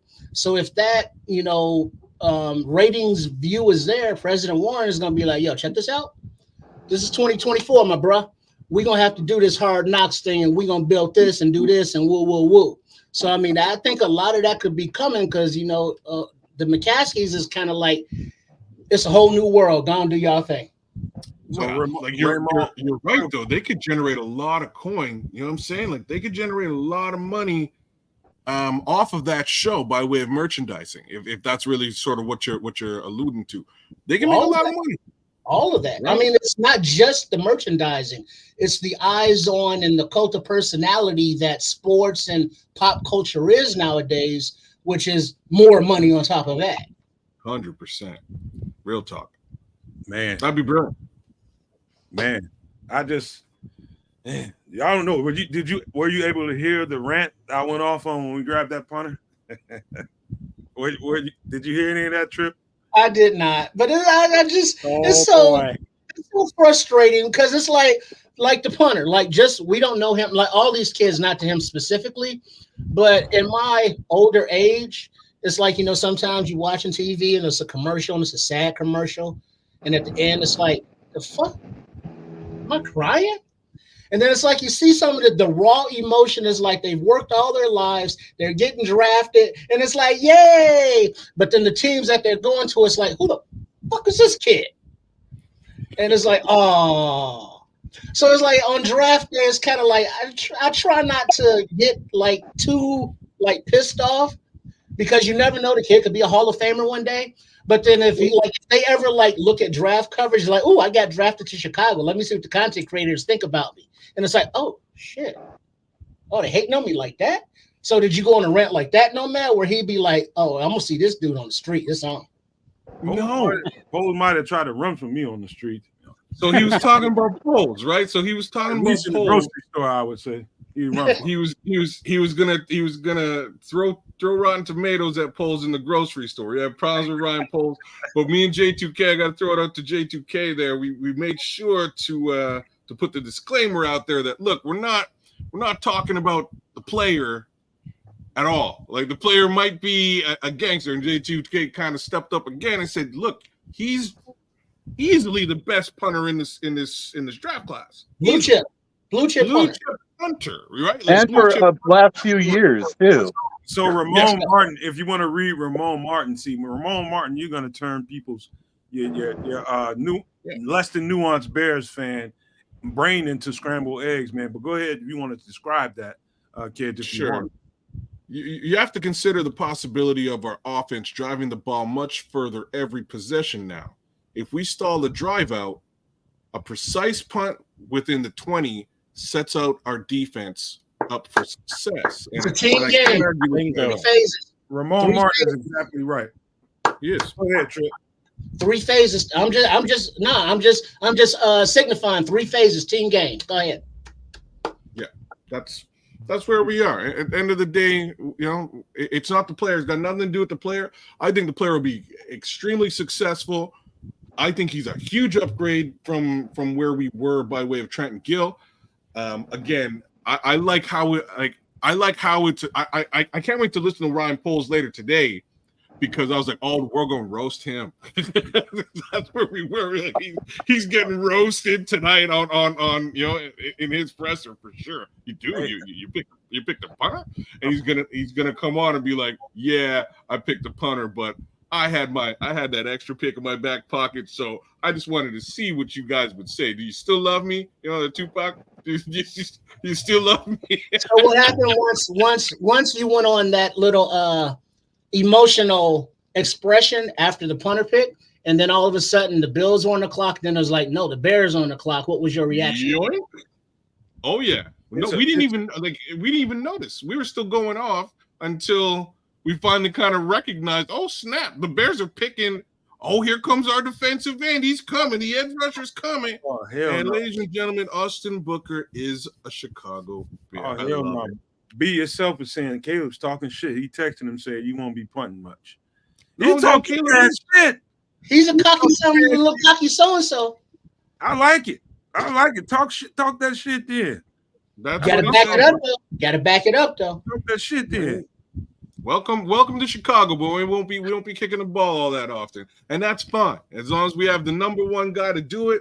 I really hope Pat McAfee gives this kid a little bit of shine on the show this week. I think he should. I think you're missing a massive opportunity, Pat McAfee, if you don't do it. If you're watching, bring Tory Taylor on the McAfee show. What, he's a punter lover. He's a punter. They would have to show that love. How's he not gonna That's do what I'm that? trying to say. That's what I'm trying to say. He'd be missing a huge opportunity. Really give an actual high caliber. Then this is why punters should be drafted in the 4th or earlier type show. I can't have a show like that because we just spent the past hour. Hey, I guess Caleb said, man, you're gonna be over there making sure the goddamn heaters on the sidelines working. You ain't punting shit. Mm-hmm. Yeah. Make sure the heaters are That's working. keep talk, rookie. I Keep want to your see. fingers I want to see it on the field, rookie. That's what I'm talking about. If I was in the locker room, that's exactly what I'd be telling him. You talking a lot of shit on Twitter. I want to see that shit. I can't wait for the camps, man, because there's gonna be some competitive shit going on out there, and I like it. They need to press his ass. They need to put all the pressure on him in practice so that in the games it looks easy. Our practices in college were worse than the damn games, probably double worse as a game, man, because we pushed each other so hard in practice that the game was easy. We knew the film, we knew what they wanted to do against us. We just had dominant players on offense, man. And so games were easy for us, and that's what you want on this level. Make practice so hard for that dude that games is easy. That's what I want to see. I just want to see him walk out there like Pat McAfee / Conor McGregor. That's it. Walk on and off the field like that. Yeah, you know exactly what I'm talking about. That's all I want to say. I don't care if he's a good kicker or not. I just kind of want to see him. Damn, Ant-Man saying, Vince Taylor's McMahon gonna be better walk. than Taylor, That's all I want to see, Pat man. McAfee at J2K. What's that? Sorry.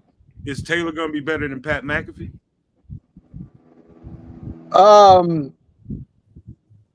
McAfee, he was really good.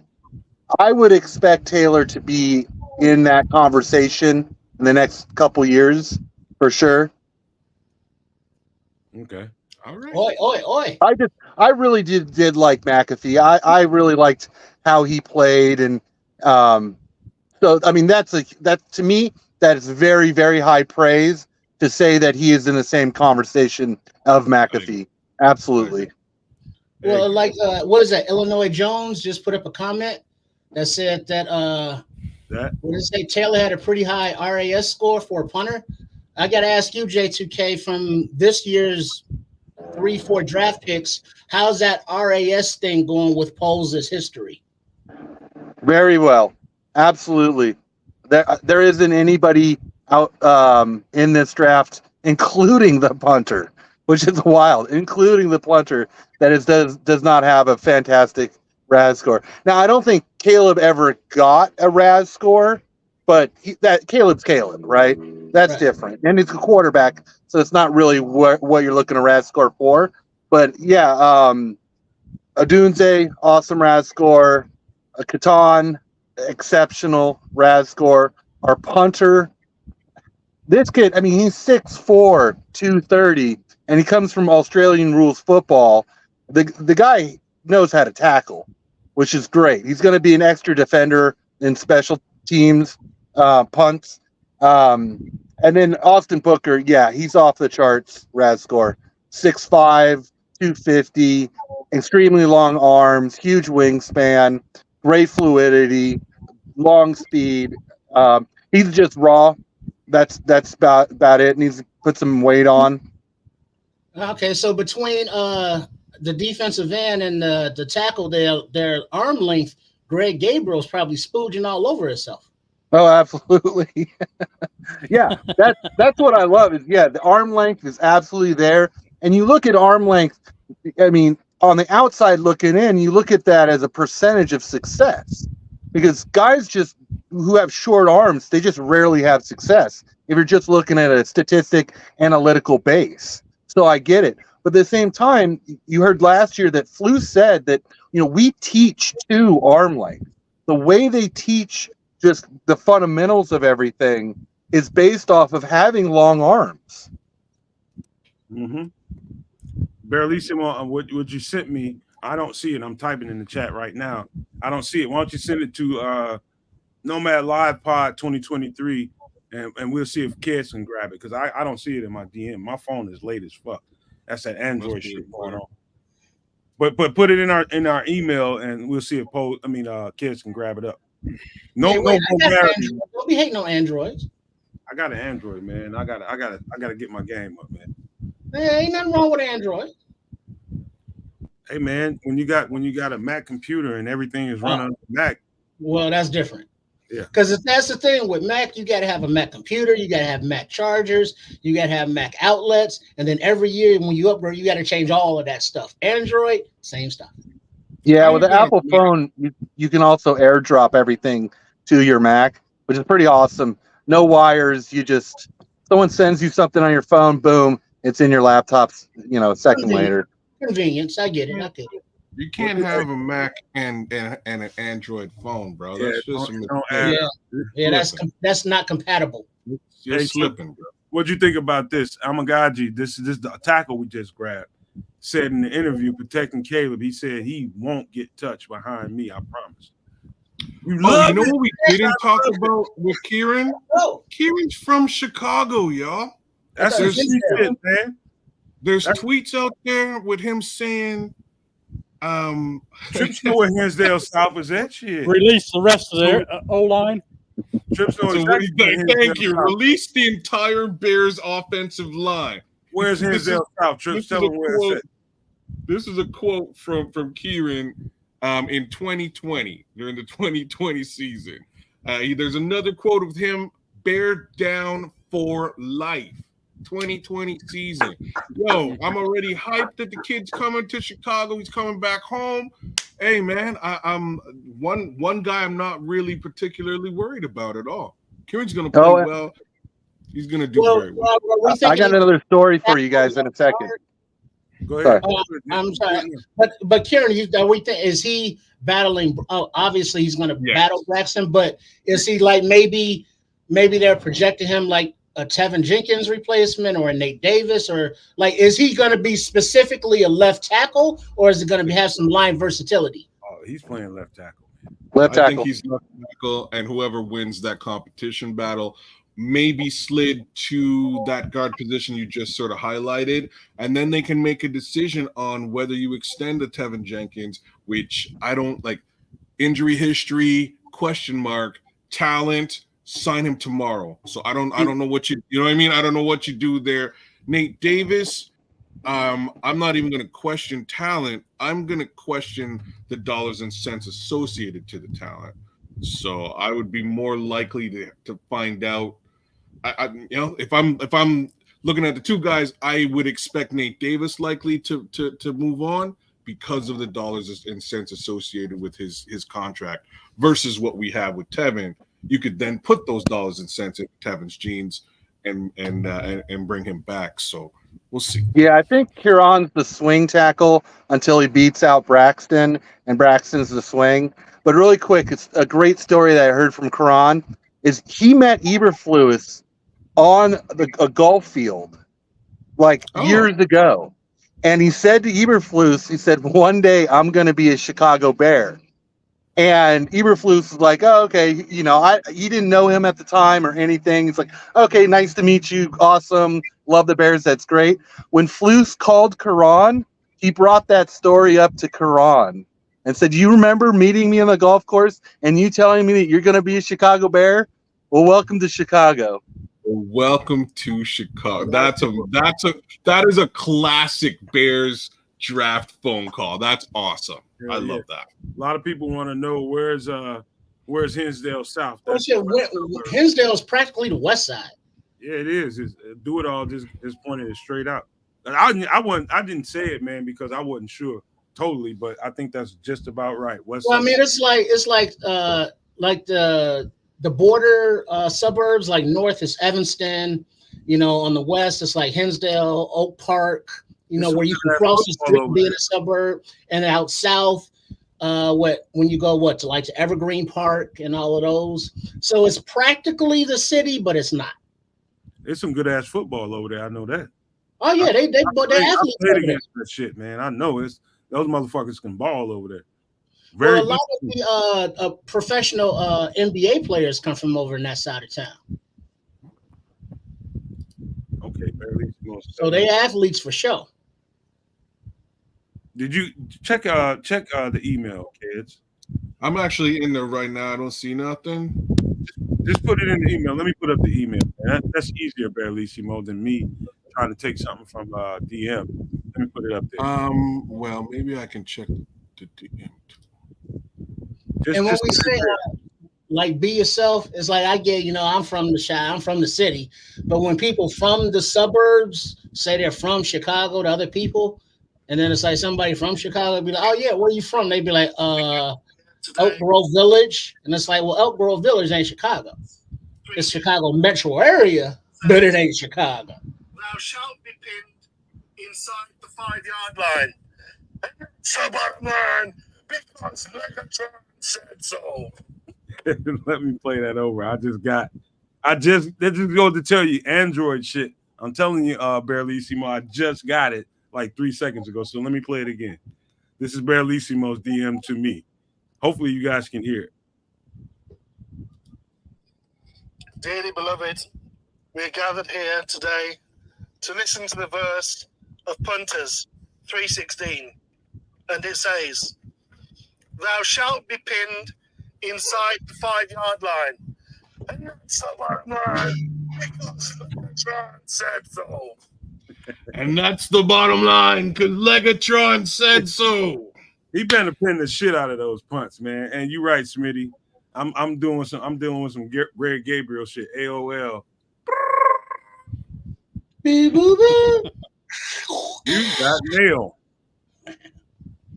That's a shit. The Android. I'm telling you, man, they are delayed. I can't do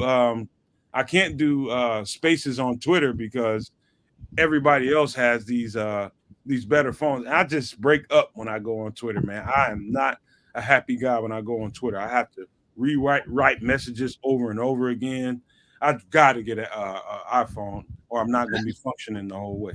Well, just generally on Twitter, and nobody's happy. So it's just a bad space. There's that. Smitty said Greg Gabriel's got a rotary phone. Dang.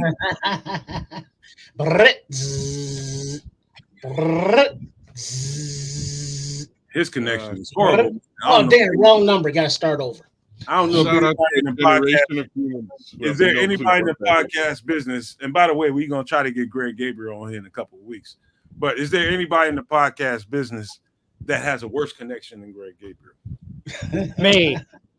I was going to say he's sitting next to me, actually, on the other side. He might be.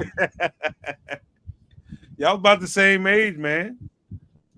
Yeah, pretty close. Yeah, they have the same. I think he was a senior when I was a sophomore. My man Smitty is listening while he's cutting the grass. You can still hear all this shit while you cutting the grass. You must have a battery powered more like I do. Noise canceling headphones. Yeah, you got that. Yeah, man. Everything in Chicago, Ramon. Man, everything in Chicago, man. If you, Chicago stretches out so far, man. You know, it's all right. Like Tinley Park is not Chicago, but we get it. It's like, where are you from? Tinley Park. Or where the fuck is that? By right. Chicago. Oh, just say Chicago then. But it's not. But it is. When I say Kankakee, nobody knows what the fuck that said. So I just say Chicago, especially when you go out of town.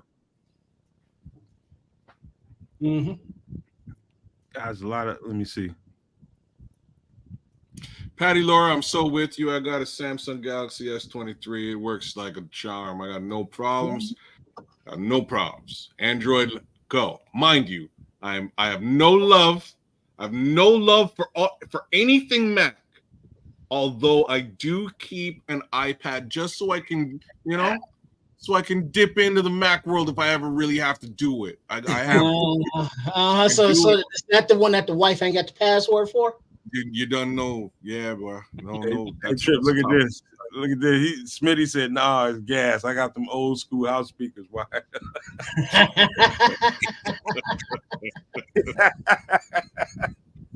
I love to see some shit like that. That's when you put the speakers in the window and like close the window down on it so it don't fall out. Then crank it up. Start bumping. Neighbors are going crazy. Well, that's how they, used to do in the projects all night when there was like 200 different apartments doing that same thing, all listening to the different and the same shit, but different. Yeah. Good times. That's Shot Town, baby. Man, there's some good players going off the board. Kamani Vidal, running back that I liked out of Troy, 5'7", 213, just went to Tennessee. Man, good running back right there. Man, some good players, man. I don't know that people give the rest of the draft the credit that it deserves, man. But I'm telling you, right, guys, right now, there's some players going off the board right now. It's going to be some absolute dogs. Absolutely. Well, this is already the 6th round. So J2K, how many good prospects on your board are still available that might be UDFAs that you thought would get drafted? Quite a few. I think once we get further into the 7th round, I'll kind of know more about the UDFAs.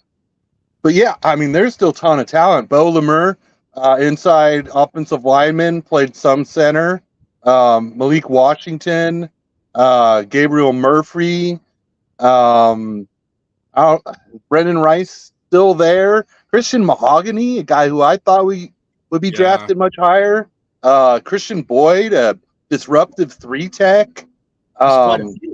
Yeah, I mean, Taj Washington, Gabe Hall is still there. Another guy I really like. Yeah, I mean, there definitely is some more talent to be had in this draft.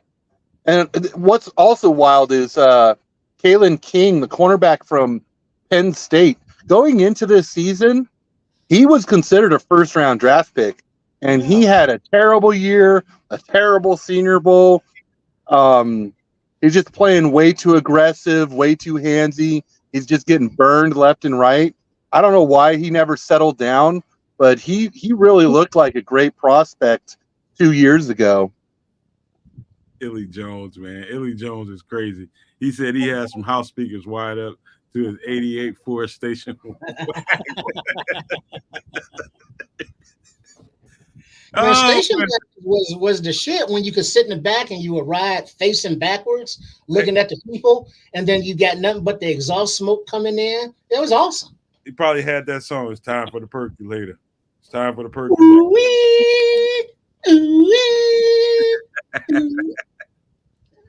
That's absolutely hilarious, man. That's absolutely hilarious. I could just picture that, man. I seen some pictures like that, man. That's hilarious, man. Damn, Jones. You doing it though, man. Oh, I was listening to Kieran speak, our new left tackle, and if I wasn't watching the screen, I would have been like, why are they interviewing Braxton Jones? And then I was like, oh, that's a whole different dude. That's just comparison, man. And when I looked at him, that's the first thing I thought until I looked at him from the waist down. You got more booty. Hey now. Booty to the party. No Diddy. No Diddy, no doubt. Man, he said he loved taking it camping. Pumping out the woods like giant. It's house. It's house. It's house. It's house. You know what? This is true, man. It does look like Caleb is more comfortable in his own skin. He said, Leo Factor 1 says, I think Caleb looks more comfortable talking to the media than feels or more willing. He definitely seems more sure of himself. Yeah, no Diddy, man. I ain't on it. I ain't on it. He's got all the traits, man. Cornelius, I think he's talking about Braxton Jones and Amagaji. The comp is Braxton Jones. with an anchor.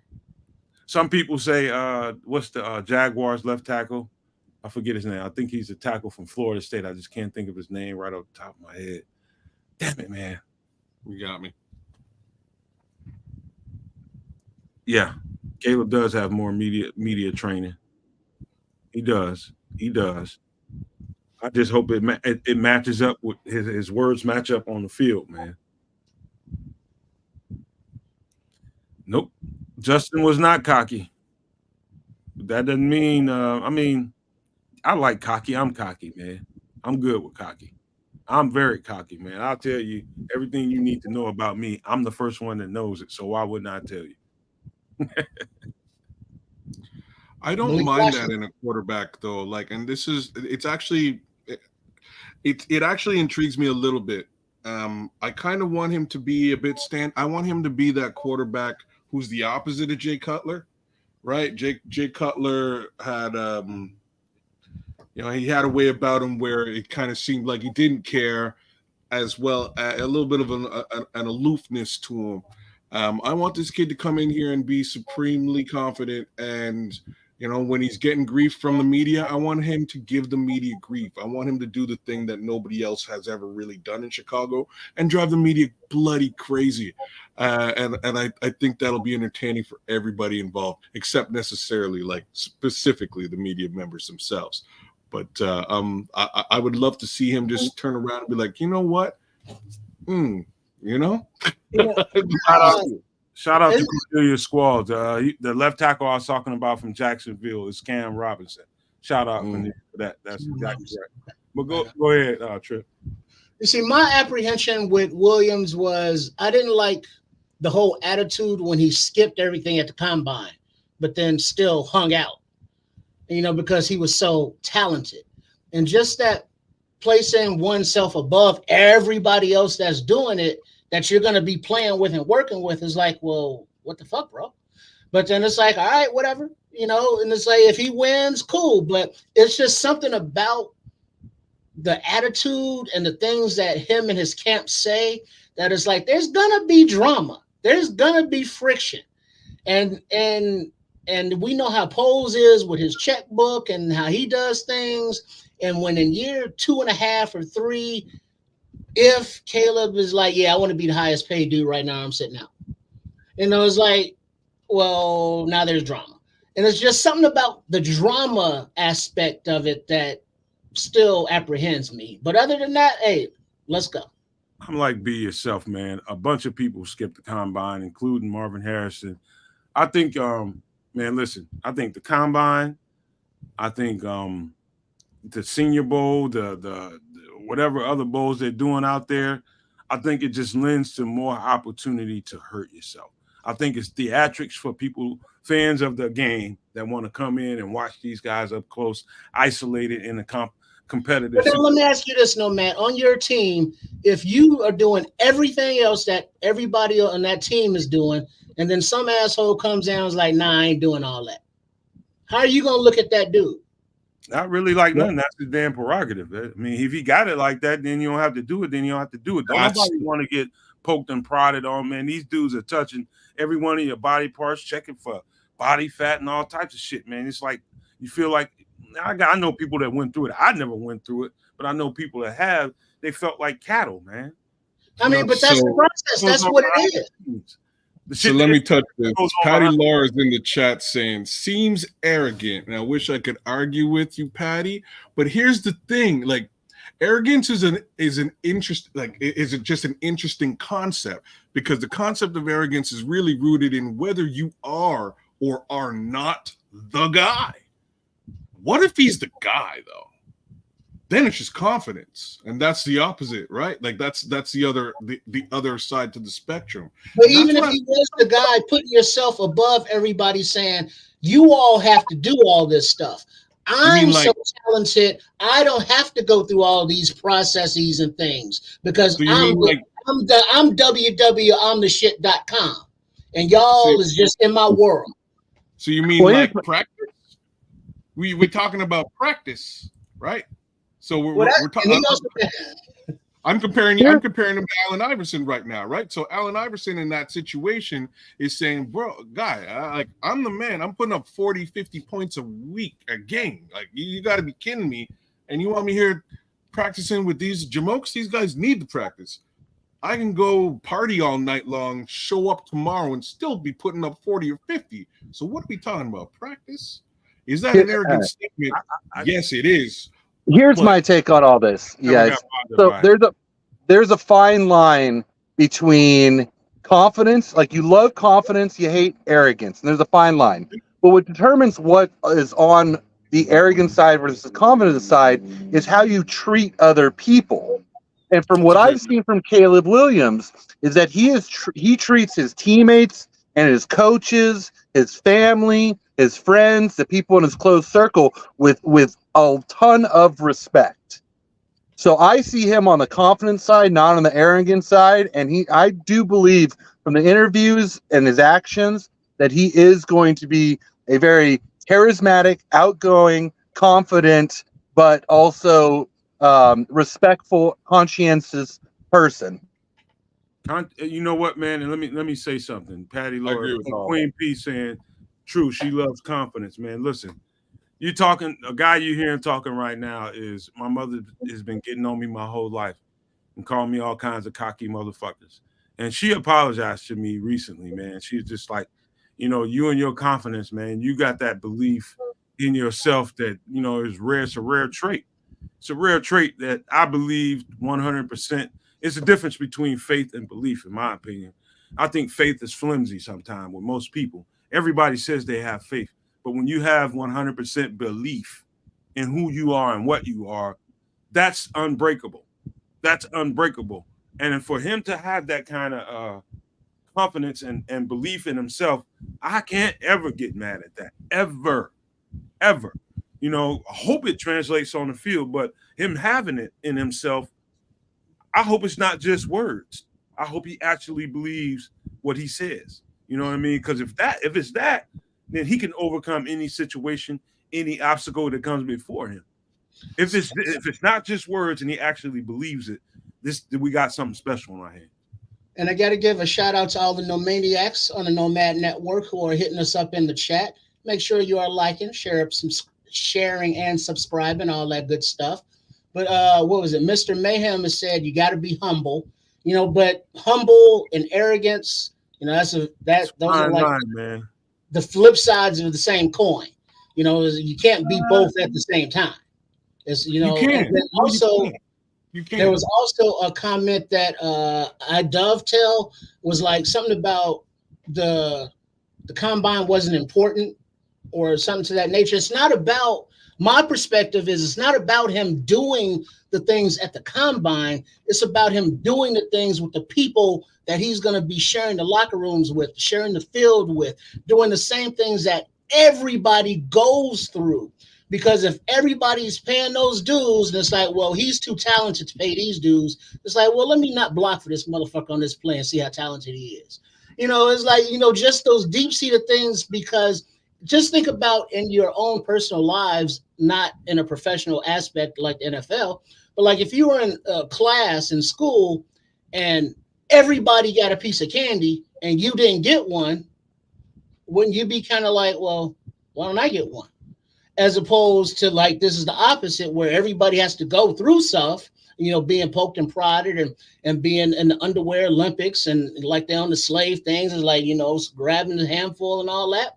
And he's like, nah, I ain't got to do all that because my talent says otherwise. It's the same situation, but in reverse. He has to go through all that other stuff as well, just to be part of the group. Once you elevate yourself to above everybody else, now you in a very, very precarious situation up there. Stub Rock, hold on, Stub Rock, man, just gave us a shout out. Bills fan from Toronto here had to subscribe. Yo, that's my guy. Yo, Stub Rock. Yo, Stubbs. That's my guy. What's up, man? We love you, man. Appreciate you and welcome to the family, man. What's ahead. up, Stubbs? Love it, brother. Yo, repping from Toronto. That's my guy. Me and Stubbs used to rock that microphone on some craziness back in the day. That's my guy. Love it, Stubbs. Let's fucking go. Love man. it, Stubbs. Let's go. Oh, and thanks for Bates and that trade for them Bills, by the way. Good looks. Mhm. But Yeah, yeah, man. on that arrogance tip, man, it's gonna be interesting. There's another way of looking at it, and sort of to touch on what Nomad is talking about by way of the combine, etc.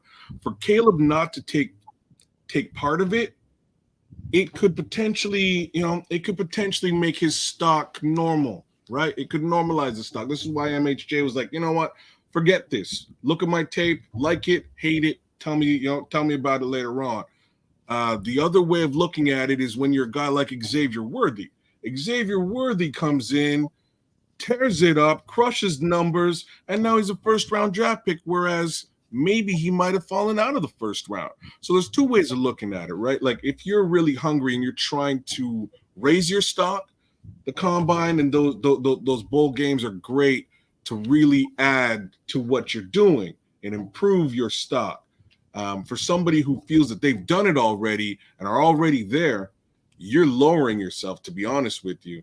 So the Underwear Olympics is really an interesting thing.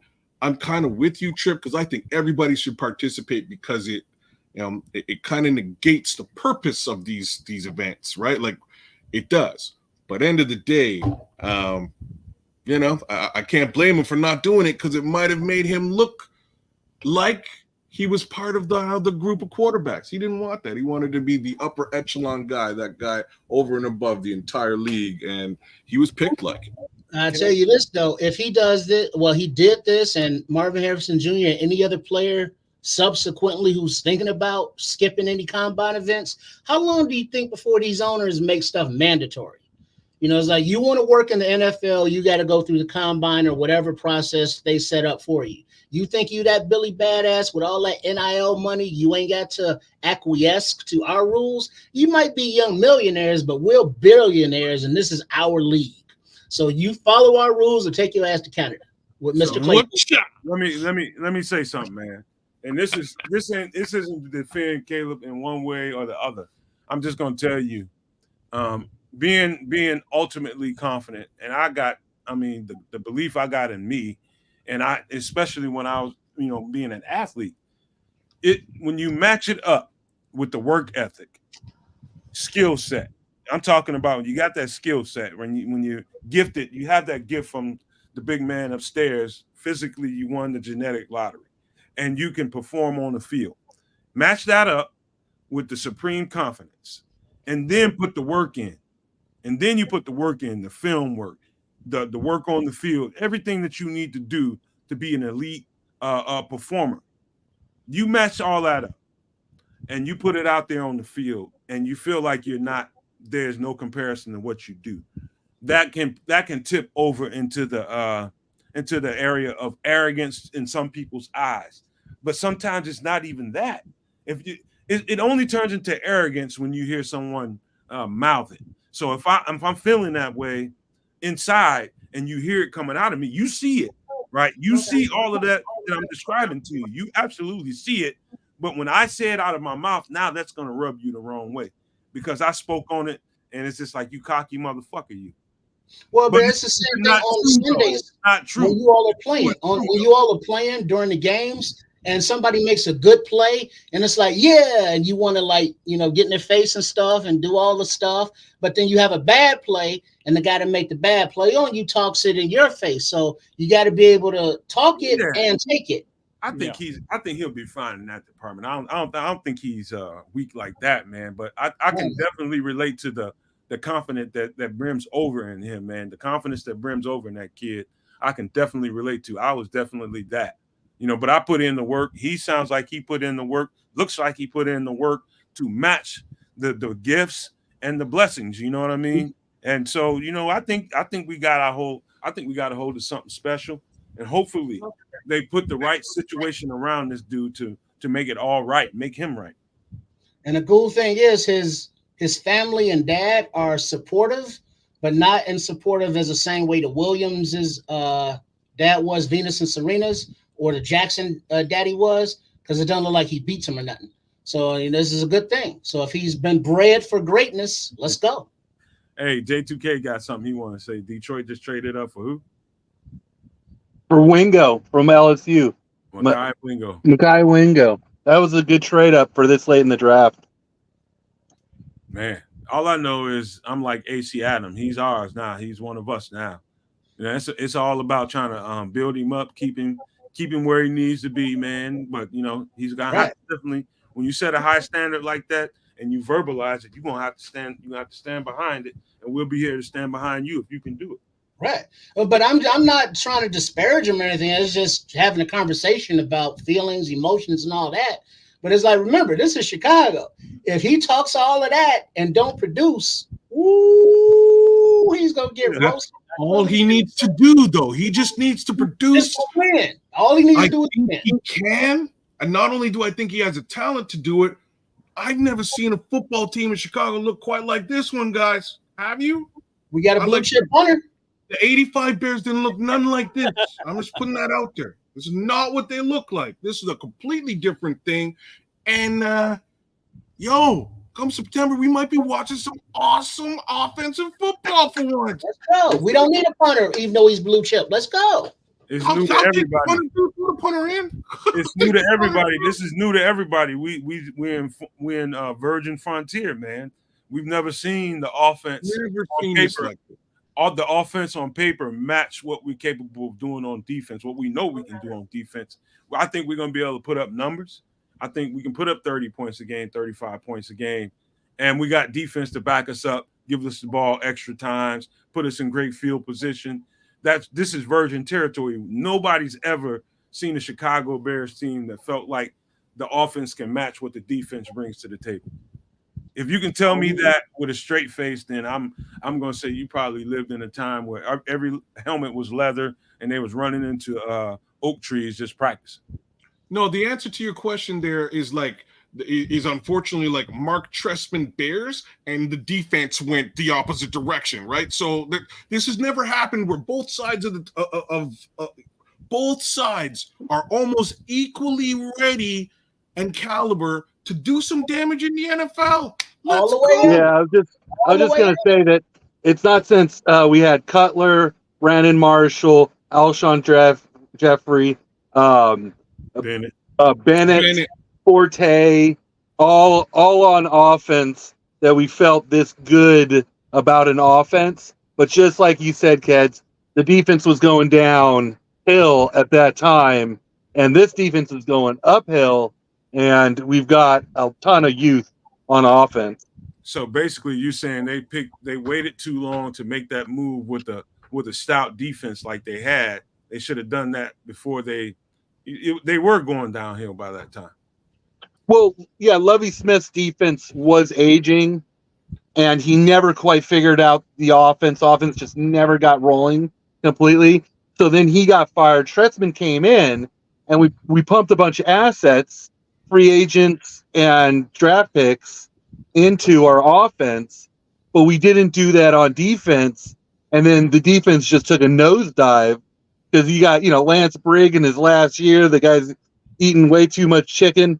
And Urlacher's hips are glass at that point, and I mean just the whole it was such a poor business moves, to be honest, that you just pump all these resources on one side when the other side is dying. And this is why I love what Poles is doing, is because he's building these resources up slowly, smartly. He's not wasting draft picks on trading for a quarterback, right? Like the draft picks we traded for Cutler, and then we spent a bunch of money on Marshall and Bennett, and we spent draft picks on Forte, which, I love Forte, and he was a good draft pick, but it was too many assets thrown into one place. Yeah. Yeah. So we finally have balance, guys. This is the thing we've been missing. It's always been an over investment on one side of the ball or the other, right? That's really what we've been dealing with. Pulse came in flushed out the massive contractual case scenario and financials on the defense, reestablished it, and now is filled out an offense where he still has a fair amount of cap space to do something else if he really wants to do it. Let's just put that out there too. If he wants to make some kind of other weird going to the playoffs, we're going deep splash, he can pull that trigger, guys. So I'm ready to go. I don't know about the rest of you guys. I'm ready. Let's do this let's do the damn thing, guys. Let's do the thing. Let's go. Come on, man. If there's anybody in this chat listening or watching or a part of this show, man, please get the likes. Get the likes up, man. Please get the likes up. If you haven't, please go ahead and hit the like if you do nothing else. But subscribe if you really want to show us some love. We would really appreciate that, man. We're trying to get over the 2,000 threshold, and we're trying our ass off. And I think we're putting out some damn good content while we're trying to do it. We're just having fun out here, and you get to watch a live podcast instead of the shit that we would be talking about in the green room if we weren't live. You get to watch it live today. And so it's just, we would be having these general conversations. This is true barbershop shit right here. But yeah, go ahead and hit the subscribe button. If you do nothing else, hit the like button, man. We'd appreciate it. And thanks for liking and subscribing there, Stubbs, man. Big ups to you, dog. Big ups to you. Thanks, brother. Appreciate it. And do it all. It's not about the combine or skipping it. It's about skipping the process that everybody goes through. Oh, I'm sorry. I'm talking to the chat live. No, I'm with you. I'm with you. Appreciate the love, Stub. We need it. We need some of that. We need everybody to start doing that, man. Send the link to their friends. Let everybody know who we are and what we're trying to do. Because if you're enjoying the show and you like what we're putting out, somebody's going to like it out there. So do them a favor and send them the content, man. We would really appreciate that. And where was Stub from? Money Earning Mount Vernon? No, he's in T Dizzle, man. He's in the dot, as we call it in Canada, as the rest of the world calls it. What do they call it? T dot Toronto. Frankenstein. I heard nothing but good stuff about Toronto, man. It's like one of the best places to go, and if you want to go have a good time and hang out, say Toronto is a beautiful place to be. Ain't nothing wrong with Toronto, man. Great food, great people, pretty decent atmosphere across the board, as long as it ain't winter. Hey, I can deal with a little snow and wind and cold, man. No, you don't want it. I ain't no punk. I can handle that. You think it's bad if you think it's bad in the Illinois area, yeah. I can handle a little cold snow, and man, that don't bother me, man. I'll go out there and fire up a fucking grill right in the middle of a blizzard. I don't give a fuck. If I want a steak or a burger bad enough, I'll make it work. That's some real Canadian stuff right there, bro. I'll just tell you that's what we do. We just do that, and it isn't even like a thing we tell people. We just out there grilling in -40. But hey, you know, is what it is. How you guys feel about New England just drafting Joe Milton? Ooh. Who was the first quarterback they got? Drake May. They got some insurance because they wasn't sure about that motherfucker, or would they have drafted Joe Milton? 2 rookies. Wow. They got back to the room and said, you know what? We might have taken this guy too high. Has that ever not worked out? What? Drafting multiple quarterbacks in a draft. That is a recipe for some fuck uppery. I disagree. It works. Is that a word? Is that even a word? Who wants it? I would have went with fuckery. Fuckery is more so the actual word, but no, I'm with uppery. Fuck uppery. You might have fucked up bad, and you. Yeah, that's what fuckery means. We took Rex Grossman, and then I think the next year we took Kyle Orton, right? But actual same draft. So the first example I'm going to give you is RG3 Kirk Cousins. Definitely worked. Not saying it worked but definitely worked for Kirk Cousins. There's another team who's done this recently. What does that say to the quarterback that they drafted? Number three, right? That you go behind me and get a quarterback that's going to compete with me in training camp, and he might fucking outplay me. You didn't have that much confidence in me when you drafted me, but because you didn't want nobody else to get me, you were unsure. That's what that pick says to me. That whole scenario says they were unsure about what to do. And somebody got to them in the latter part after picking that guy and saying, I'm not sure about this guy. All right, let's go get somebody to back him up. And so I would say that the front office, somebody in the front office, felt pretty good about Drake May. And I think Gerard Mayo said, I don't feel that good about Drake May. What are you going to do to make me feel better? Okay, we'll let you pick a guy later in the draft. And this is the answer. If anything, it screams insurance policy. Yes. That's what it is. And this is what I'm saying. Like, has it ever not worked? Again, it definitely worked for Washington for all intents and purposes. I'm trying to think there's at least one other team that's done this and it worked out. Probably Brady. No. That didn't happen at the same time. That didn't happen. Who? Brady and Bledsoe. That didn't happen at the same time. I think they're a year apart. Are they? I think there's several years actually. Yeah. I think Bledsoe was in the league for a few years, like a good 3 years, and then Brady came. Man, I love Bledsoe nearly retired after he lost that job, and then he went to Dallas. And I know the backstory about Bledsoe. His heart was never actually in football. He didn't like playing football. He was just good at it. He said time and time again, I would rather be at my cabin hunting. I'd rather be doing that right now in this podcast, but I'm loving doing it. Right. And number two, I don't have a fucking cabin. Y'all want to help me out? Right? Cabin? No, that's some first world problems.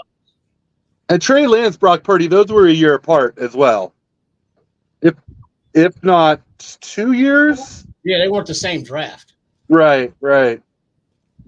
Damn, New England traded Bledsoe to Buffalo, and the Bills curse kicked. Hey, so how you feel? My guy Stubbs knows where he went. He went to Buffalo, and it did not work out. I think Buffalo wound up moving off of Bledsoe and going with my guy, fellow Canadian Doug Flutie, shortly thereafter. But yeah. Hey, if y'all are Atlanta fans, how are you feeling right now after paying Kirk Cousins all that money coming off an Achilles and then using your first round pick on the older guy who has injury history? Or a better question, how the fuck is Kirk Cousins feeling? Well, Kirk Cousins is feeling paid. I don't think he should care because he got guaranteed $100 million. I actually like that pick. A lot of people don't, and they're giving Atlanta, a lot of grief over it. But first off, being an older quarterbacks last a lot longer in the NFL. You could go 10, 15, even 20 years. So my concern isn't so much age. I think that Atlanta really just wanted to fix their quarterback position long term and not force a guy to start early. And Penix is kind of that perfect guy that the upside is enormous because he's got a cannon for an arm, but he does need to completely rework his throwing motion because everything is upper body. And you see that in his inaccuracy, that his feet aren't set. They're often a little too close together, and everything's just all rocket arm, upper body. Odunze bailing him out with those jump balls. So he really needs to retool his whole throwing motion, but he still has that arm strength, and he's got the size. So you give him a few years behind Kirk Cousins to develop, to switch all that, redo his technique, and then you've got a guy who can possibly be, a 10, 15-year starter with a cannon of an arm. So here's some stuff about that. The first is the actual timeline and contract by way of Kirk Cousins. It makes things a little bit weird. Not to mention, we're talking about a first-round pick here that could have been put into or invested into a player that you're putting on the field to help you win, right? Like this is how I see it. The other end of it is, if you really want, like, I'm fully in agreement with the idea, and I brought this up a million times in the past, especially about Caleb Williams, is drafting a quarterback and sitting them, giving them the opportunity to figure things out. But you don't sign a quarterback for 4 years that's basically going to, like, a guaranteed contract that's going to run concurrently with your draftee. You just, like, why would you do that? Because now 3 years contract, or you're paying big money penalty just to play the kid. It's 3 years, and then they have an out for that 4th year. Well, Okay, 3 years, like, so you got 2 years still left big on the money. deal? Yeah, it's still big money, right? Like it's still big money associated. It's like the one thing that I'm gonna compare this to is like the thing that it's Mike Glenn. It's got Ryan Pace's name's written all over it. It's Mike Glennon 2.0. It does. It's Mike Glennon 2.0. This makes the young man Mitch Trubisky difference being. I think, oh man, Kirk Cousins coming off of a major injury. Who's to say he's going to be Kirk Cousins of old in Atlanta? So maybe the kid doesn't even sit. Maybe he's forced out there and playing right away, and Kirk Cousins gets to sit on a bench and collect mad money. Well, the 4th year, the cap hit, dead cap is $12.5 million in his 4th year, which is manageable for a quarterback you paid a bunch of money for. What I think, if I was a Falcon fan, so I'd say was nice is that they've got a quarterback they can win now with, and then they've got a quarterback in the range where they can win long term in the future. And we talk about how teams are forcing young quarterbacks in to start and ruining their careers because the team just isn't talented enough. Yet then we watch Jordan Love sit for 3 years, 4 years, and then become a good starter. So I do actually think they're doing it right, even though they're dumping a ton of assets into the quarterback position. So J2K, there's nothing really wrong with that. Like I think Kirk Cousins is, he's going to do a good job again, unless he has troubles coming off of that injury. Now you've got a bit of an insurance policy in that respect too, and that's just the same thing we were saying a minute ago. He was injured early in the season or mid-season, so the time frame is actually fine for him. It's a tough one. Right? Can you imagine? Yeah. Can you imagine? What's his name? Kirk Cousins sitting on the sofa. I mean, on his love seat with a fireplace burning in front of him, with a furry ass chest with his shirt off and a gold chain, just throwing $100 bills in the fireplace. Like, I don't want to, but with the shirt off, you like that? He's covering himself in coconut butter. You like that? I paint that the right way. What kind of? Yeah, I can kind of see that. You like that on the gold chain? Man, Kirk Cousins and Chase Daniel should start some sort of club together. I'm not sure what it is, but these two dudes have been so paid. At least one is actually starting. Chase Daniels just made money forever, and he wasn't even playing football. It gets to a point where Kirk Cousins is gonna be like, "Hey, Rook, why don't you go on out there and handle my lightweight? Let me get that clipboard." Go. Shit. Hey, Penix might have to slap the hell out of that dude by the time it's all said and done, man, because he's gonna play him like a wet food stamp, straight up. That's hilarious. You mean he's not gonna be a mentor and bring him under his wing? No, if you were that, honestly, Trip, think about that for a second. If you were a multimillionaire, all right, just consider yourself a multimillionaire. Here comes this young guy, gun. You feel like you got 3-4 years left in you. And this quarterback's got to get on the field in 2 years. At least 2 years. At least, if not one, we've got to get him on the field. We've got to get this kid on the field. Just imagine. Mm-hmm. And they're asking you, man, do everything you can to get this kid where he needs to be. Are you going to be a teammate? Or are you going to be furry chest Kirk Cousins in front of a fireplace with a gold chain on?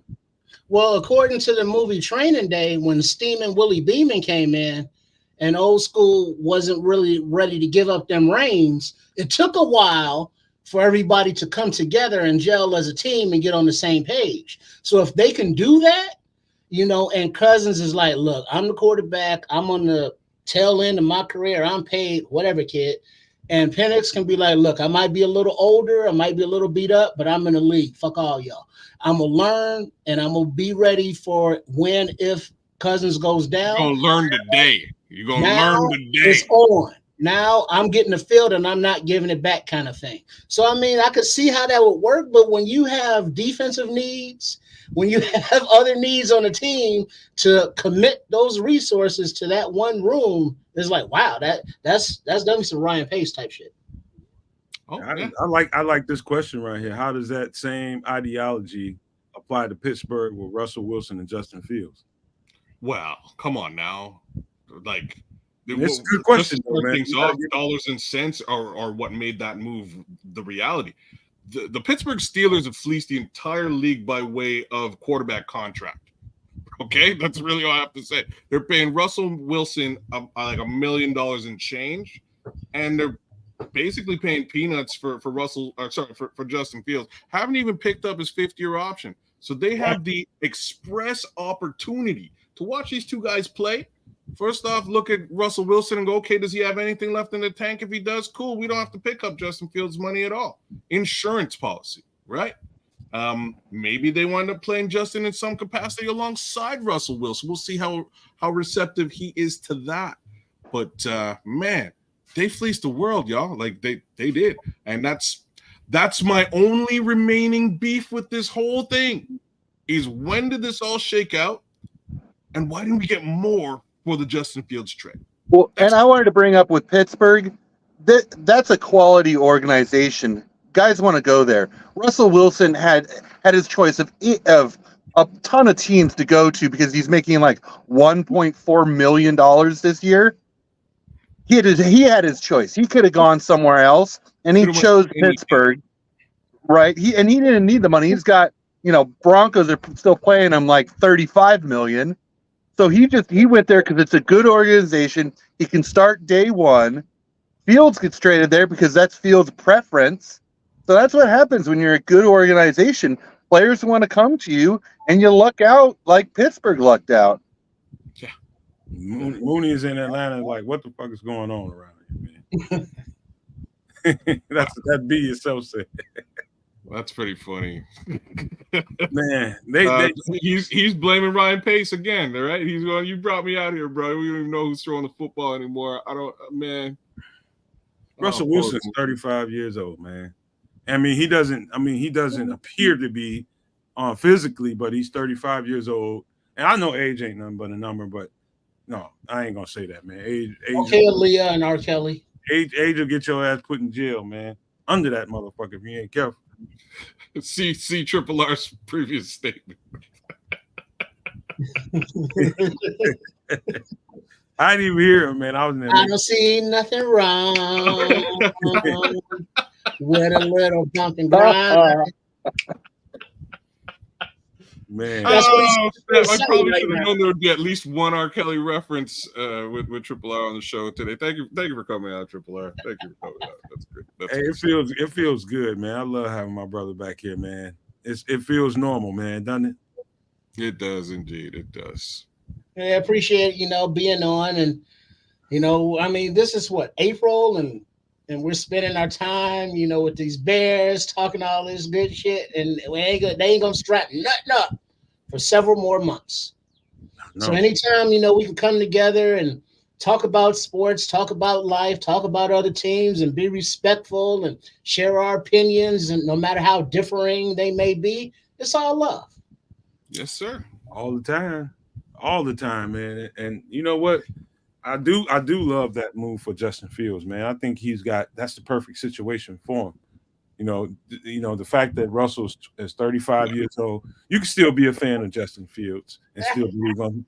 Ain't nobody gonna pull you over and give you no goddamn ticket on the side of the road and say you still a Justin Fields fan.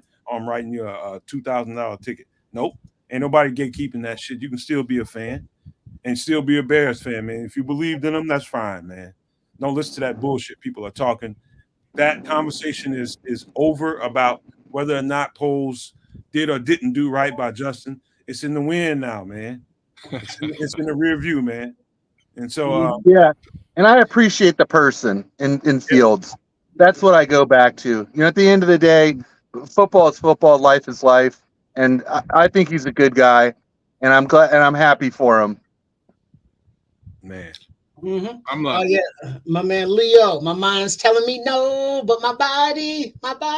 Yeah, I feel you. And my man, be yourself. He said that dude. Yeah, I'm that motherfucker. making the goddamn sardine. That was great. You finish reading it. Yeah, that's me. Forget it. Are those raisins? He might have cooked the goddamn raven. There might have been some raisins.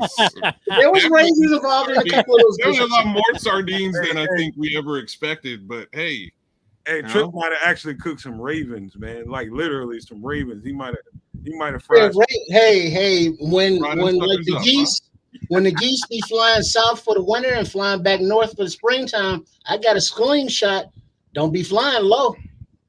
Hey, B yourself said all this time he didn't know it was you. Hey, I'm rolling incognito, but if you want to keep up with your boy, I'm at Sports Chicago Style. That's the YouTube channel. That's the Twitter, the Instagram, the Facebook, and also the .com. So, check your boy out, putting together a little team, and we doing a little something content creation wise. Yeah, and if, as a fan of Triple R and what he's putting out, I'm just gonna say this: no spoilers, but it is an experience to be had. Hey, Like your boy. Yeah. hey, I'm an Like experience. my boy. I got a federal charge waiting on Triple R, man. I got compromising video on him. He sent me a video of him grilling a bald eagle on his smoker. And so that's a federal crime. You cannot grill eagles. He got a bald eagle on a smoker, man. It was Canadian eagle, not American. Canadian eagle. You got eagles in Canada? Not anymore. You know,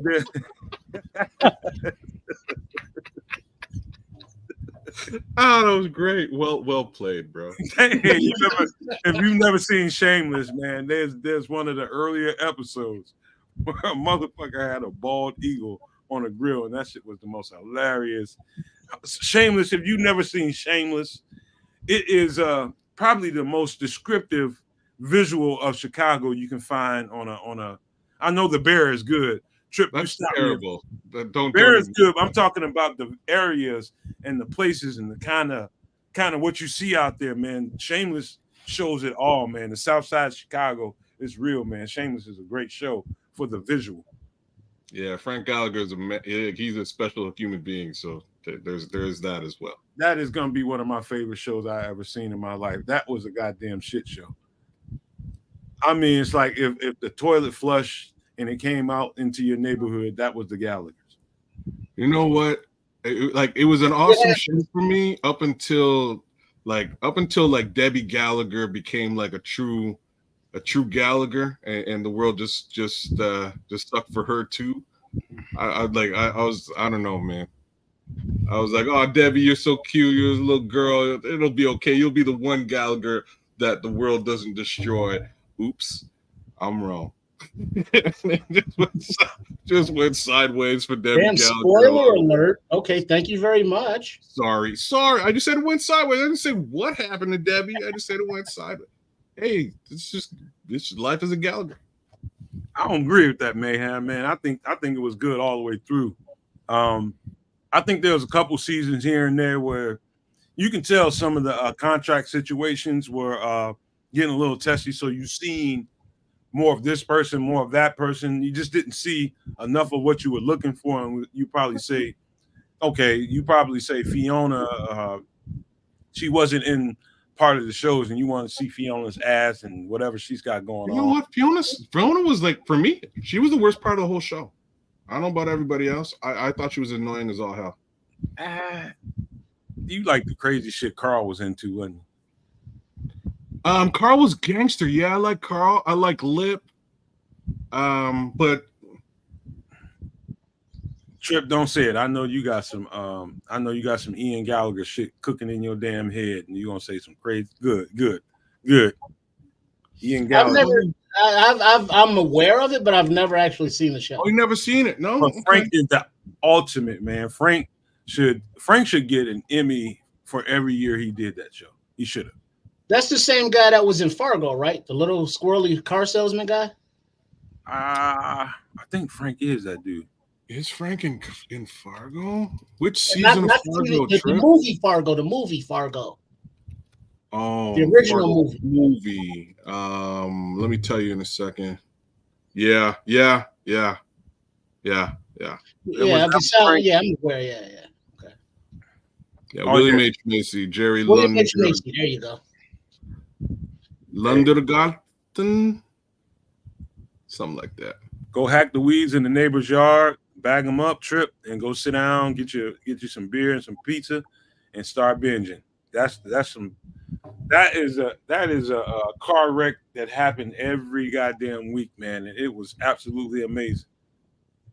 It was the craziest shit, man. But it illustrated, you know, how families have become broken, and you know, and it's not isolated to people of color. That was a white family in the south side of Chicago that had an absolute upside down family, and it was just interesting to see that. Well, being from the south side of Chicago and seeing white families, been there, seen that live. Right. Not everybody knows what that looks like, man. Well, it's funny, it's sad, it's funny, and then it's like angry and makes you just get away from me, and then it's like you can't look away. Yeah. Because it's like, look at them. Well, why they get roaches all on their thing and don't care? And it's like, It's a tripped out show, man. Is it done or is it still in production? No, they finished it off. They finished it off a couple of years back. How many seasons they get? I think they almost had. I think it's like almost 10. It's a lot of seasons for Shameless. So it's bingeable. Okay. Season 11 seasons, dog. Holy smokes! Oh, wow. Yeah. Good. It's a good show. But like I say, Fiona, I thought the show got better after Fiona.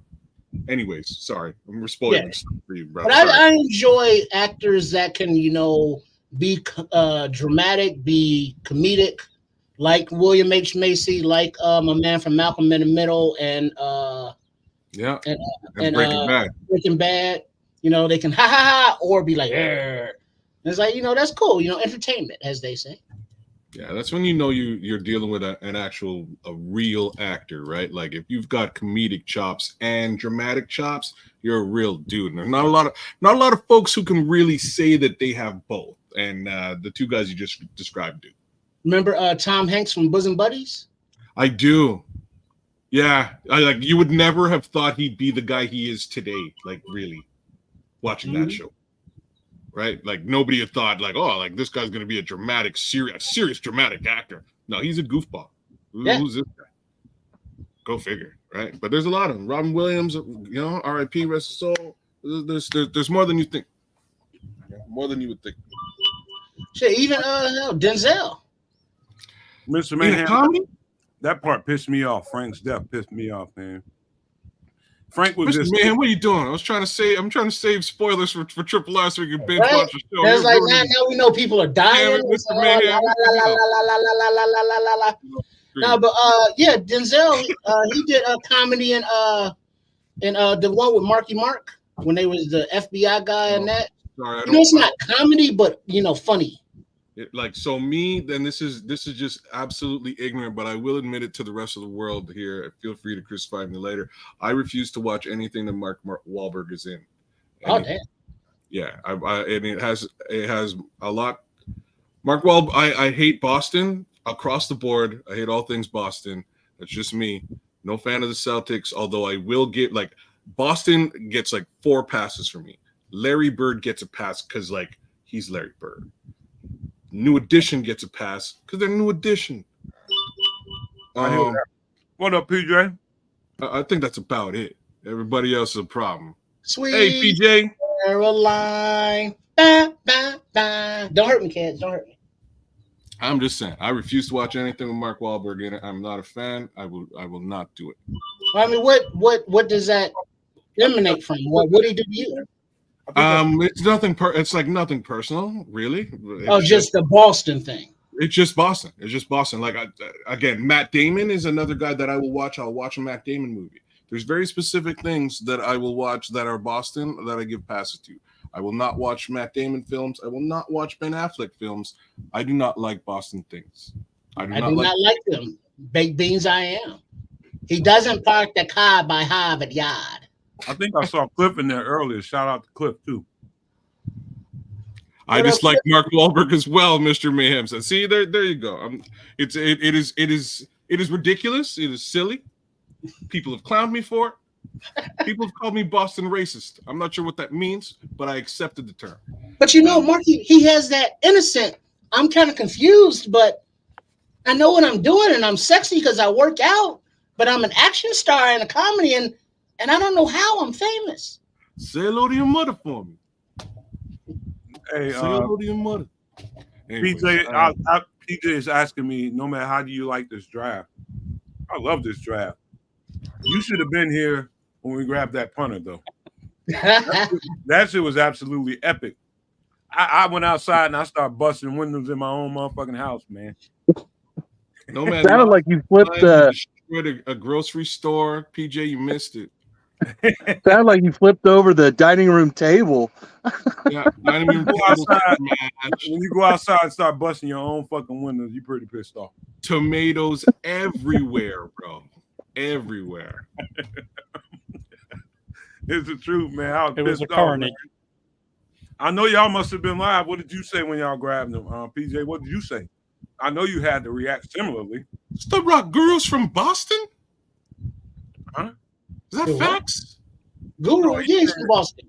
Is he really? Yeah. Ed OG, I know Ed OG is from Boston. I know he moved to New York. I didn't realize he was a Yeah, resident. he moved from Boston. Okay, I didn't know that. Hey, all right. So like he clearly gets my bad. Thanks, Stubbs. Thanks, Stubbs. R.I.P. Guru. R.I.P. Yeah, R.I.P. Bro. There's one more little piece of Boston that I give a little bit of love to, but it's very few and far between. Let me be honest with you. And you know, Ed OG, be a father to your child, no doubt. Hey, yeah. PJ, I almost went and committed suicide. I can't say it on YouTube. I almost went in there and slapped my mama, man. And I would have died after that, no doubt. That's about where I was at. These ribs so good. Slap my mama. And she said, I told her that one time. After she cooked something, I told her that one time. She said, I wish you would, motherfucker. You be dead that day. Yeah, I lost it, man. It was crazy. Man, slap your mama. We're gonna have to get Chris to cut a couple of clips out of it. I lost my shit. Have you ever had Boston baked beans? Those are delicious. I've never had them. I will try the beans. I won't discriminate on food, but on human beings. I hate everything about you except your dishes. Nice to know you got standards. Hey kids, Judah wants to know, man, what the fuck is that all about with Boston? It has to do, like, Boston has always been the nemesis. Like, I'm not sure what else to tell you, but I grew up as a Laker fan initially, as far as basketball is concerned. Hated the Celtics because of it. Who did we face? Right? Who did we face in the 85 Bears Super Bowl? We faced the New England Patriots. Again, Boston. Everything evil in this world, in some capacity, the Red Sox side to Boston. That includes Ben Affleck. But let me give Ben Affleck a slight pass. Ben Affleck gets a slight pass because I think he actually did well as Batman. Took me a while. I hate all of his Batman movies. I can't blame him for that. I can't blame Ben Affleck for it. He didn't belong behind that mask though, did he? At all? Like I don't blame him. He did okay in the role, but those movies were the worst because DC decided to stop and go, hey, you know what we're gonna do for this film with you?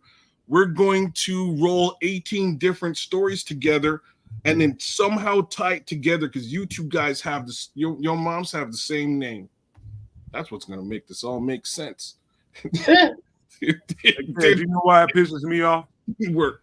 Because I got a good friend from Boston, man. You know, so even Stubbs Rocks is hating on the Bruins. Hey, kids, when you go downstairs, you're gonna go and you need to get something out of the cabinet. You're gonna say, in the cabinet, I have seasonings. I have this. They go down and they get shit out of the cupboard. The cupboard.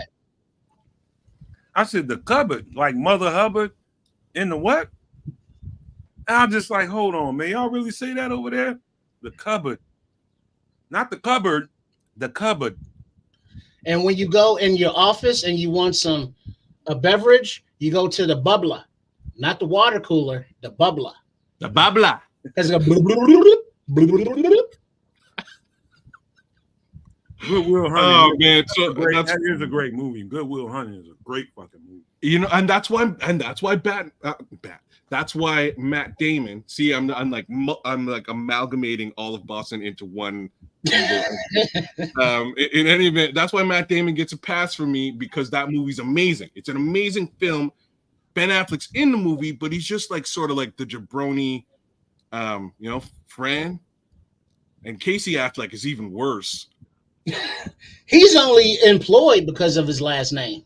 Yes, this is true. So again, I just have personal problems with all things. I think evil resides in Boston. That's just if somebody looks at I don't know what reporter you follow.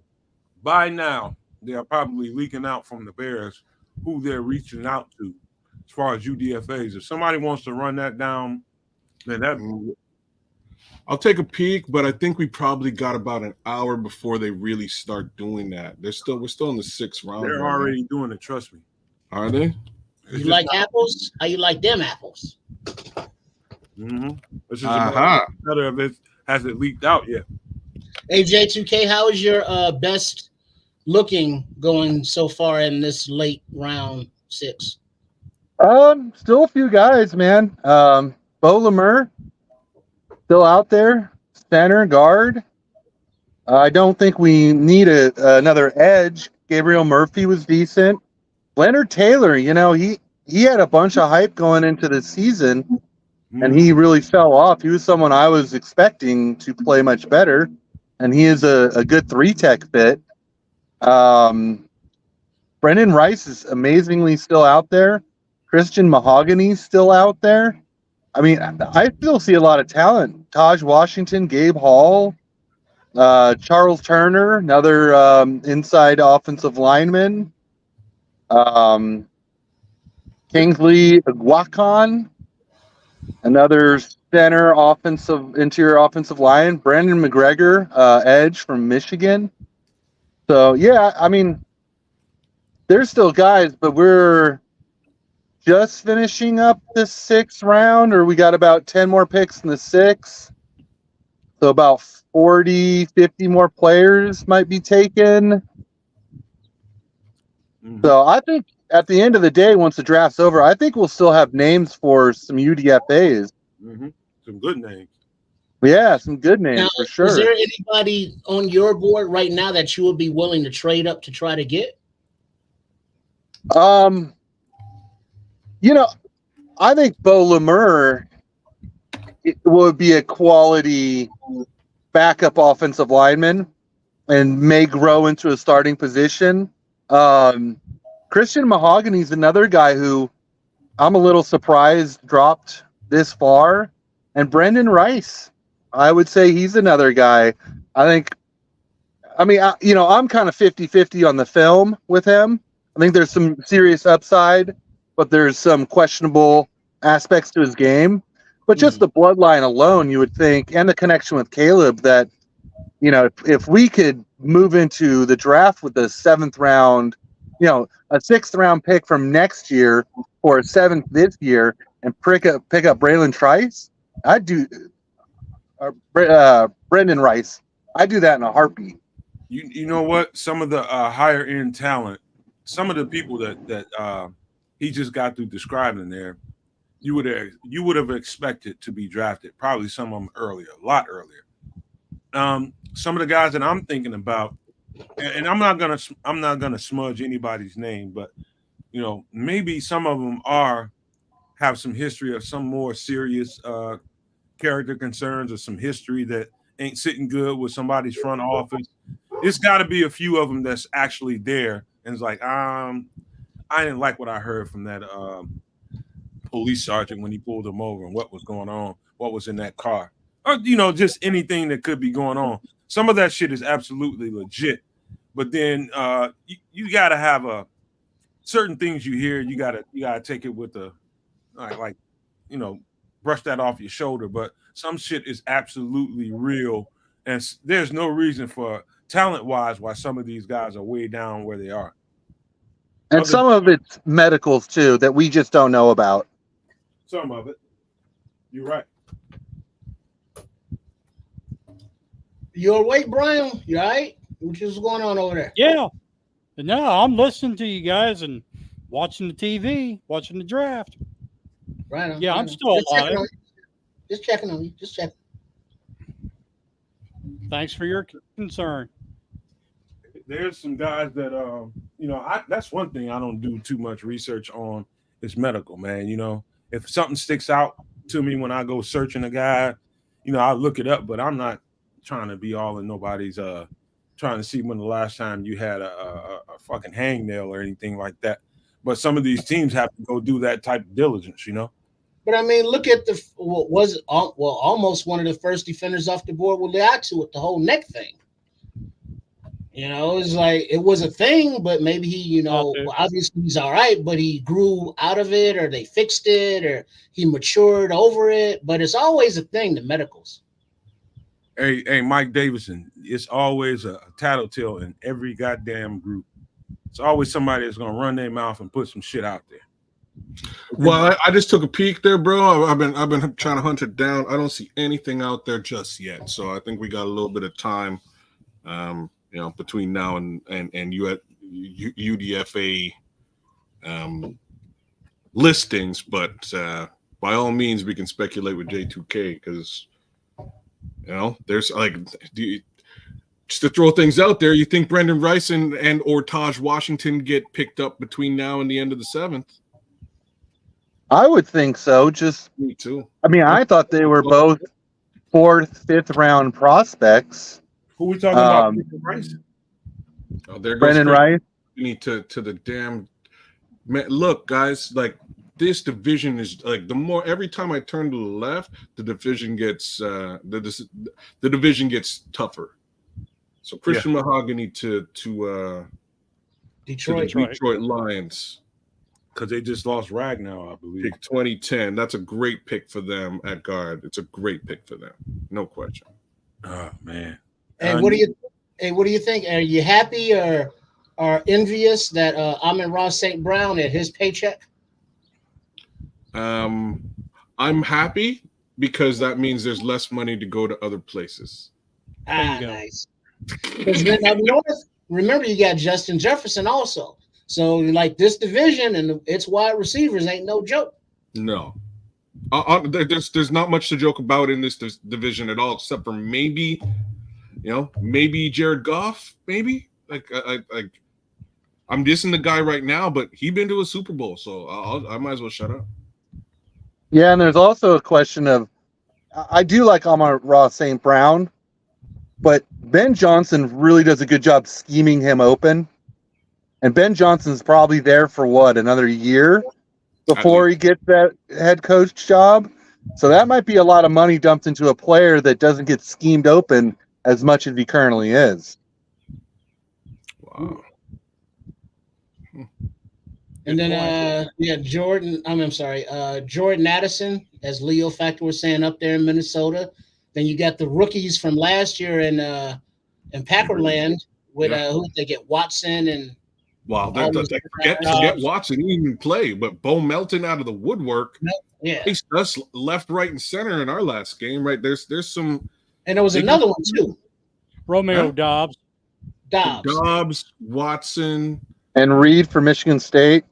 Yeah, and Bo Melton. Like they've guys, it's all four of these teams have shored up offensive line, shored up defensive line. The rest of the league, me and Nomad rest of that division, me and Nomad were laughing about it. They've all bolstered their secondary. The second we picked up Romo Dunze and Caleb Williams, it was like safety, corner, safety. So it's gonna be interesting to see how this all shakes up, man. It's gonna be tight in that division, but good football, y'all. That's what it is. Good football. Hell and yeah. even people like that scallywag Don Burke. Yes. Oh, there's Don. There's Don. Ben Johnson laughs at Eberflush. The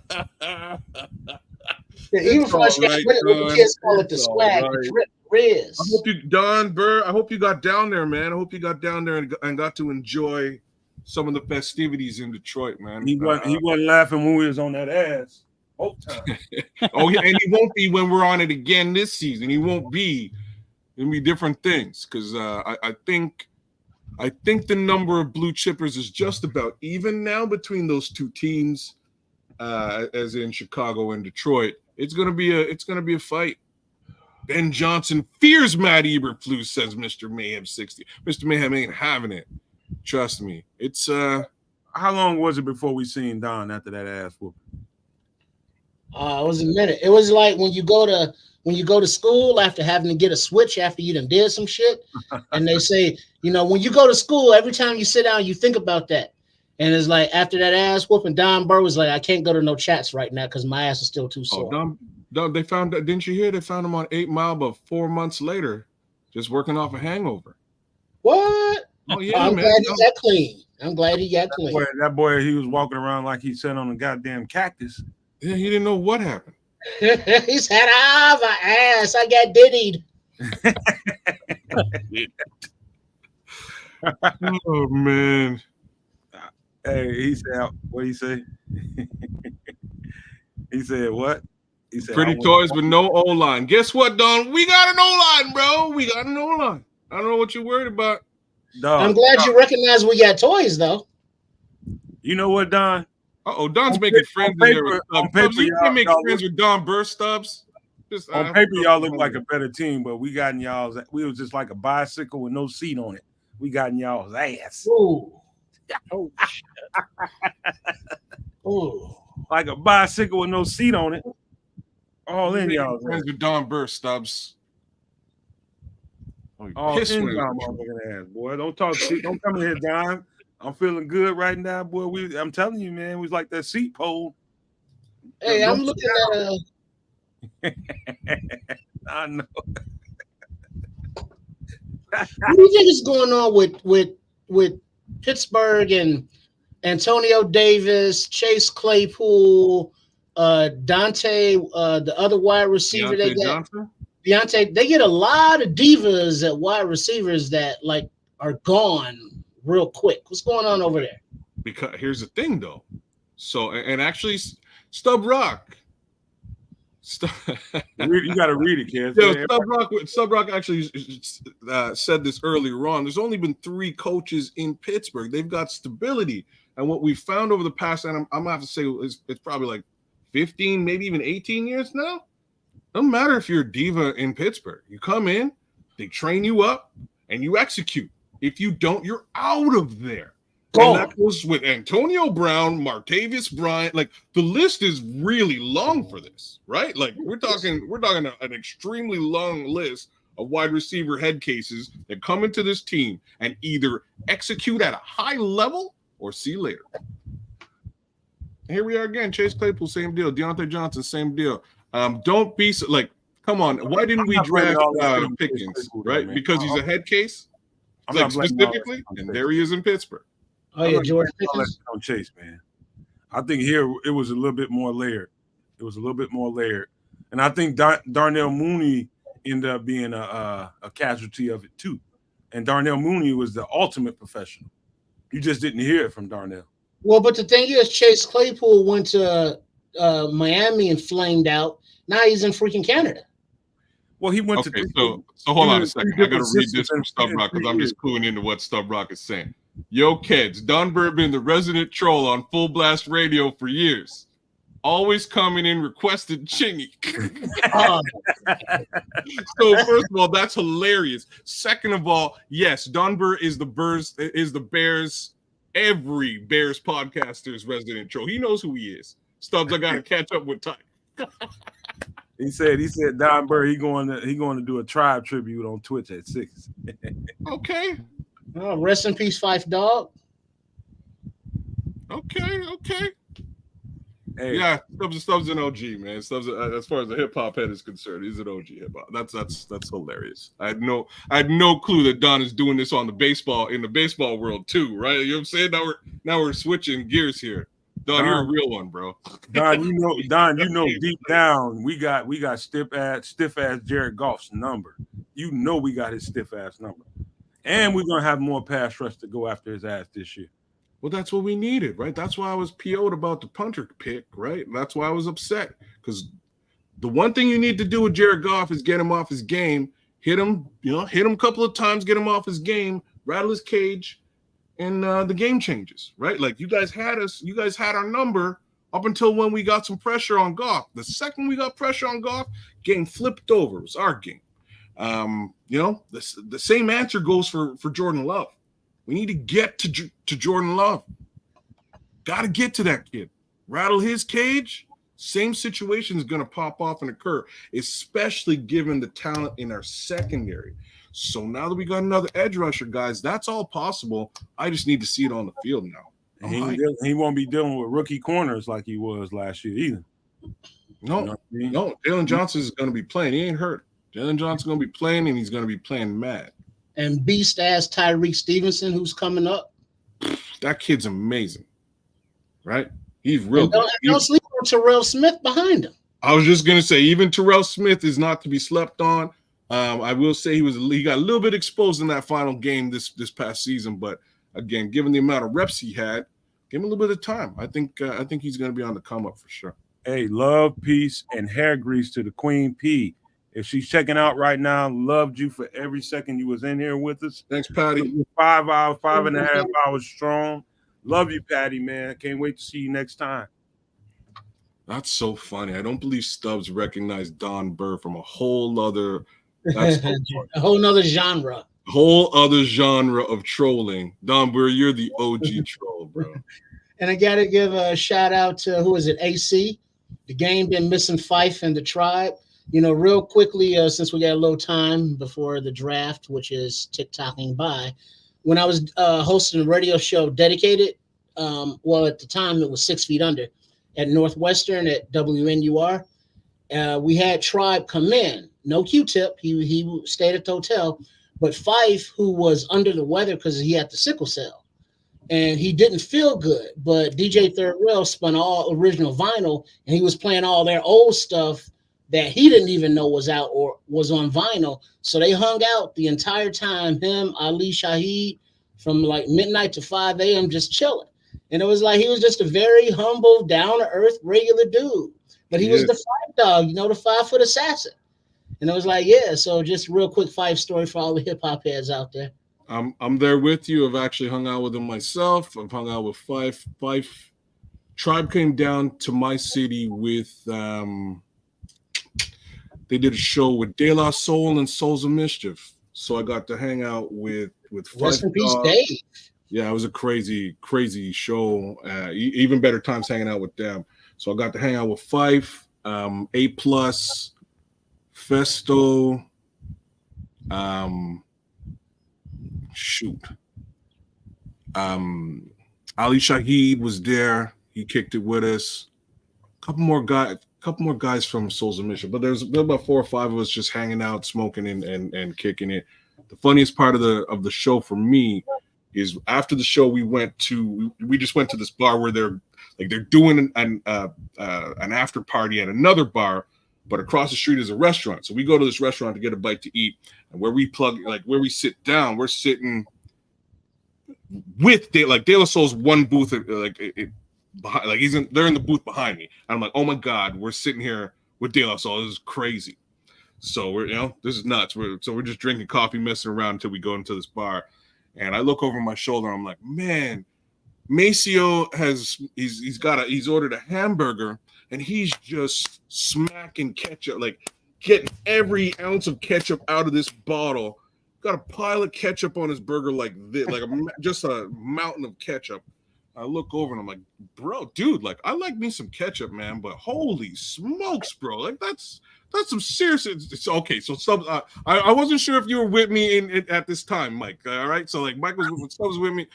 Stubbs was with me. Anyhow, the ketchup was astronomical. It was crazy. So we start razzing them about it, and True Goy the Dove or Dave turns around and looks at Macy, goes like, man, I've been telling you about that ketchup, bro. You need to lay off the ketchup. So they start razzing him about this ketchup. And lo and behold, here comes the guys from Souls of Mischief with Fife Dog. And next thing you know, we're off just hanging out. It was actually a crazy night, man. Awesome night.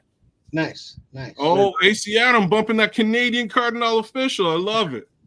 Okay, all right. So he wasn't there, but our guy, who is basically the mayor of Toronto hip hop, Addy.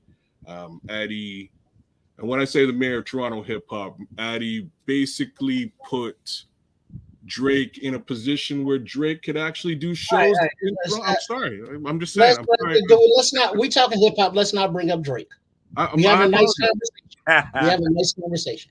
I apologize. But now let me ask you, since Toronto, like Frankenstein, the hip hop artist Frankenstein, you familiar with him from Canada? So I've definitely heard this name. I'm trying to remember a song. I don't remember. The rain is gone, the pain is gone. No matter what you do, the feeling's still strong. The rain is gone, the pain. Mike would know. Mike Stubbs, Frankenstein. Like I believe he's a white dude. The sound. I gotta look it up because I listen to this album all the time. Yes, Frankenstein is a legend. Mike would know. Okay, like Stubbs would know. Stubbs is out there. Stubbs is from Toronto. It's either Sound of Science or Science of Sound. Black Rain. He's Italian. That's right. He's Italian. Yeah. Okay. I remember this. I remember him. The Science of Sound. Just check that album out on YouTube. Just let it play, and you will get your vibe on. Okay. All right. No, Stubbs is saying he's a legend, which is pretty crazy to say. Period. He is. Because he's been doing that stuff for years. He does his own production, his own rhyming, he does his own everything. He's all independent. That's crazy. All right, hey, you know what, man? Because it's a lot of people pondering about what will this offense look like. It's going to be whole shows we do in the near future about what we think this thing is going to look like. Coach was on here yesterday. Coach T was on here yesterday. Shout out to Coach T. And he was talking about how I mentioned the fact that they probably will break the offense up into 4-quarter sections. So he's going to probably get right off the top, probably a quarter of the offense, and expect to learn that offense within 4 to 5 games, and then another quarter, and then another quarter, and probably about the same time span or less. And here's what I think it's going to look like. I think it's going to look like what you saw in college at first. Mesh concept, shotgun, RPO, spread the offense out. And then as the season goes on and it gets colder, then you'll see a tall, hard implementation of those running backs and them handing that ball off and him under center, 12 and 13 personnel. I think that's what we're going to see in the very beginning to the mid part of the year. I think you'll see that. He'll be out there looking like he did in college until about the mid part of the year when it gets cold and your ground game really starts to work for you. That's the way I see it playing out until he gets acclimated to that call sheet and what they're asking him to do. They're going to fit stuff that he's been doing in at first while he's learning. That's the best way to really speed him up is to put him in shit that he knows, and then as he's learning the playbook, get ready to install more and more of that. That make any sense? Yeah, I second that, Nomad. Absolutely. I think getting him comfortable with what he already knows and sprinkling that in early and then building off of that from there, that's pretty much the game plan. Yeah, I mean, why would you do anything other than that unless you coming out with the plans on you might lose in the first 4 or 5 games because you're trying to force this new system onto them. Instead of doing that, get them in shit that works for them. Try to get. And I also wonder how much of Waldron at the QB collective working with Caleb, they've already worked on some things that they didn't do in college, some things that are a little more pro NFL ready. Be yourself just said it. The ball's coming out fast. I think that's exactly what's going to happen. Get the ball out of his hands quick. Don't just neutralize the defense the best way you can. Neutralize the pass rush. That's the one given that we have with this quarterback that we didn't have with Justin Fields is the absolutely quickness of his release. That ball is out of his hand in a goddamn hurry. And so we didn't have that going for us last year. That quick game is really gonna give him opportunities to learn and grow because he doesn't have to really worry about, trying to read defenses, man. He's gonna be trying to do that on a pro level in a way that he didn't have to do it in the college level. And so that quick game, you're all right, be yourself, man. That ball's gonna come out fast early. And then it also helps that, we have a crafty veteran, Keenan Allen, who knows how to get open, DJ Moore, who knows how to get open, Komet and Everett, who know how to work the middle of the field with a running game. So all of that adds up to, being able to put up some goddamn points, we all hope. Yep. Maybe some extra time on that offensive line, right? Maybe some extra time for him too with that new tackle, with the changes to the offensive line, A at guard, B at center. I'm happy, guys. I think this can turn into something real, and I think it can turn into something real fast. Let's put a pin in it and a bit of a caveat. Let's just say it takes them 4 or 5 games to really acclimate and figure things out. And I got a question for you guys. What's that? We were such a good running team the last 2 years under Getsy. We were, 1 and 2 in rushing. Now, sure, Field was a big part of that, but how much of that stays around with Waldron? Do we maintain that high end of yardage that we're getting under Getsy? Well, we did. What was Waldron's offense like last year? In Seattle, what was his running game like in Seattle? Not 60-40, about 60-40. And 60 more pass than run. About like we were. Yeah, his one knock as an OC is truly the run game. That's where he gets his strikes against them. And we also have to factor in the fact that, again, we lost basically 1,000 yards a season in Justin Fields. Right, on the ground specifically, right? But the hope is the generational Caleb Williams makes that up in the air. I think he will make it up in the air without a question. But if we're asking the question, how does it affect the ground game? I think we're shy 1,000 yards on the ground. But if we make that up in the air as opposed to on the ground, I'm good as long as it gets made up. Yep. Well, we got can't forget we got Swift there the type of dynamic back that we didn't have all last year or the last couple of years, because Ebner never became the guy that they thought he was going to be, that dynamic jitterbug that they were looking for to really be effective in and out of the backfield. So there's ways that you can make up that 1,000 yards. I see 500, 600, 700 yards that they can make up that way. Maybe not 700, 600, maybe 500. Yeah, and if you look back to like Matt Forte, he was such an all-purpose yardage guy. And so I'm thinking that Sweat is going to be kind of in that role where, he may not get 1,000 yards rushing, but he might tack on 600 in receiving or 500 in receiving. Barrelissimo, it's 10:45. Where you are? You still hyped up? Let's go, Barrelissimo. Bear down, baby. Bear down, baby. But he's still hyped up for Legatron. Hey, we joke, but it's like if the more blue chips, the better. Maybe they're not blue chips, at the positions you want, but they're blue chips.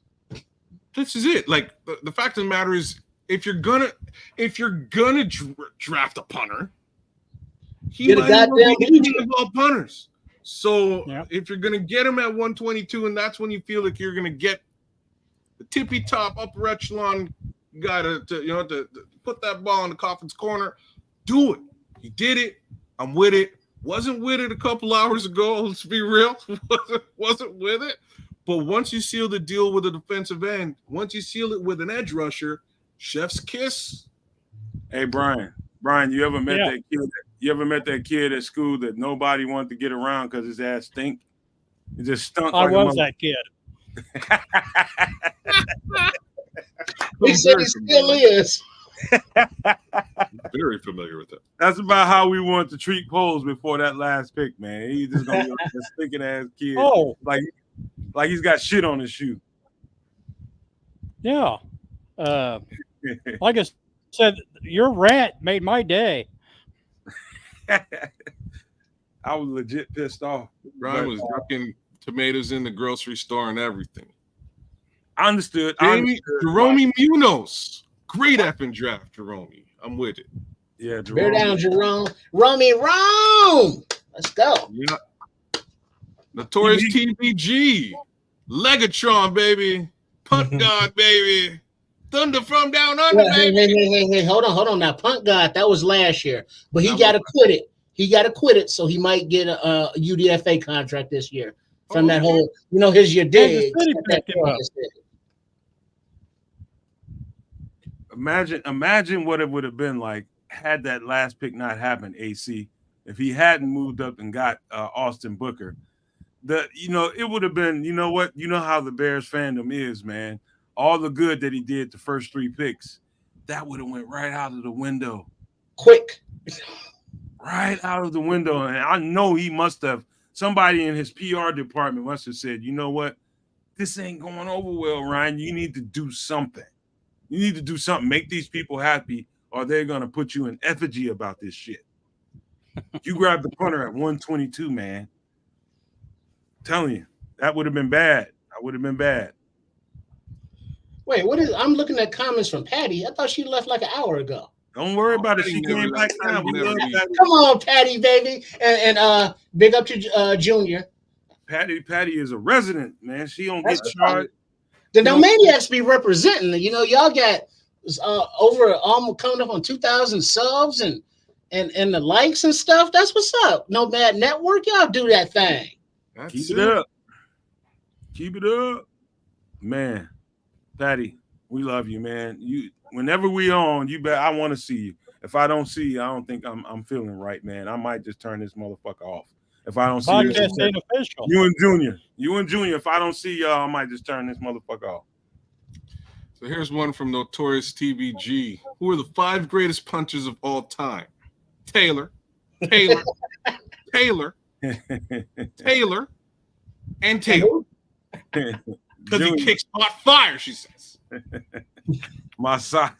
Hey, I ain't done with that, man. I'm not done with that. Y'all ain't heard shit yet. No matter his hosiery rants. Y'all ain't heard a damn thing, man. In a protest out front of Hollis Hall about socks. I'm gonna raise whole hell up in this motherfucker. Wait, hold on.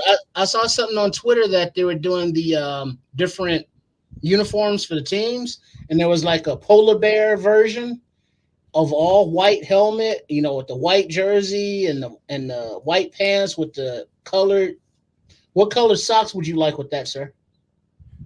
They just need solid color socks. The stripes got to go, man. Wait, now you say solid, like one color or like horizontal stripes or vertical stripes or no stripes? No stripes at all. Solid colors like every average fucking 21st century team. Those socks are 100 goddamn years old, man. Put them bitches in a museum, bring them out for legacy games, do something. But goddamn, get rid of them motherfuckers, man. He wants white socks with white stripes. I'm tired of looking at them bitches, man. Excuse me. My bad. I shouldn't say that. That's a bad word to say on here. I'm absolutely tired of looking at those socks, man. Damn, I'm sick of them motherfuckers, man. Well done, Triple R. Stir the pot. Get a crack in. What's so hard about that?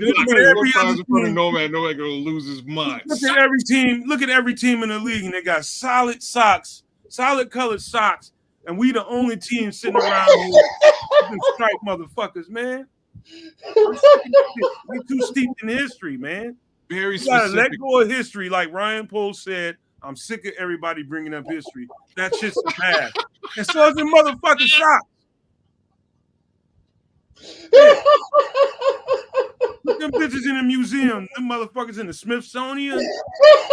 That's funny stuff right there. Like Ryan Post said, that's what sick of everybody talking about history. Change the damn socks. That shit got to go, man. Wow. I'm just tired of it, man. Well done, Armando. Well done, Armando. Junior, that is your fault, man. Damn you, man. I was done with that for the day, man. You started that shit again. Right on, Junior. Right on, Junior. The scrolls. Check it out. Socks. That's what they are, man. Taylor's a mix those are hockey between socks, Pat McAfee and Crocodile Dundee. That's not a knife. That's exactly This is what that shit not. looks like. Hockey Crikey. socks. Fuck, I'm tired of them socks, man. Oh man. The players be trying to hide those motherfuckers, rolling them down as far as they can past their ankles, just trying so people don't see them. These motherfuckers are clueless in that building, man. Nobody want no goddamn striped socks, man. I want no goddamn cotton draws. No, man. Like anybody wearing briefs still?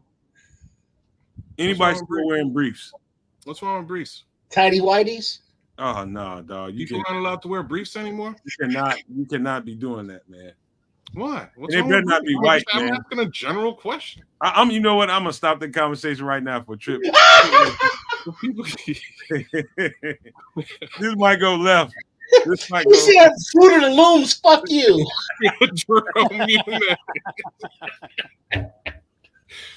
That's the best way to go about it. That's the best way to go about it, Jeremy.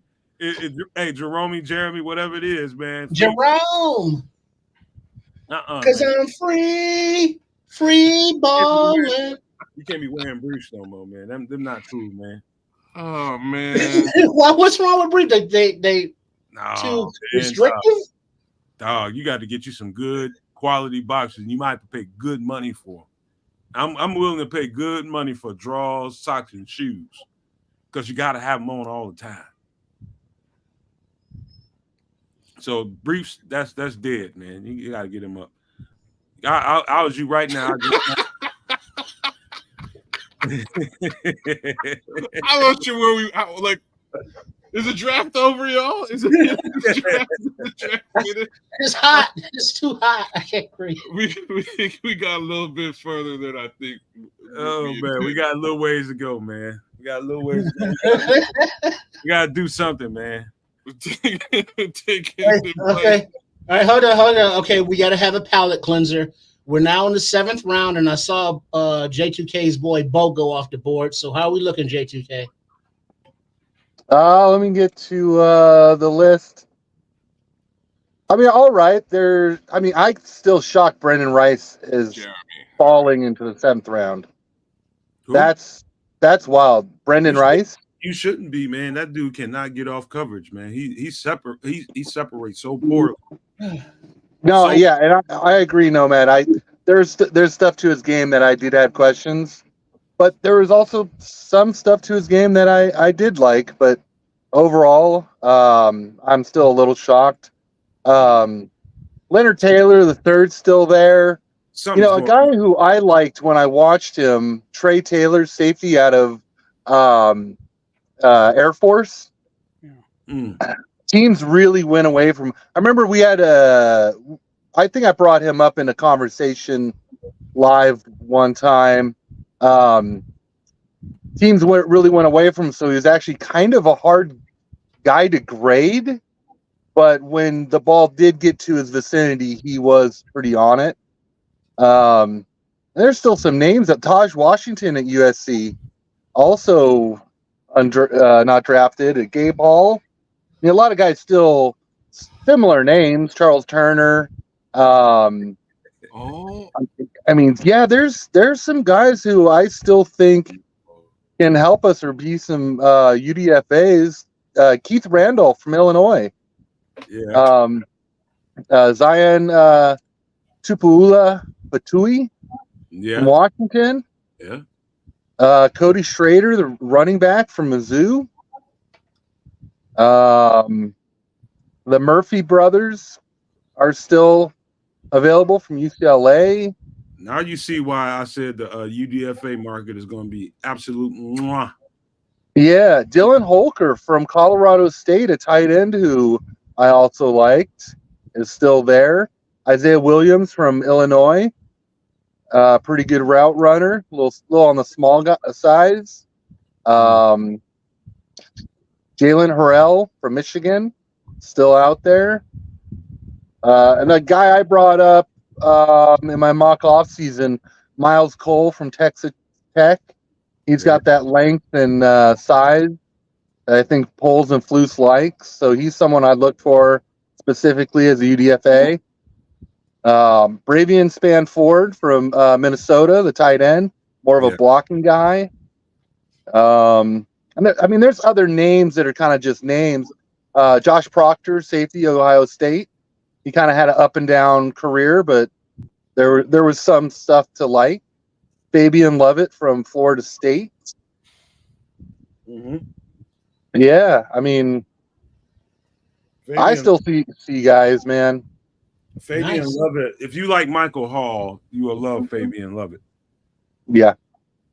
Garrett Greenfield, South Dakota State, the offensive tackle. Did those the left tackle and left guard go from, was it Montana State or Boise? Or? Oh yeah, South Dakota State. So he's the left tackle, Garrett Greenfield, and Mason McCormick was the left guard.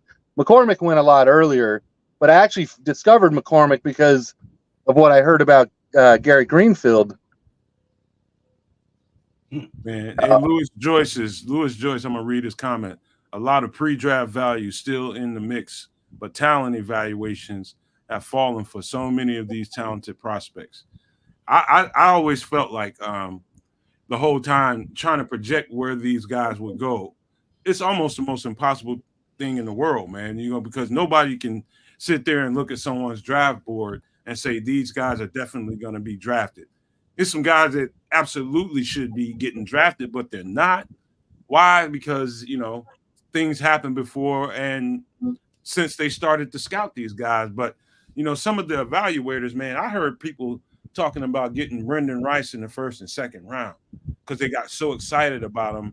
Something he did, I guess, combine. Well, I don't know what it was, but people got so excited about him. And I'm just like, man, all you got to do is, that's where combines gets into the minds of people, watching this stuff from the outside. If you don't go take a look at the tape, you really don't know what you're looking at. You're looking at a measurable that is football 40 times and different shit like that, man. That's really not football. You watch the tape, that cat cannot get off. NFL DBs will eat his ass alive until his releases get better and he gets quicker off the ball. They will eat it. They will absolutely lock his ass up. And so until Jerry Rice himself said that about his own son, he's got to work on his release. That's exactly what he needs to do. Until then, he's going to get his ass locked up. I don't give a fuck how talented he is. And he's a physical specimen, no doubt. But he's going to get his ass eaten alive by NFL DB. Trust me when I tell you. You wouldn't have fear as a corner to guard him. Vertically, he might be able to get a step on you if you allow it. But other than that, man, he's not that much to worry about. And then I also like some of these stories of guys, when you start following college football long enough, you see guys who there was a glimmer of a chance of being a star. So one kid specifically, Tyler Harrell, he played at Louisville Cardinals and he transferred to Alabama. And this is a kid who he's 6 foot and he runs like a 4.2 something, super speedster. And he had a pretty decent year at Louisville. But then he got injured in training camp, basically at Alabama, and couldn't get back on the field. And then he transferred to Miami, and then didn't have much of a year at Miami. And he's in this draft. But I mean, you want to talk about a kid that you never know with some of these guys who you get them into a training camp and they got that speed and that hands, and they just didn't get that chance in college, and they could come out of nowhere. But if you kind of follow along enough, you hear about these stories. Excuse me, I'm writing something in the chat. Barlissimo messing with me, man.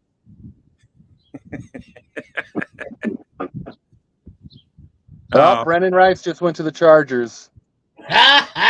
Of course he did. Hey, that's a place where he's gonna. That's probably the best. Who's got the best release in football? Devontae Adams. If you need to learn to release, go play with the release king. Oh, he's on the Raiders, though. You said Raiders. Wait a minute. Where are the Chargers? Oh. Harbaugh. I looked up and seen the Raiders on my TV. That's why I just went there in my head. Damn. But, and we got the wide receiver coach from the Chargers when they blew that up. So, curious who Harbaugh ended up picking as his wide receiver coach, who's going to help those guys out. He's going to be doing a lot of blocking, man. Mm-hmm. The big receiver, he's going to be in line blocking at times and all that kind of shit that frustrate receivers. There's your new Michael Crabtree, is it not? Yeah, but Crabtree never got bodied like Brandon Rice gets bodied. Brendan Rice has the size, but he just doesn't show it.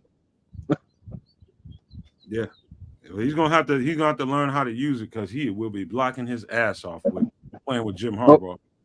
What were you gonna say, Brian? Oh, they're talking to polls right now. Oh yeah.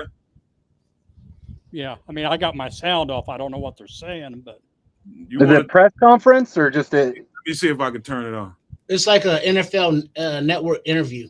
Oh, okay. Yeah. If you will just give me any kind of notes from it, man. Anything you hear, don't worry. Just tell me, Brian. Well, like I said, I got the sound down, so I don't know what.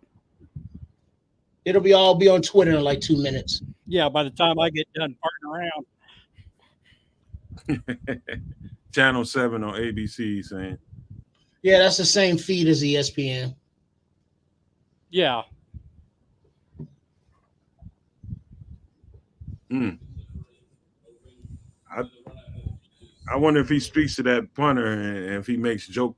Wait, somebody just turned it up. Kids, you think we hear you. We don't hear you, man. You muted, kids.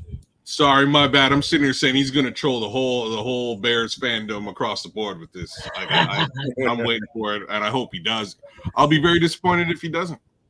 And he said, as soon as I picked him, I tuned into Nomad Network, and they was tripping. Yeah, they're throwing. I'm telling you, they destroyed a grocery store. I seen tomatoes, fucking butternut squash, all rotten coming at my hair. House windows. This dude was just punting like crazy in the grocery section. Hey, just watch out for the kumquats. Man, I'm throwing all that shit at him. Is that how that's pronounced? Kumquat? That he can play on that. Kid, stop it. After the kumquats, you got a passion fruit. Sorry, I forgot who I was messing with. Yes, I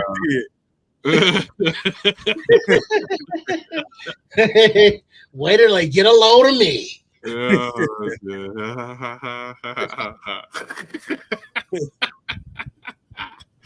Absolutely having me a bomb ass time this whole weekend. I think they heard me say that in the beginning and the opening, and I don't want y'all to think that's bullshit. I've absolutely had a blast this entire weekend, and I hope everybody has too. Put in a lot of work, put in a lot of hours, man, and we just here for you guys, man. Making sure that you guys got the coverage you want. We talk about the stuff in detail that you like, and we give you some humor and just a good time while we're doing it, man. I hope we've delivered for you guys, man. And that was just my goal, just to have a good time. And it looked like exactly what it looks like on the screen behind us. A goddamn party. And I think we accomplished that, man. And I'm so fucking happy for that, man. I just hope everybody had a good time as much as I did. I did too. It's been fun. Yeah. Trying to find that presser. I found it, but I don't think I'm going to pull it up. There's a 14-minute already presser over with. about an hour ago. And then there's a couple of clips. And by the way, we'll be doing Nomad at night tomorrow at your regular time, 8 p.m. Central. We're doing Nomad at night tomorrow at 8 p.m. Central. We'll be doing a little wrap-up show of sorts, just to finish up the draft, talk about everybody. And we'll bring some people on, hopefully, as well. And then Monday and the following week, we're trying to get back to regular schedule. Hell, I would like to have a couple of days off, but y'all might crucify me for that.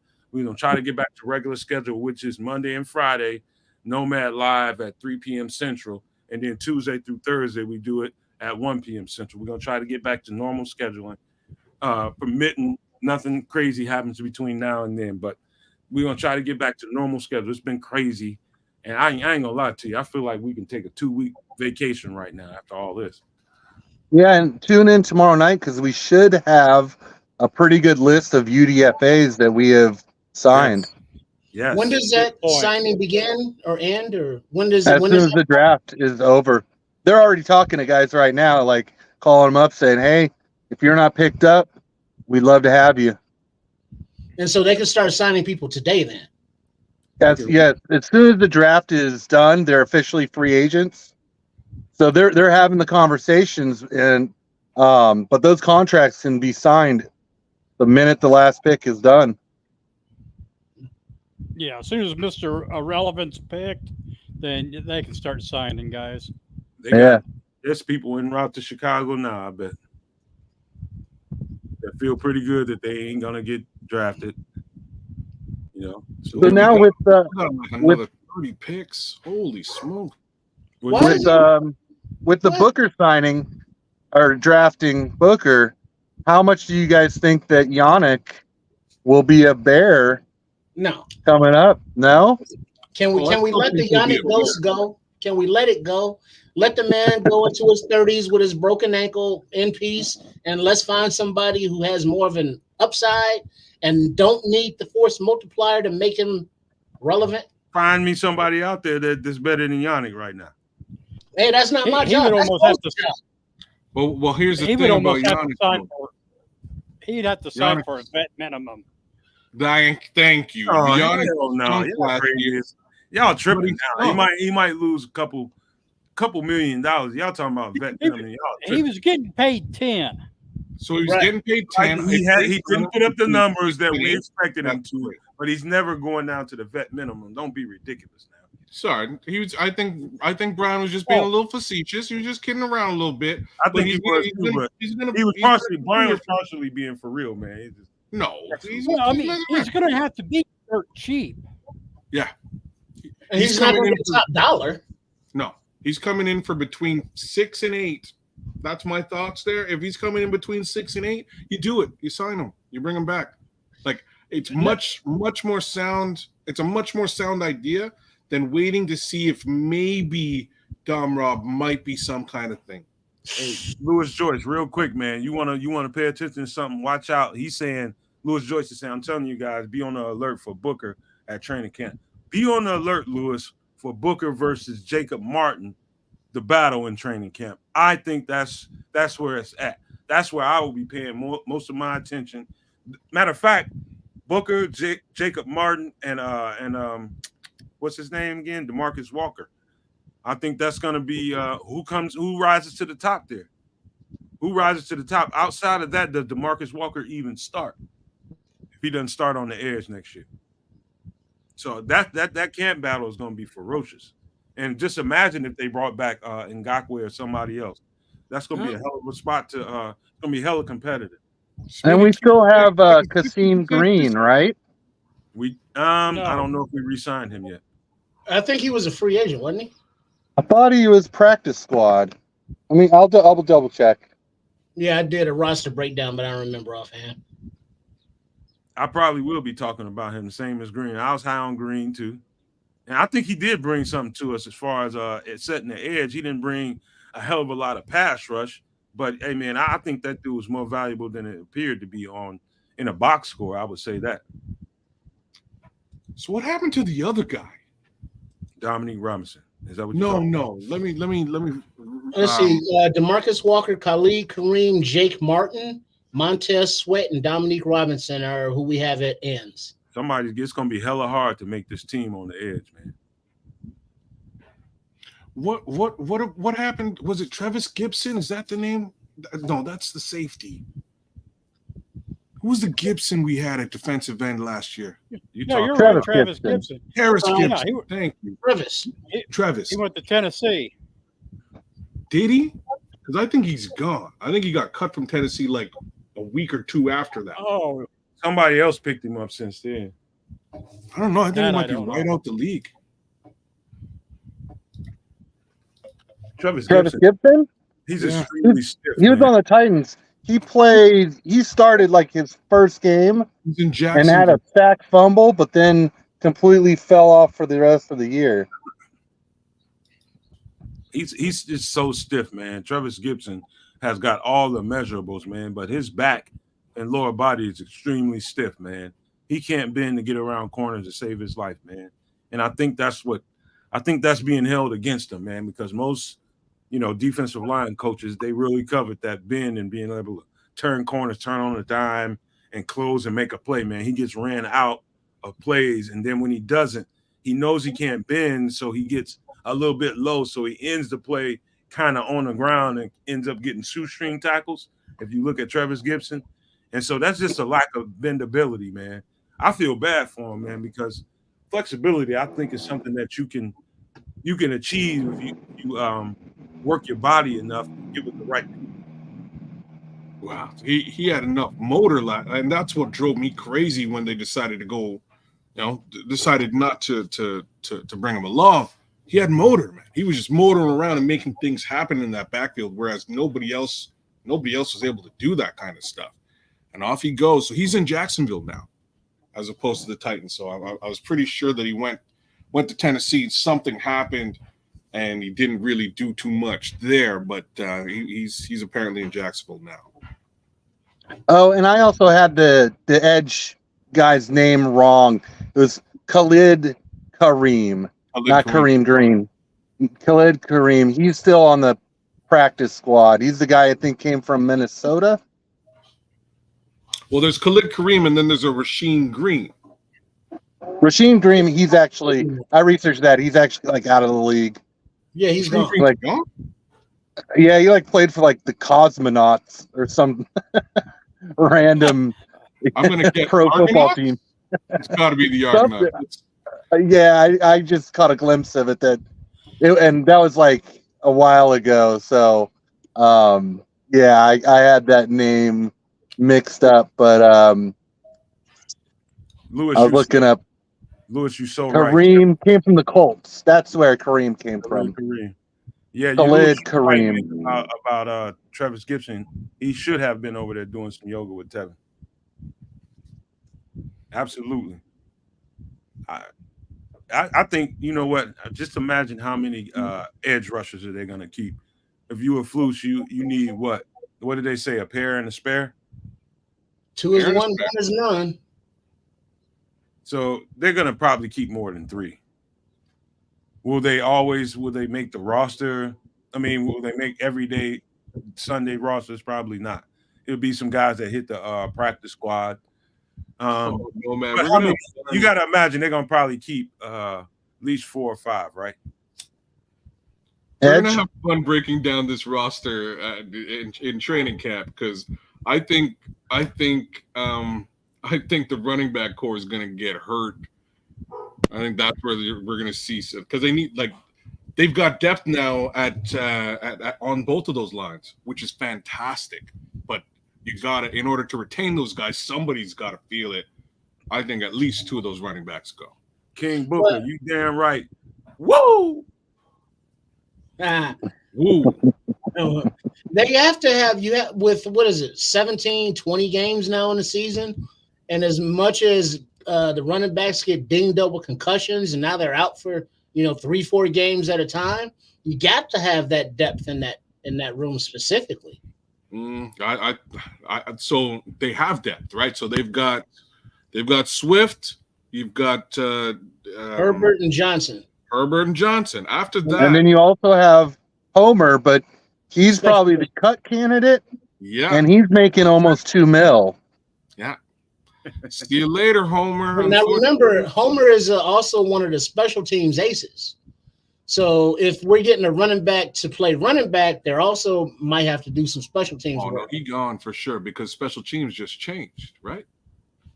Well, he's a returner, so I mean, I could see a camp battle being between who we got at returner, like on the back end, Pettis, Bayless, Scott, and Homer as being return guys. And depending on how the other chips fall, we might see one of those wide receivers getting cut, or it's Homer. gets cut because he's getting paid. Everybody else is on a rookie deal. Because now we look at all these other positions, but don't forget Shane Waldron runs a lot of 2 and 3 tight end sets. And we got Komet, Everett, who's on a 1-year deal, and Carlson, who's like whoever. So, I mean, that tight end room is going to need some upgrade as well, you know, with this UDFA market. I'm really curious where Blasingame fits in all of that because he's actually a really good receiver as a fullback. So because Waldron does this kind of hybrid tight end where sometimes he'll have them in the backfield and like in the shotgun and stuff. I mean, that could be Blasingame, you know, chip blocking, running out for routes. I think I think he kind of fits that role of that kind of H-back. I think he's a goner, J2K. But like, do they actually even use it? Is like, I don't even understand. Only way he makes his team is Floof just forces his will on Shane Waldron and said, we're keeping a fullback. I don't like, I understand the purpose of the position and the requirement in that respect. But if you're never going to use them, what's the point? Well, that's my point is I think that Waldron may just find a pretty good role for him. And I think that he could fit in the tight end role because Waldron uses multiple tight end roles, F tight end, U tight end, Y tight end, kind of a thing. So I could see Blasingame being in the F tight end, off the line, up next to the tackle as an extra chip blocker, but also someone who can go out on route. And you could line up in a traditional fullback with 2 tight ends, 2 wide receivers, and that be a passing play. I like keeping a fullback, but you can't find any fullback in any offense that Waldron has run so far. And that's you could be right though, J2K. There's ways that you but youth check it was Shanahan and Kittle. Those guys are on the field all the time, and that's where Waldron came from, is that Shanahan McVay system. So I think it's less about what he has done in Seattle because some of that his hand was forced with the injuries on the offensive line. And so you kind of want to look at like all the evolutions of the Shanahan system and the coaching tree that Waldron has been through. So he could go more Shanahan, youth check Kittle, or he could go back to what he did with Seattle, or you could look at McVay, who doesn't use fullbacks. He's got wide receivers running up a B gap to block a linebacker as safety. It's just like the options are really open. And, I could see Blasingame fitting into a role that we may not see at the moment. Okay, you're right, man. King Bookerwell brings up this is one thing we haven't done. We've been on here 6.5 hours, and we've clearly probably seen the last of the Bears picks. One thing we haven't done is give this draft a grade. And let's just start with kids, man. In all your honesty, man, don't hold nothing back, man. Save nothing for later, man. Give it all, man. Take the brakes off. What do you think we graded? Where do you think we graded? So pre-punter selection, A+. Post-punter selection, F. Post defensive end selection, A++. You guys in the chat, go ahead and give your grades out, man. What do you really think it is? So we got a what now from you, kid? I'm giving this draft like and we have to factor in some of these trades, etc. Montez Sweat's more or less part of this draft. This draft is pretty right. Like Montez Sweat's a part of this draft. Keenan Allen is our 4th round pick. This might be the most insane Bears draft of all time. Gonna put it out there. Got it. If you're not giving this one an A+++, I don't know where they messed up. But I definitely like to have the conversation and hear it. Brian, what do you think? A lot of A's. I know that. Well, if we're going to add in the trades, you forgot to mention Ryan Bates. At least an A to an A minus because we don't know. We hadn't seen these guys play together, so that's why I'm not giving it an A+. But it's a damn strong A. If that punter, if he would have been the last pick, it would have been easier, but it made it more entertaining It did. in several ways. Uh, but gee whiz, you're talking about adding blue chip everywhere, and I mean even the punter's a blue chipper. What the hell more do you want?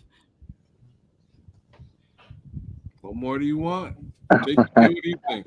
I think just you start off, you're looking at draft capital going into this draft, but more so start at the beginning of the season with draft capital.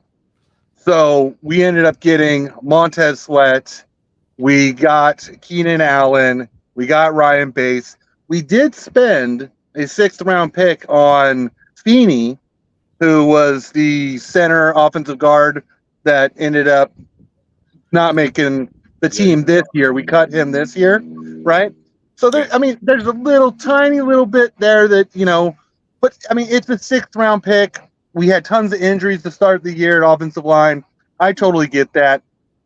Then you walk into the draft with the 1, the 9, 75, 122, and then you move up into that 5th round. I mean, even when we took the punter, I would have walked out of this draft saying that's still an A draft. Granted, we took the punter high. We didn't get the position I wanted. Coming back in there and getting Booker with that 5th-round pick, trading next year's 4th.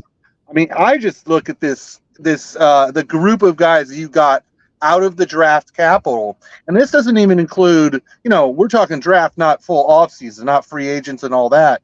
I mean, it's a masterful job. It's excellent GM work 101. I give it an A+, hands down. And this is also, I want to preface all of this in saying there was a time that I was hard on polls, or at least I didn't jump into what's the plan? I mean, Triple R remembers that I didn't just jump on the bandwagon of trust in polls. Polls got this, because I was like, well, where's the resume? He hasn't had time to create a resume to trust him. Now, that's not me being pessimistic. Like, I don't want to be pessimistic or optimistic. I want to look at the facts and the details and make a judgment. At this point, sign me up. Polls got this. Go ahead, Trip. The power of polls compels you. The power of polls compels you.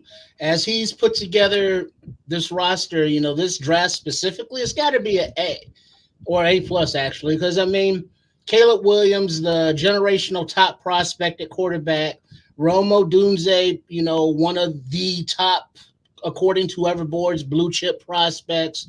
Then, you know, Montez Sweat, who was the force multiplier. Keenan Allen, you know, crafty veteran. The Bates, who can play the interior offensive line they've been after for a minute. And then you get the blue chip punter. I mean, it's not the sexiest position, but it is a position. Yeah. And I'm going to leave that with the position, kids. So don't go there. Don't ask me which one. So you get that guy. And so he's on the squad. And then you come back with, you know, Booker. I'm not very familiar with him, but I'll look more into him now, obviously.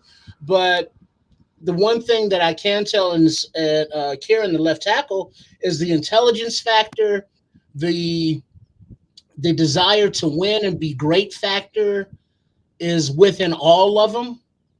And so Poles is sticking to his type. He's not overspending by trying to jump up and take guys. He's not, you know, taking this guy, that guy. They have a plan. They have a type, and they're planning their work, and they're working their plan, and it's coming out beautifully. And hopefully this season we can see those results on the field. So it's definitely an A+ going on right now. And then we know the UDFA market. They found Jackhammer. They found T-Bag. So who knows, you know, what kind of prospect that they can find, you know, going forward still before the day is even over. I got something else I want to add to my grade. You also think about the positions that they filled. The only one that I would have liked seen filled that they hadn't so far is the 3 tech, but they also didn't have to give up one of the second-round picks from next year. So, yeah, it's a strong A for me. Yeah, getting the edge rusher with a 4th round pick is genius. That's brilliant. All right. Well, I'm gonna give it to you 100% as I see it. We just, as you see at the very top, right above us, a new era in Chicago football has begun. How do you do that? You get who is widely regarded as the best quarterback in a long time. You get that guy. This is the first time the Bears have ever got that guy in a draft. The guy that everybody is saying is the best in the draft. We got him. Not only that, we got him probably. I'm talking about body control, catch radius. Match this up with speed and dependability, production. And this is all the things that you would describe talking about Romo Dunze. Give that an A. So there's two A's right there. We have trouble. Are we off YouTube? Are we off YouTube? Can they see No, us? I don't think so. No, we're live. Yeah, we're No, still we're rocking. yeah. I see we're on. We're on. We're still rocking. Okay, because I'm seeing a sign that's saying that we may not be. No, I'm on the YouTube page right now. We are. Me too. I got it rolling. We're good. Wait a minute. Hold on. No, we're live. So all right. And so here we got an A there. And I'm just going based off of what you guys have told me. Everybody in the chat, J2K, and anybody else who's checked this punter out, and everybody's saying this guy's an A+. And so I'm just gonna consider that into my grade of that. So you guys say it's an A+, I'm gonna take your word for it. It's an A+. Then we thought it was all said and done. I was still pissed off about it, and I threw every vegetable, fruit, bad, wormed up piece of Socks, underwear, everything, dirty straws, everything after that. I threw everything at him. And then they moved up and got who was widely regarded as one of the better pass rushers. Probably, if you had to rate him from about 1 to 10, he's probably up in your top 10, 12, would you say, J2K, of most people? Top 10, I would give him a 9. Yeah. And so you consider all of that, and this is just about the draft picks only. Put that to the side. Now they're sitting with an A. I'm going to give them the A+ because the position they are in is going to make them extremely attractive to these UDFAs out there because of the moves that he's made so far. The free agent, the UDFA market, you basically you making a play for each and every one of those guys. They can go wherever they choose to. Wherever the agent says that this is the best place for you. Most guys want to go somewhere where they can get an opportunity to compete. This roster is so top heavy. I mean top heavy by the 22 starters. The guys that come beneath them are it's just competition all the way across the board. It's hard to imagine outside of the starters who you think will rank second, the backup to them. It's all kinds of competition. And I think they set that up that way. I think they've created situations where behind the starters, there's absolute competition. And so for that, I'm going to give them that A+ because they set themselves up in a situation logistically to bring in some really high-end talent and compete and take some of these guys' jobs on this roster. You heard Paul say yesterday, it's going to be hella hard to make this roster. And I believe that 100%. And so to J2K's point, I think it's some mastery going on as far as that goes, setting this thing up for success, and competition is the way to get it. And so, man, yeah, I give him an A+, man. I almost just gave him an A, but the punter and the way they're set to be able to perform in the UDFA market, I'm thinking it's going to be a big-ass win. And I can't wait to do that show, as a matter of fact. So I'm giving him an A+. Right on. And I'm just curious. So there is a little chatter like, what if you could switch out one position for another, like center for the punter? Let's say Cedric Van Pran instead of the punter. Is there any way you guys could see improving this draft, seeing it unfold? Or is it just A+, it's good as is, don't get greedy? You've well framed, J2K, because that's like the one thing I would do, right? Like that's, as opposed to a punter, I would have gotten the center 100,000%. But one more time, we're talking about this would be the fifth interior lineman coming off the board at that point versus the top special teams guy who they, I believe, invited in and clearly have some understanding of. So I can't knock them. They, in my opinion, they know what the hell they're doing by way of the talent that this kid has at the punter position.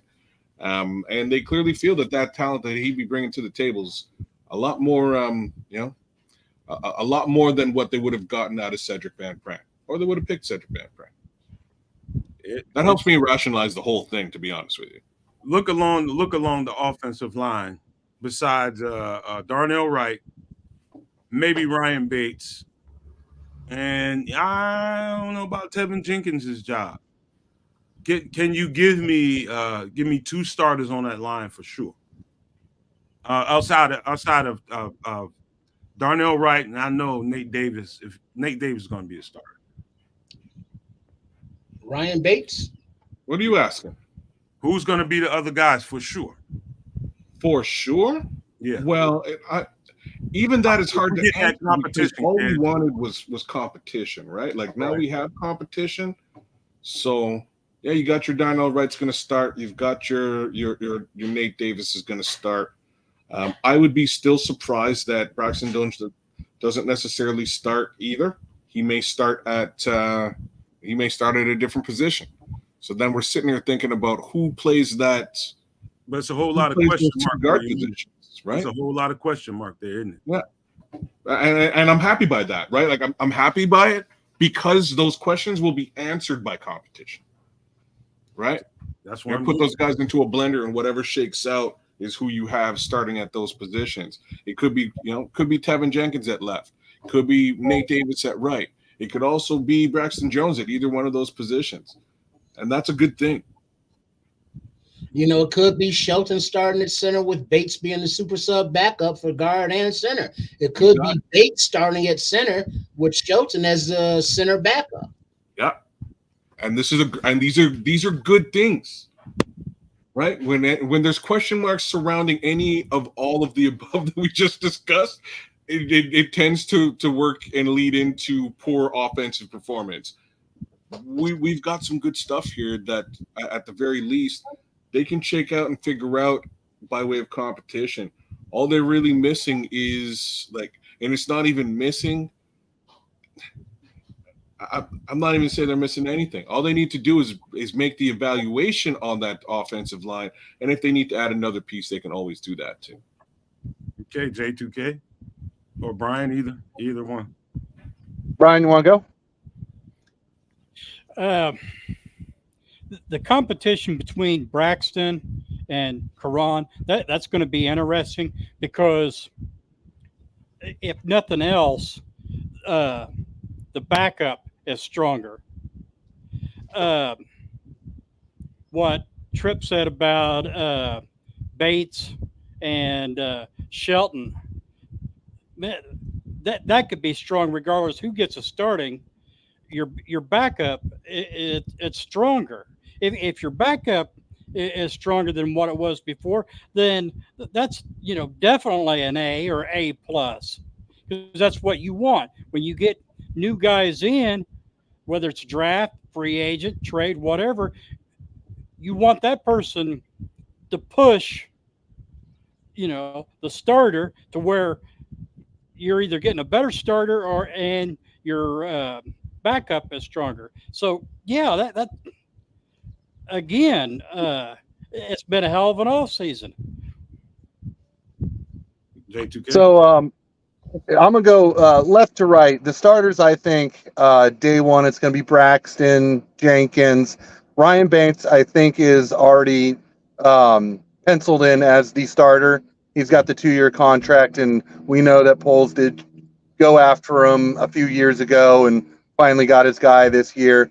Then it's going to be Nate Davis, and then it's going to be Darnell Wright. Now, Karan, I think his biggest issue is that he needs to rework his hands. Like Bear Malissimo was saying, he's right now, he's 2 hands are up as far as his technique. Chris Morgan is more of one hand. It's a little more complicated. Plus, I think they're going to put on Karan's plate playing right tackle and left tackle. But I think the intent is to see where does he fit best, at which tackle position, and how quickly can he improve his technique But that seat under Braxton Jones, that is going to be a very hot seat. I would have no surprise if Braxton Jones took a step back, and by mid-season, Karan is put in as the starter. I could absolutely see that. I think Shelton is going to be the backup center. I think he was signed specifically to be in that role. And we did sign a few other guys. I'm actually looking at the site here. Is Jake Karan, Yeah. offensive lineman. Who else do we get? Von Matt Pryor. Pryor. Yeah, and Matt Pryor.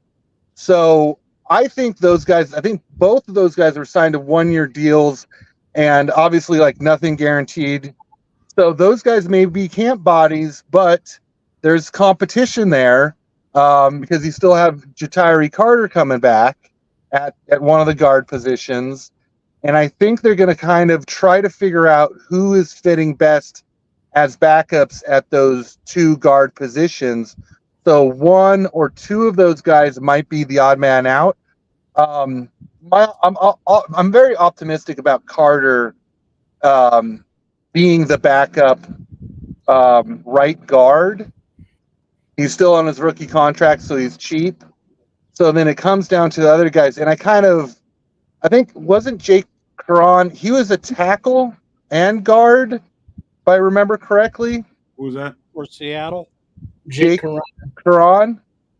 Oh God, you got me. And Matt Pryor was a tackle only, if I remember correctly.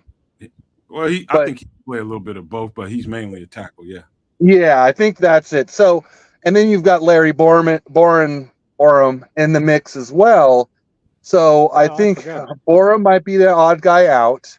And I saw something interesting about Borum is that he actually achieved so much incentives that his contract actually kind of ballooned up.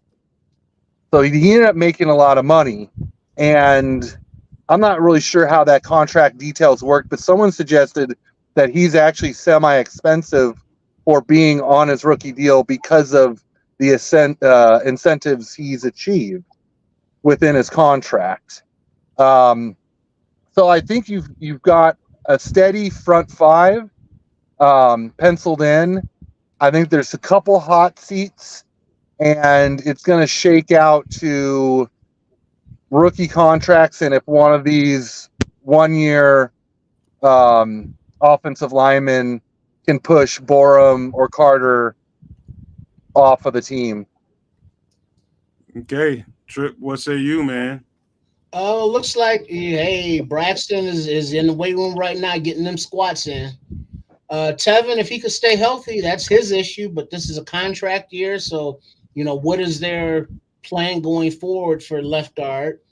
And then if Bates is starting, then Shelton's his backup. Doug Kramer, practice squad guy, and then Jerome Carvin, not familiar with him.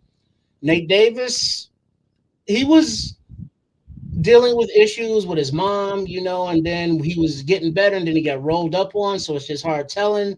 And Carter, I always thought he was looking good, but he never really played. And when he did, it was kind of shitty because he would get like 2 reps and then he was back out. So, and then Bill Murray, how awesome he was as an actor and a comedian.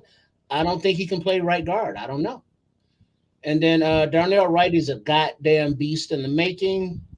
Curran and Aviante Collins, I mean, none of those really scream depth to me, because if we lose any of those frontline guys, the second line is a little bit better now, because you got Shelton for Bates and maybe Carter for Davis. Who knows for left guard? And it's a work in progress and it's building, but I don't think it's still solidified, is I guess my point. Okay. Love me some Bill Murray though. That's well, I'm gonna be real short, man, because you know what? I think the draft is over on most people's TVs, right? Is the draft over? It's still going. No, there's still like No, it's still 10, going 15 picks. Kid, can you take it any longer, man? Can you hang? I thought it was done, man. I thought they had me like literally just came back on out of nowhere. I'm watching the zone. Us international Bears fans get this stuff on the zone. And I know Barlissimo's with me because sometimes I catch Barlissimo on the zone chat stuff. Anyways, I thought it was over. It shut off, and now it's back on. I got Charles, a brother named Charles. I see about 10 picks, man. I don't think the Lord brought you this far just to drop your ass off here. Did I make myself clear? I'm with you. You came this long, man. I'm hungry as fuck too, man. But I'll just sum it up with what everybody else pretty much covered it up very well. You know, touching the right areas and saying exactly what is. And I'm just gonna say my radar, my highlight. If I had to put the police light on anything, it's gonna be on left guard Tevin Jenkins and left tackle Braxton Jones. How does that shake out? I think Ryan Bates is going to be our starter. And I think we're going to be pleasantly surprised because if you watch him on the Buffalo tape, as well as he transitioned from inside to outside to center, it was just you can see why they really went after him not only once, but they got that opportunity to go get him again, and they wasted no time going and doing it because you can see it on tape. Watch any Buffalo game with that guy involved, and you might see him anywhere on that offensive line. He is absolutely a steal and a versatility value pick if you've ever seen one. And I think he's going to run away with that starting center job easily. But I do feel like Tevin Jenkins, contractually and his injury status, is going to be important for Tevin Jenkins to be relatively healthy the whole year. If he's got any chance to get a contract extension with this team, we all know what Tevin can do when he's really healthy. When he's healthy, he can play his ass off, and he's a dominant left guard. But when he's not, you know what I mean? Then I think if he plays a full year at relatively good health, I think he lands in the Pro Bowl with this team. I think this team is built well enough around him. He can land in the Pro Bowl. It's up to him, not to him, but his body to be able to hold up and stay relatively healthy for full season.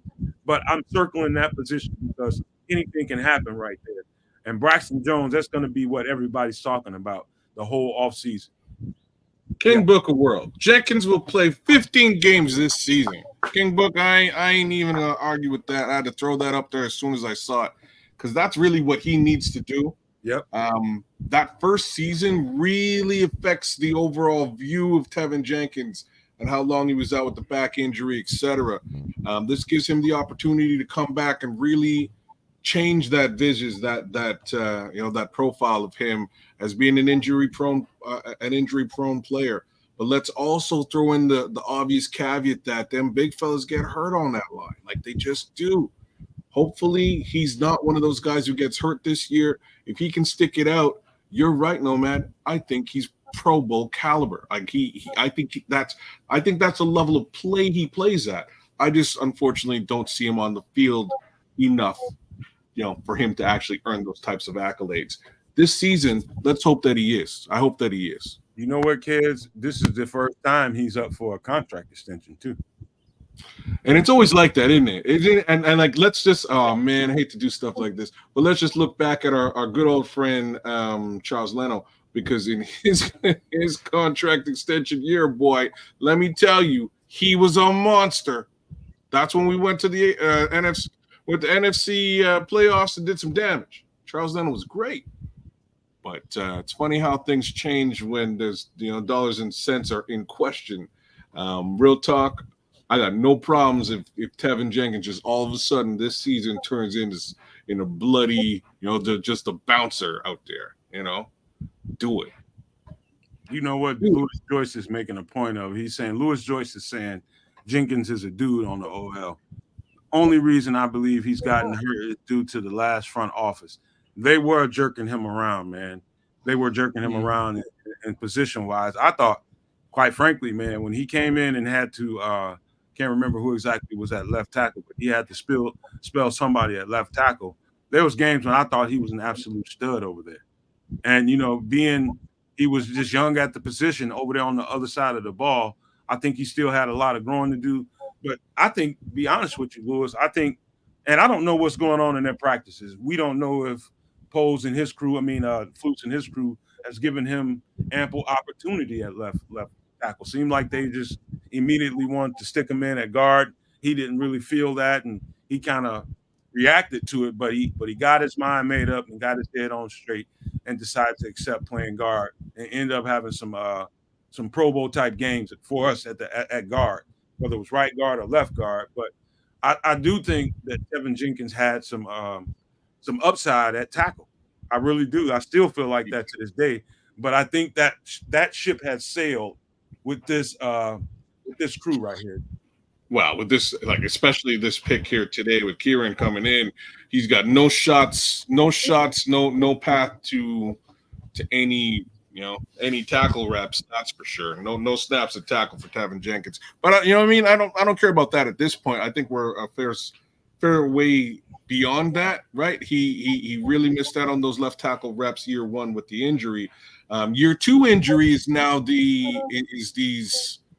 is the calf situation, right? And that's what I think Book was bringing up. He did something to both of his legs last season, and that cost him some time on the line. But once he got back out there one more time, he's just a monster of the midway. That kid truly embodies it. He does. He's that guy. So if we can get 15 to 17 games out of this kid this year, like 15 games, you giving him money. You giving him money. You give him some paper. You do. You sign him up. Anybody disagree with that? You get 17 games out of him, you're paying? Yeah. No. The scrolls. That's fine. Yeah.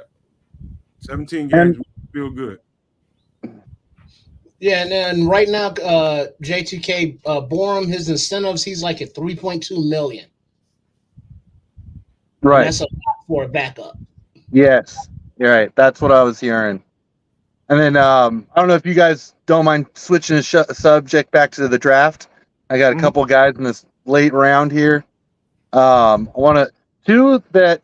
Well, I'll just go through them. So one, Jaheim Bell, tight end, falling to the 7th round. I know some people were really high on him from Florida State. Yeah, somebody was just asking about him in the chat, J2K. Yeah. I went to look to see if he was still available. I couldn't figure it out. No, he got drafted. Did he? He got drafted by New England in the 7th round. So that's a lot later than I think people anticipated. And then a priority free agent, Miles Cole from Texas Tech that I've been talking about. He ended up getting drafted, so he's off of our UDFA tracker list.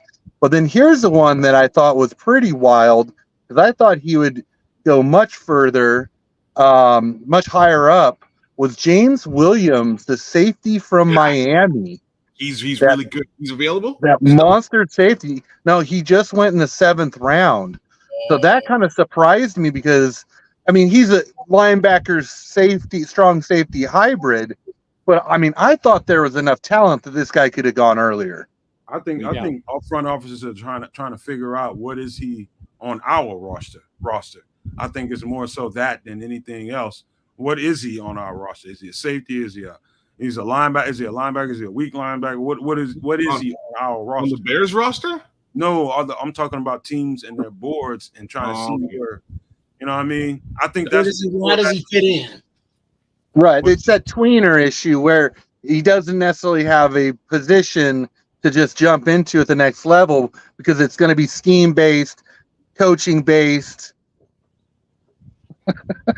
What are you doing, Trips? Oh, I was looking at a kid on a commercial and I was just mocking his moves. My bad. Didn't mean to. I'm sorry. Did I break your concentration? You threw him off. Yes, you did. Yeah, man. I think James Williams, I don't think he didn't get drafted for the lack of talent. I think it's just teams with his body type. This is a 6'5" guy that you want to look at him and say, okay, that's our starting free safety. Can he roam? He's quick enough to go backwards and from left to right and really cover. And I think he's pretty good in the box. He's a hitter. He's not a tackler. He's you more put him at 3 instead of Strong? What's that? You put him at 3 instead of Strong? I'm good with him at either place, but for me, I like him deep. And I like anything going deep, having to get over that 6'5". Anything going over someone's head, I like it to try to get over that 6'5". That's me. If I'm coordinating, I'm giving him every fucking opportunity I can give him to play free and roam deep. That kind of size, man. That's just that's just so many. There's so many ways that's going to be to your advantage, man. That length like that, man. That's just what I'm doing with him. And then other guys, he's big enough, and they're probably projecting his body type because he's probably 220 or close to it. They're probably saying, you know, we can get something out of him, Roman, as a middle linebacker, maybe even a will. You know what I mean? So it's about what a team projects him to be on their roster based on the kind of guys they have already.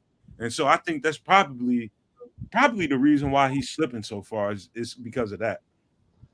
Yeah, I feel like he's sort of like the reverse Brian Urlacher, right?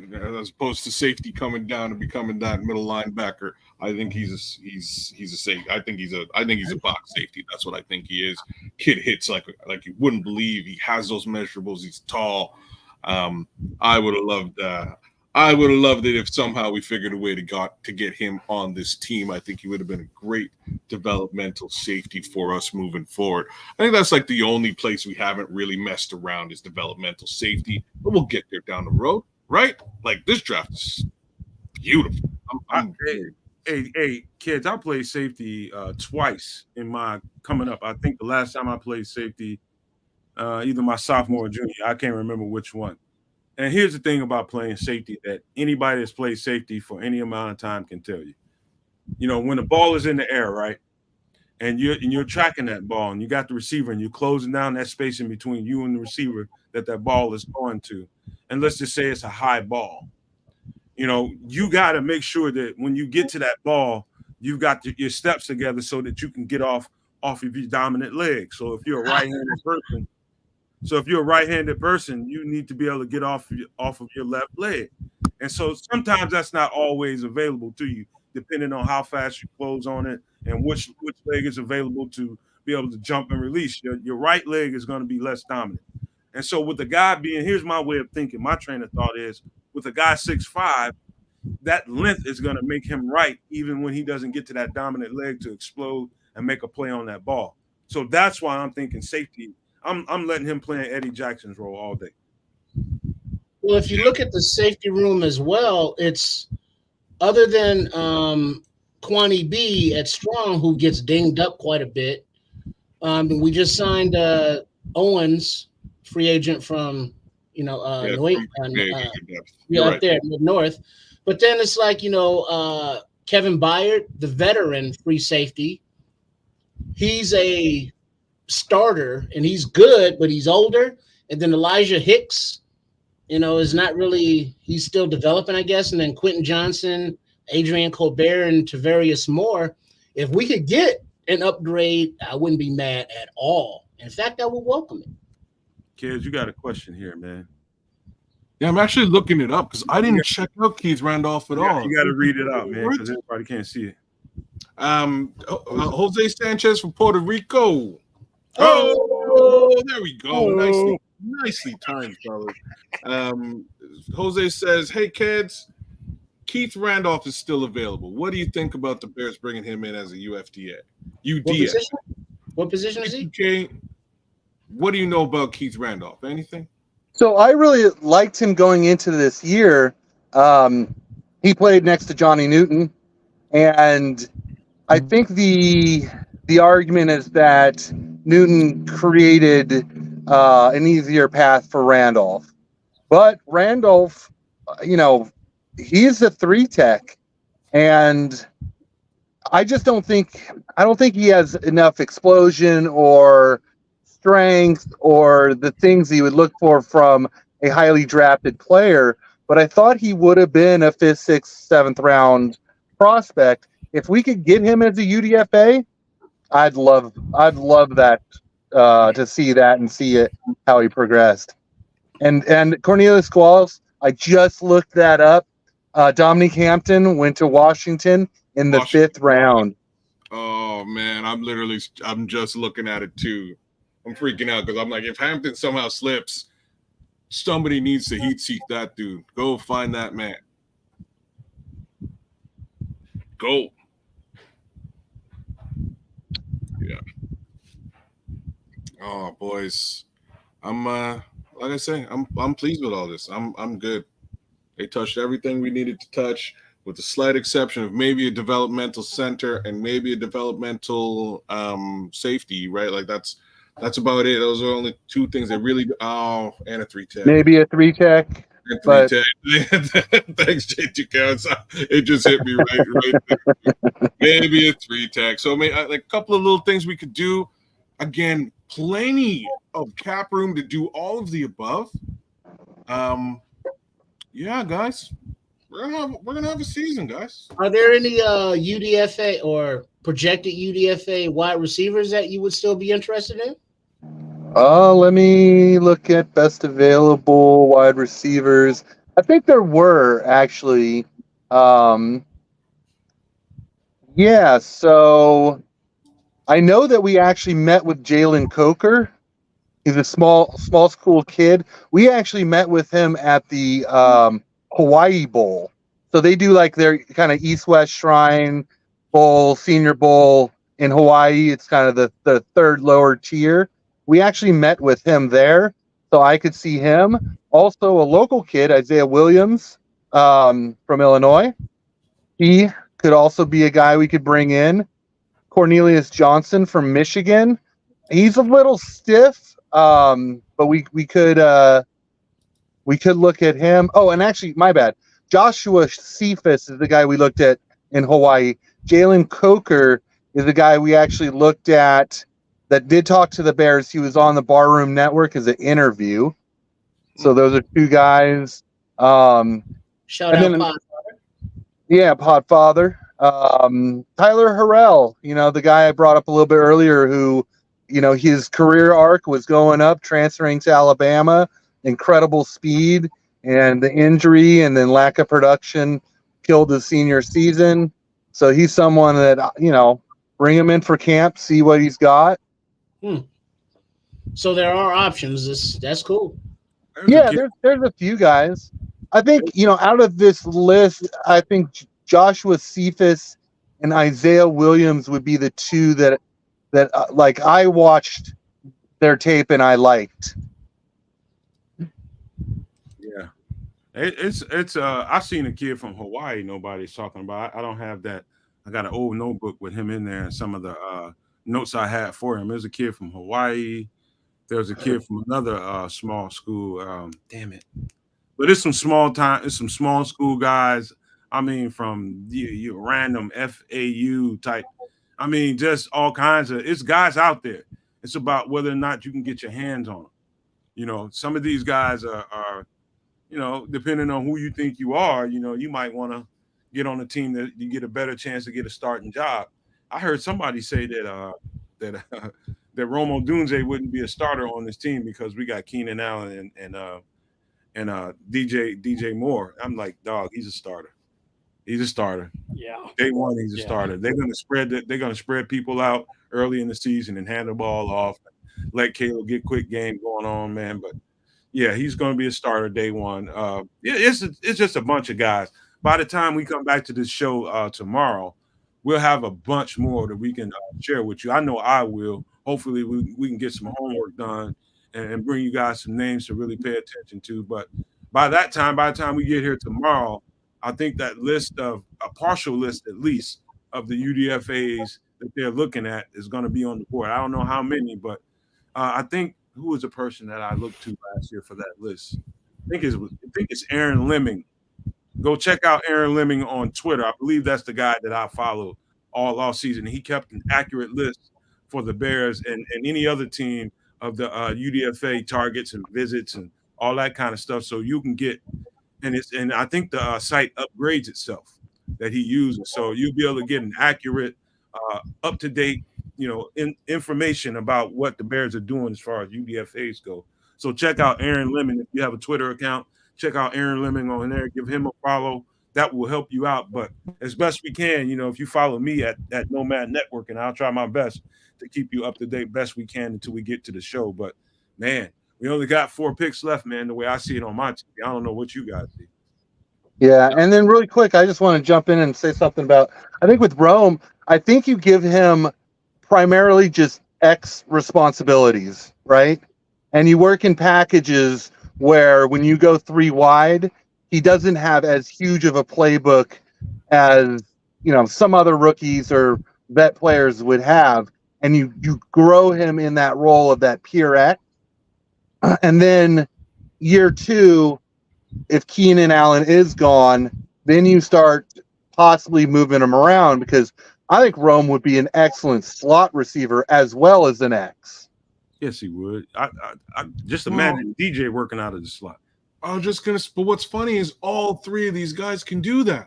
Versatility. Yeah. You know what I'm saying? So you don't really have to dedicate a guy to the slot at all. You can mix and match and move and shift guys around the line. Things can be a little bit creative depending on what Waldron wants to do. Only reason it makes any difference to a DB, no DB is looking at the receiving core and like, that's receiver 1, that's receiver 2, and that type shit. No DB, trust me, it's only relevant in the minds of people that watch the games and stuff like that. Trust me when I tell you, it makes no difference when they're playing. It's all about alignment, whether they're on the boundary on either side or in that slot, and it determines basically based on the coverage what you can expect coming out of each receiver. Nobody gives a fuck about whether it's a 1, 2, or 3 receiver. And yes, I mean, either one of those guys, man, give you problems at either a boundary receiver, XY, or a slot. I mean, XZ or a slot. And then it's all about matchups as well, because if you got, Odunze or DJ Moore or Keenan Allen, whoever is eating, and there's some DB on the other side who's getting ate up, it's like wherever that DB is, whoever he's covering, that's who Williams is supposed to throw to. Mm-hmm. And Jose Sanchez from Puerto Rico.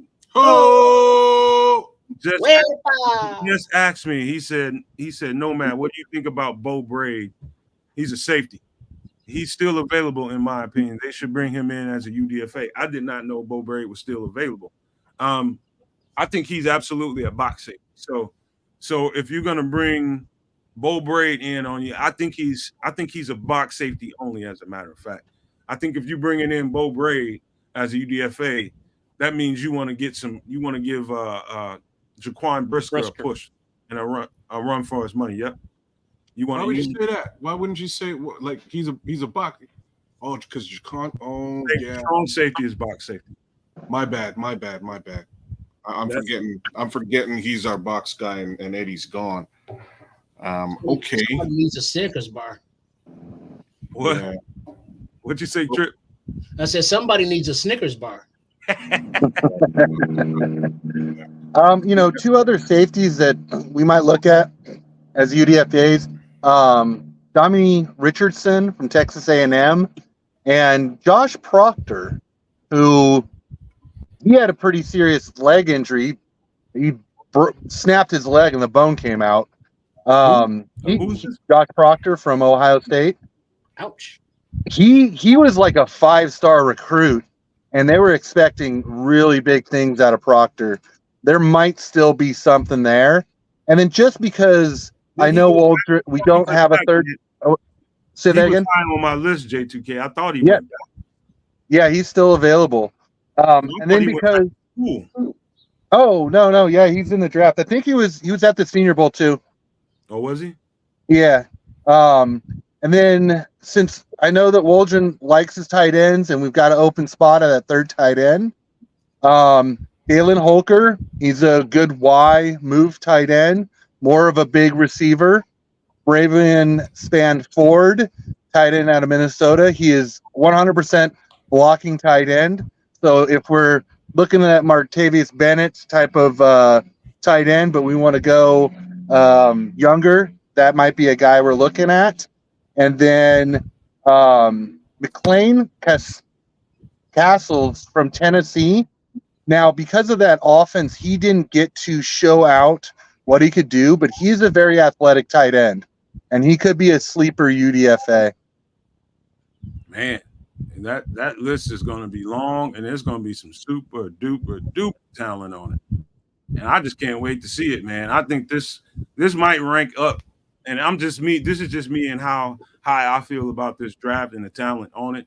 I think this might rank up as probably, if not the best, one of the best UDFA markets there was, man. I think the talent out there is enormous, man.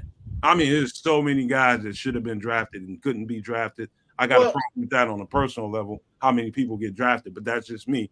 But the availability for some of these guys to get on some teams and get some opportunities, man, and some high-end players out there. You know, that's just very surprising because of all the talk about how the talent fell off in this draft after like round 4 or 5. And now we're looking at UDFAs that are like, oh, shit. Yeah, good point.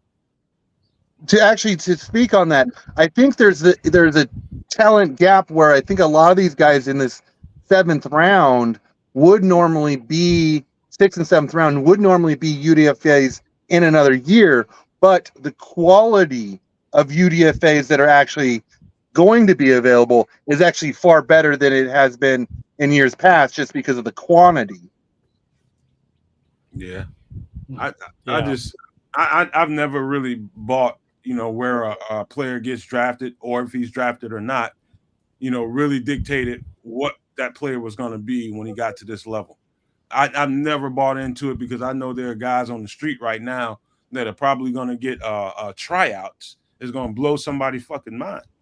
They're on the streets right now and hasn't been on the draft boards, hasn't been getting talked about. Is going to get tryouts. Somebody somewhere is going to blow somebody's fucking mind. Is going to make a team and be a stud.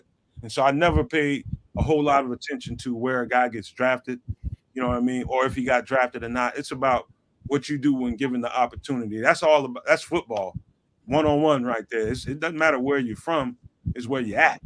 You know what I mean? Absolutely. How you got there don't make a motherfucking bit of difference. What you do with that opportunity is everything. Yeah, if you play and your life is on the line, man, you're gonna make a team and you might end up being a starter. And speaking of that, being the starter with the expansion of the games, with the more travel internationally, who is that? I just saw a comment, Dobbsy. I really wish with the extra games that they'd extend the roster. And it's like, with the concussions, I know they extended the practice squad a little bit. They added the 3rd quarterback, to be allowed. But it's, it just seems like 53 is not enough to stay competitive and, healthy all season. I kind of expected them, as opposed to extending the roster, to maybe giving these guys another bye week. Right, like that's kind of how I thought about it. Just give these guys one more week to rest up and get the darn thing done.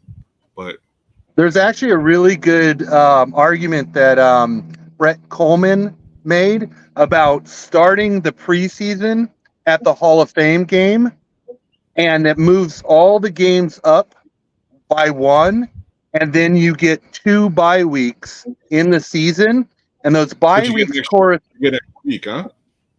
So you get 2 bye weeks, and those bye weeks correspond with those.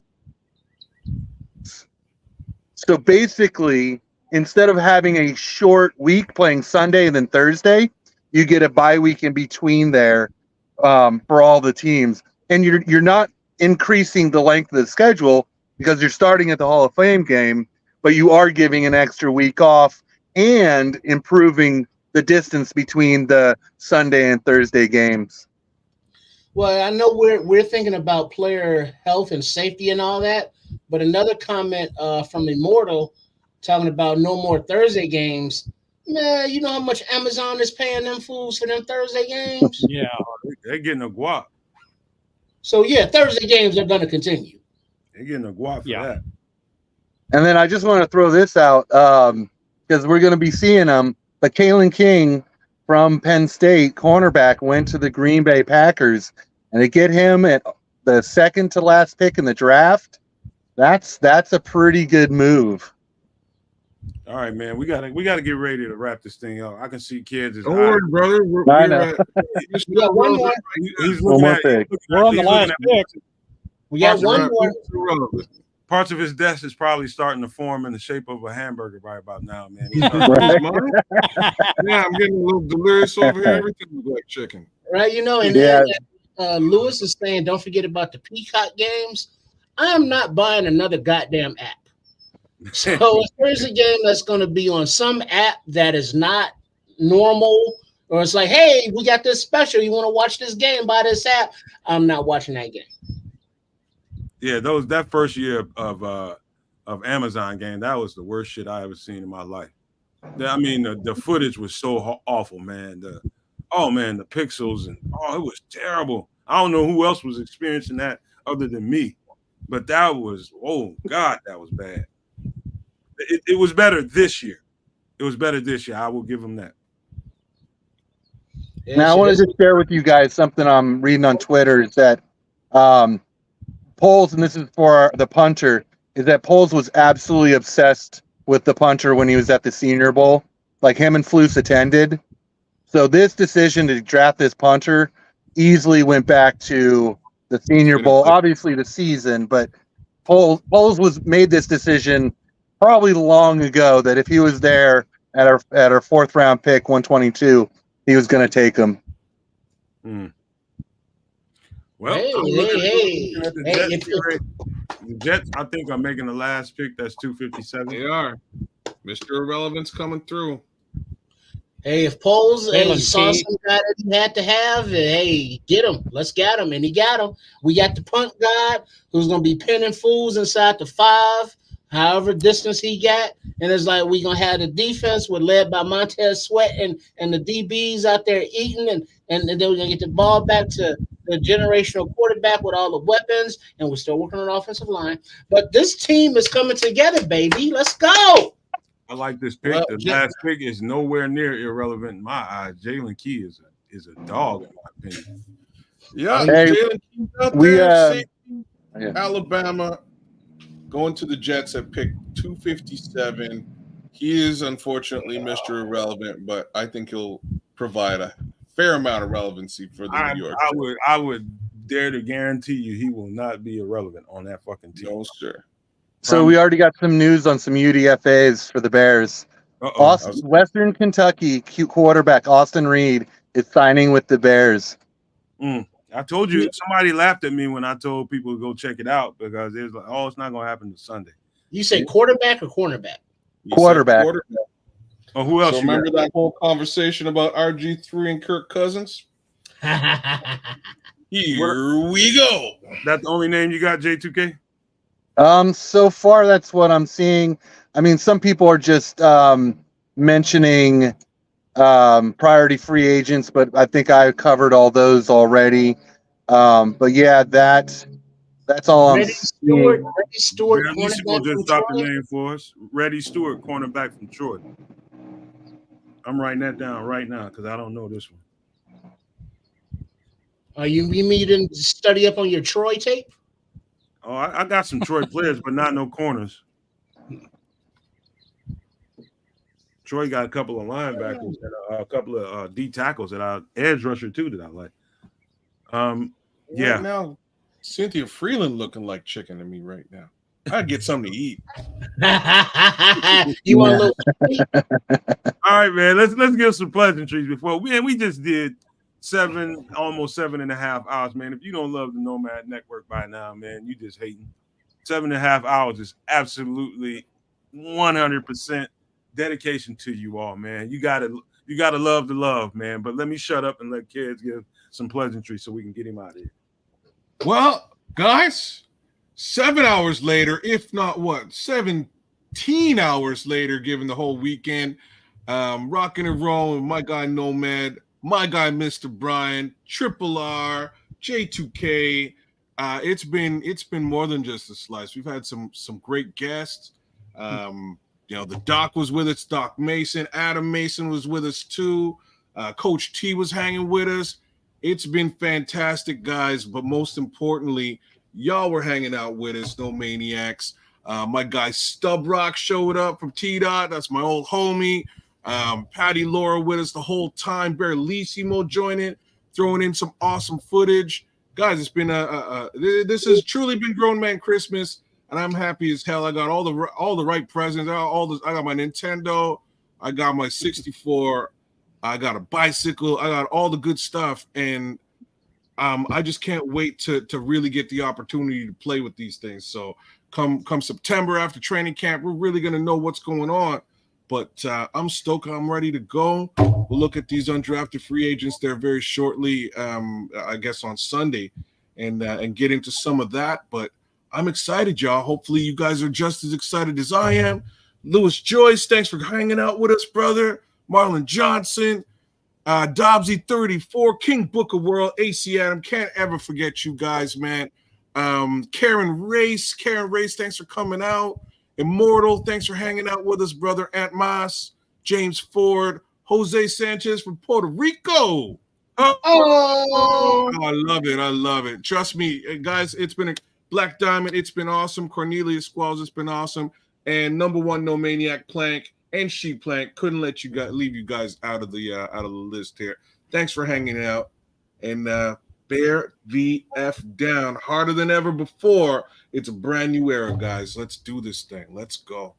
What say you, Mr. Brian? I want to thank all the all-star guests that we had. Right now, my brain's in a fog. I can't remember all of them. But bless your hearts for thinking. You gave great content. But the true all-stars was the people in the chat. 3 days coming, almost 16 hours. My butt's numb. My brain's fog. I'm hungry. I'm tired. God bless you. What do you got going on over there, bro? Hey, settle down, Brian. Settle down. Well, I'm excited and numb at the same time. Getting to see you or your Beatrice. butt. You walked right into that. You walked right into that one. I'm sorry, Brian. Well, not exactly. I set right into it, but anyway, God bless you all. Thank you. Have a great weekend and hope to see you guys tomorrow night. Hey, hold on. Before you go, Trip, man, Barrelissimo is dropping jewels in there. He already said that we signed Reddy Stewart already. And he's saying we're signing British Columbia offensive tackle Theo Benedict. So there you go. Oh, okay. Let me take a look. I don't know nothing about Theo. Let me take a look at Theo there. We'll chat it up there this weekend, Barrelissimo, likely on Sunday. Cool. We got a comedian. You guys can beat me to the tape and tell me more about Theo Benedict or Reddy Stewart by tomorrow. You're a bad motherfucker. So go ahead and give it a shot. But go ahead, Trip. All right.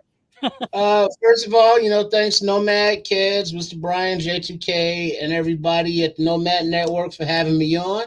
It's always like coming home.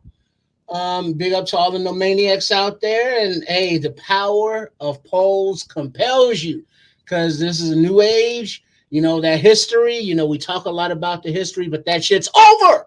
That's what Paul said in that press conference. He was like, miss me with that past bullshit.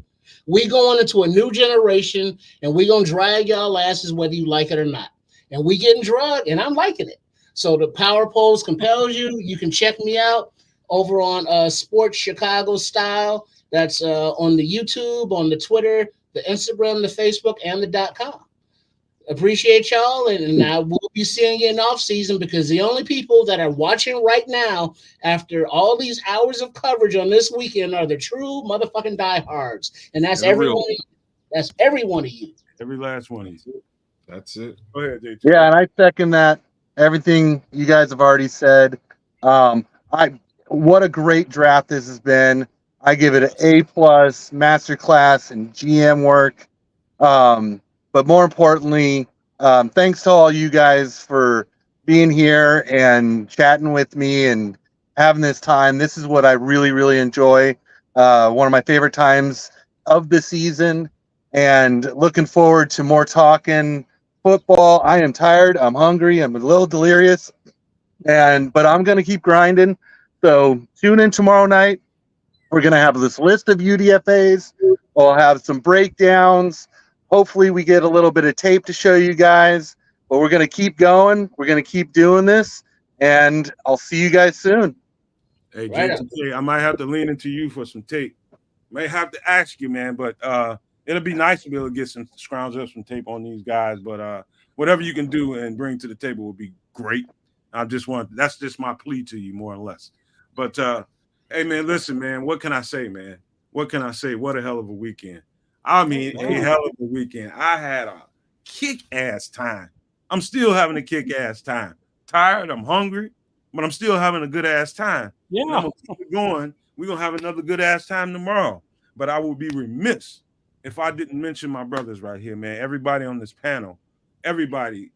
I mean, Brian, Chris, who's not here right now, man, Kid, Dude.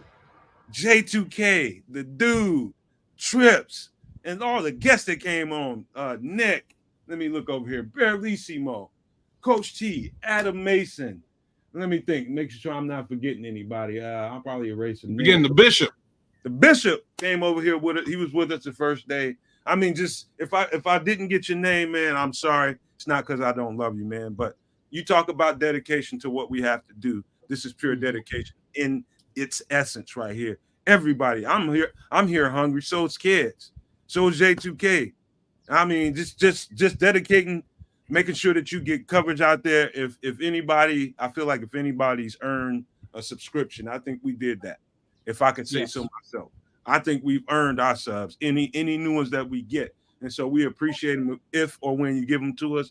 Man, it's just been a long weekend, but a really, really fun one, man. We set out to have a party the entire weekend, man. It was like a tailgating experience for me. It was just the fact that we got the opportunity to have you guys out there as an audience and an ear to everything we was feeling, every bit of the excitement, every bit of the anxiety, every bit of the damn fool I just acted when we got a punter. You got to experience that live and in living color with us, man. So we appreciate you all for being here and all this damn support, man.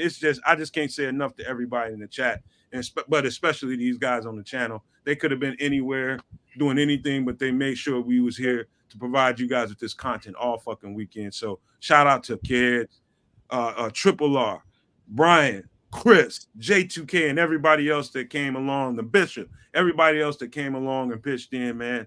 Absolutely love these motherfuckers for that, man, because it wouldn't have happened and it wouldn't have been as good without you guys, man. So appreciate you guys from the bottom of my heart. I mean it. But we got to get ready to get out of here so we don't have what is it called when you don't have enough? We got blood sugar problems or some shit going on right now. Diabetic coma? Yeah, diabetic. Angry. I'm effing angry. If I dealt with something like that, I'd probably a hungry mob is a hungry mob. Right. Hey, real quick before we get out of here, yes or no, J2K, are you happy with offensive lineman from Michigan, Drake Nugent? Did we sign him or? Yeah, UDFA, we signed him.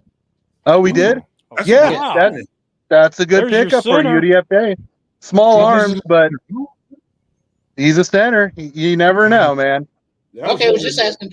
Awesome. Yeah, I'll come back with once I get a list of these UDFAs. I'll do my research and tomorrow night we're gonna break down more players, more prospects. Keep grinding. Yeah, he was one of the last offensive linemen. Drake Nugent. I'll just save it for tomorrow, man. We'll be able to break it down. Me, J2K, and everybody else. But draft weekend ain't over, baby. Christmas ain't over. It's still coming tomorrow, baby. Let's go. Oh, man, it's just been a blast, man. I gotta say thank you one more time, man. Karen Race, we love you, man. We love you all, man. We love every last one of you guys that came to this chat and supported this channel and enjoyed this coverage all weekend. But we got to get ready to get out of here and get ready and prepare for tomorrow. It's a lot of moving pieces. I'm sure we're going to come with a bunch of names, man, to be able to talk to you guys about tomorrow. Those UDFAs are going to be uber important to what we're doing this year in camp and getting ready for the season. So be excited, be motivated, and be fucking happy. And most of all, be a fucking bear and bear the fuck down. But before we get out of here, I got to leave you guys with these famous words. Love, peace, and hair grease, y'all. And I need to get to my outro. But y'all go ahead. Domination. Power of polls compels you. The power of polls compels you. Power of polls compels you. I might need your polls compels you. Powers of polls compels you. I might need your help getting to the. I don't have my mouse, man. Power of polls compels you. Power of polls compels you. Can you find the outro? Polls compels you. Power of polls compels you. Power of polls compels you. Power of polls compels you. Yeah, he does. Bear the fuck down. Let's go. You don't see the outro yet? No. Damn it, man. Hold on. Let me. Always.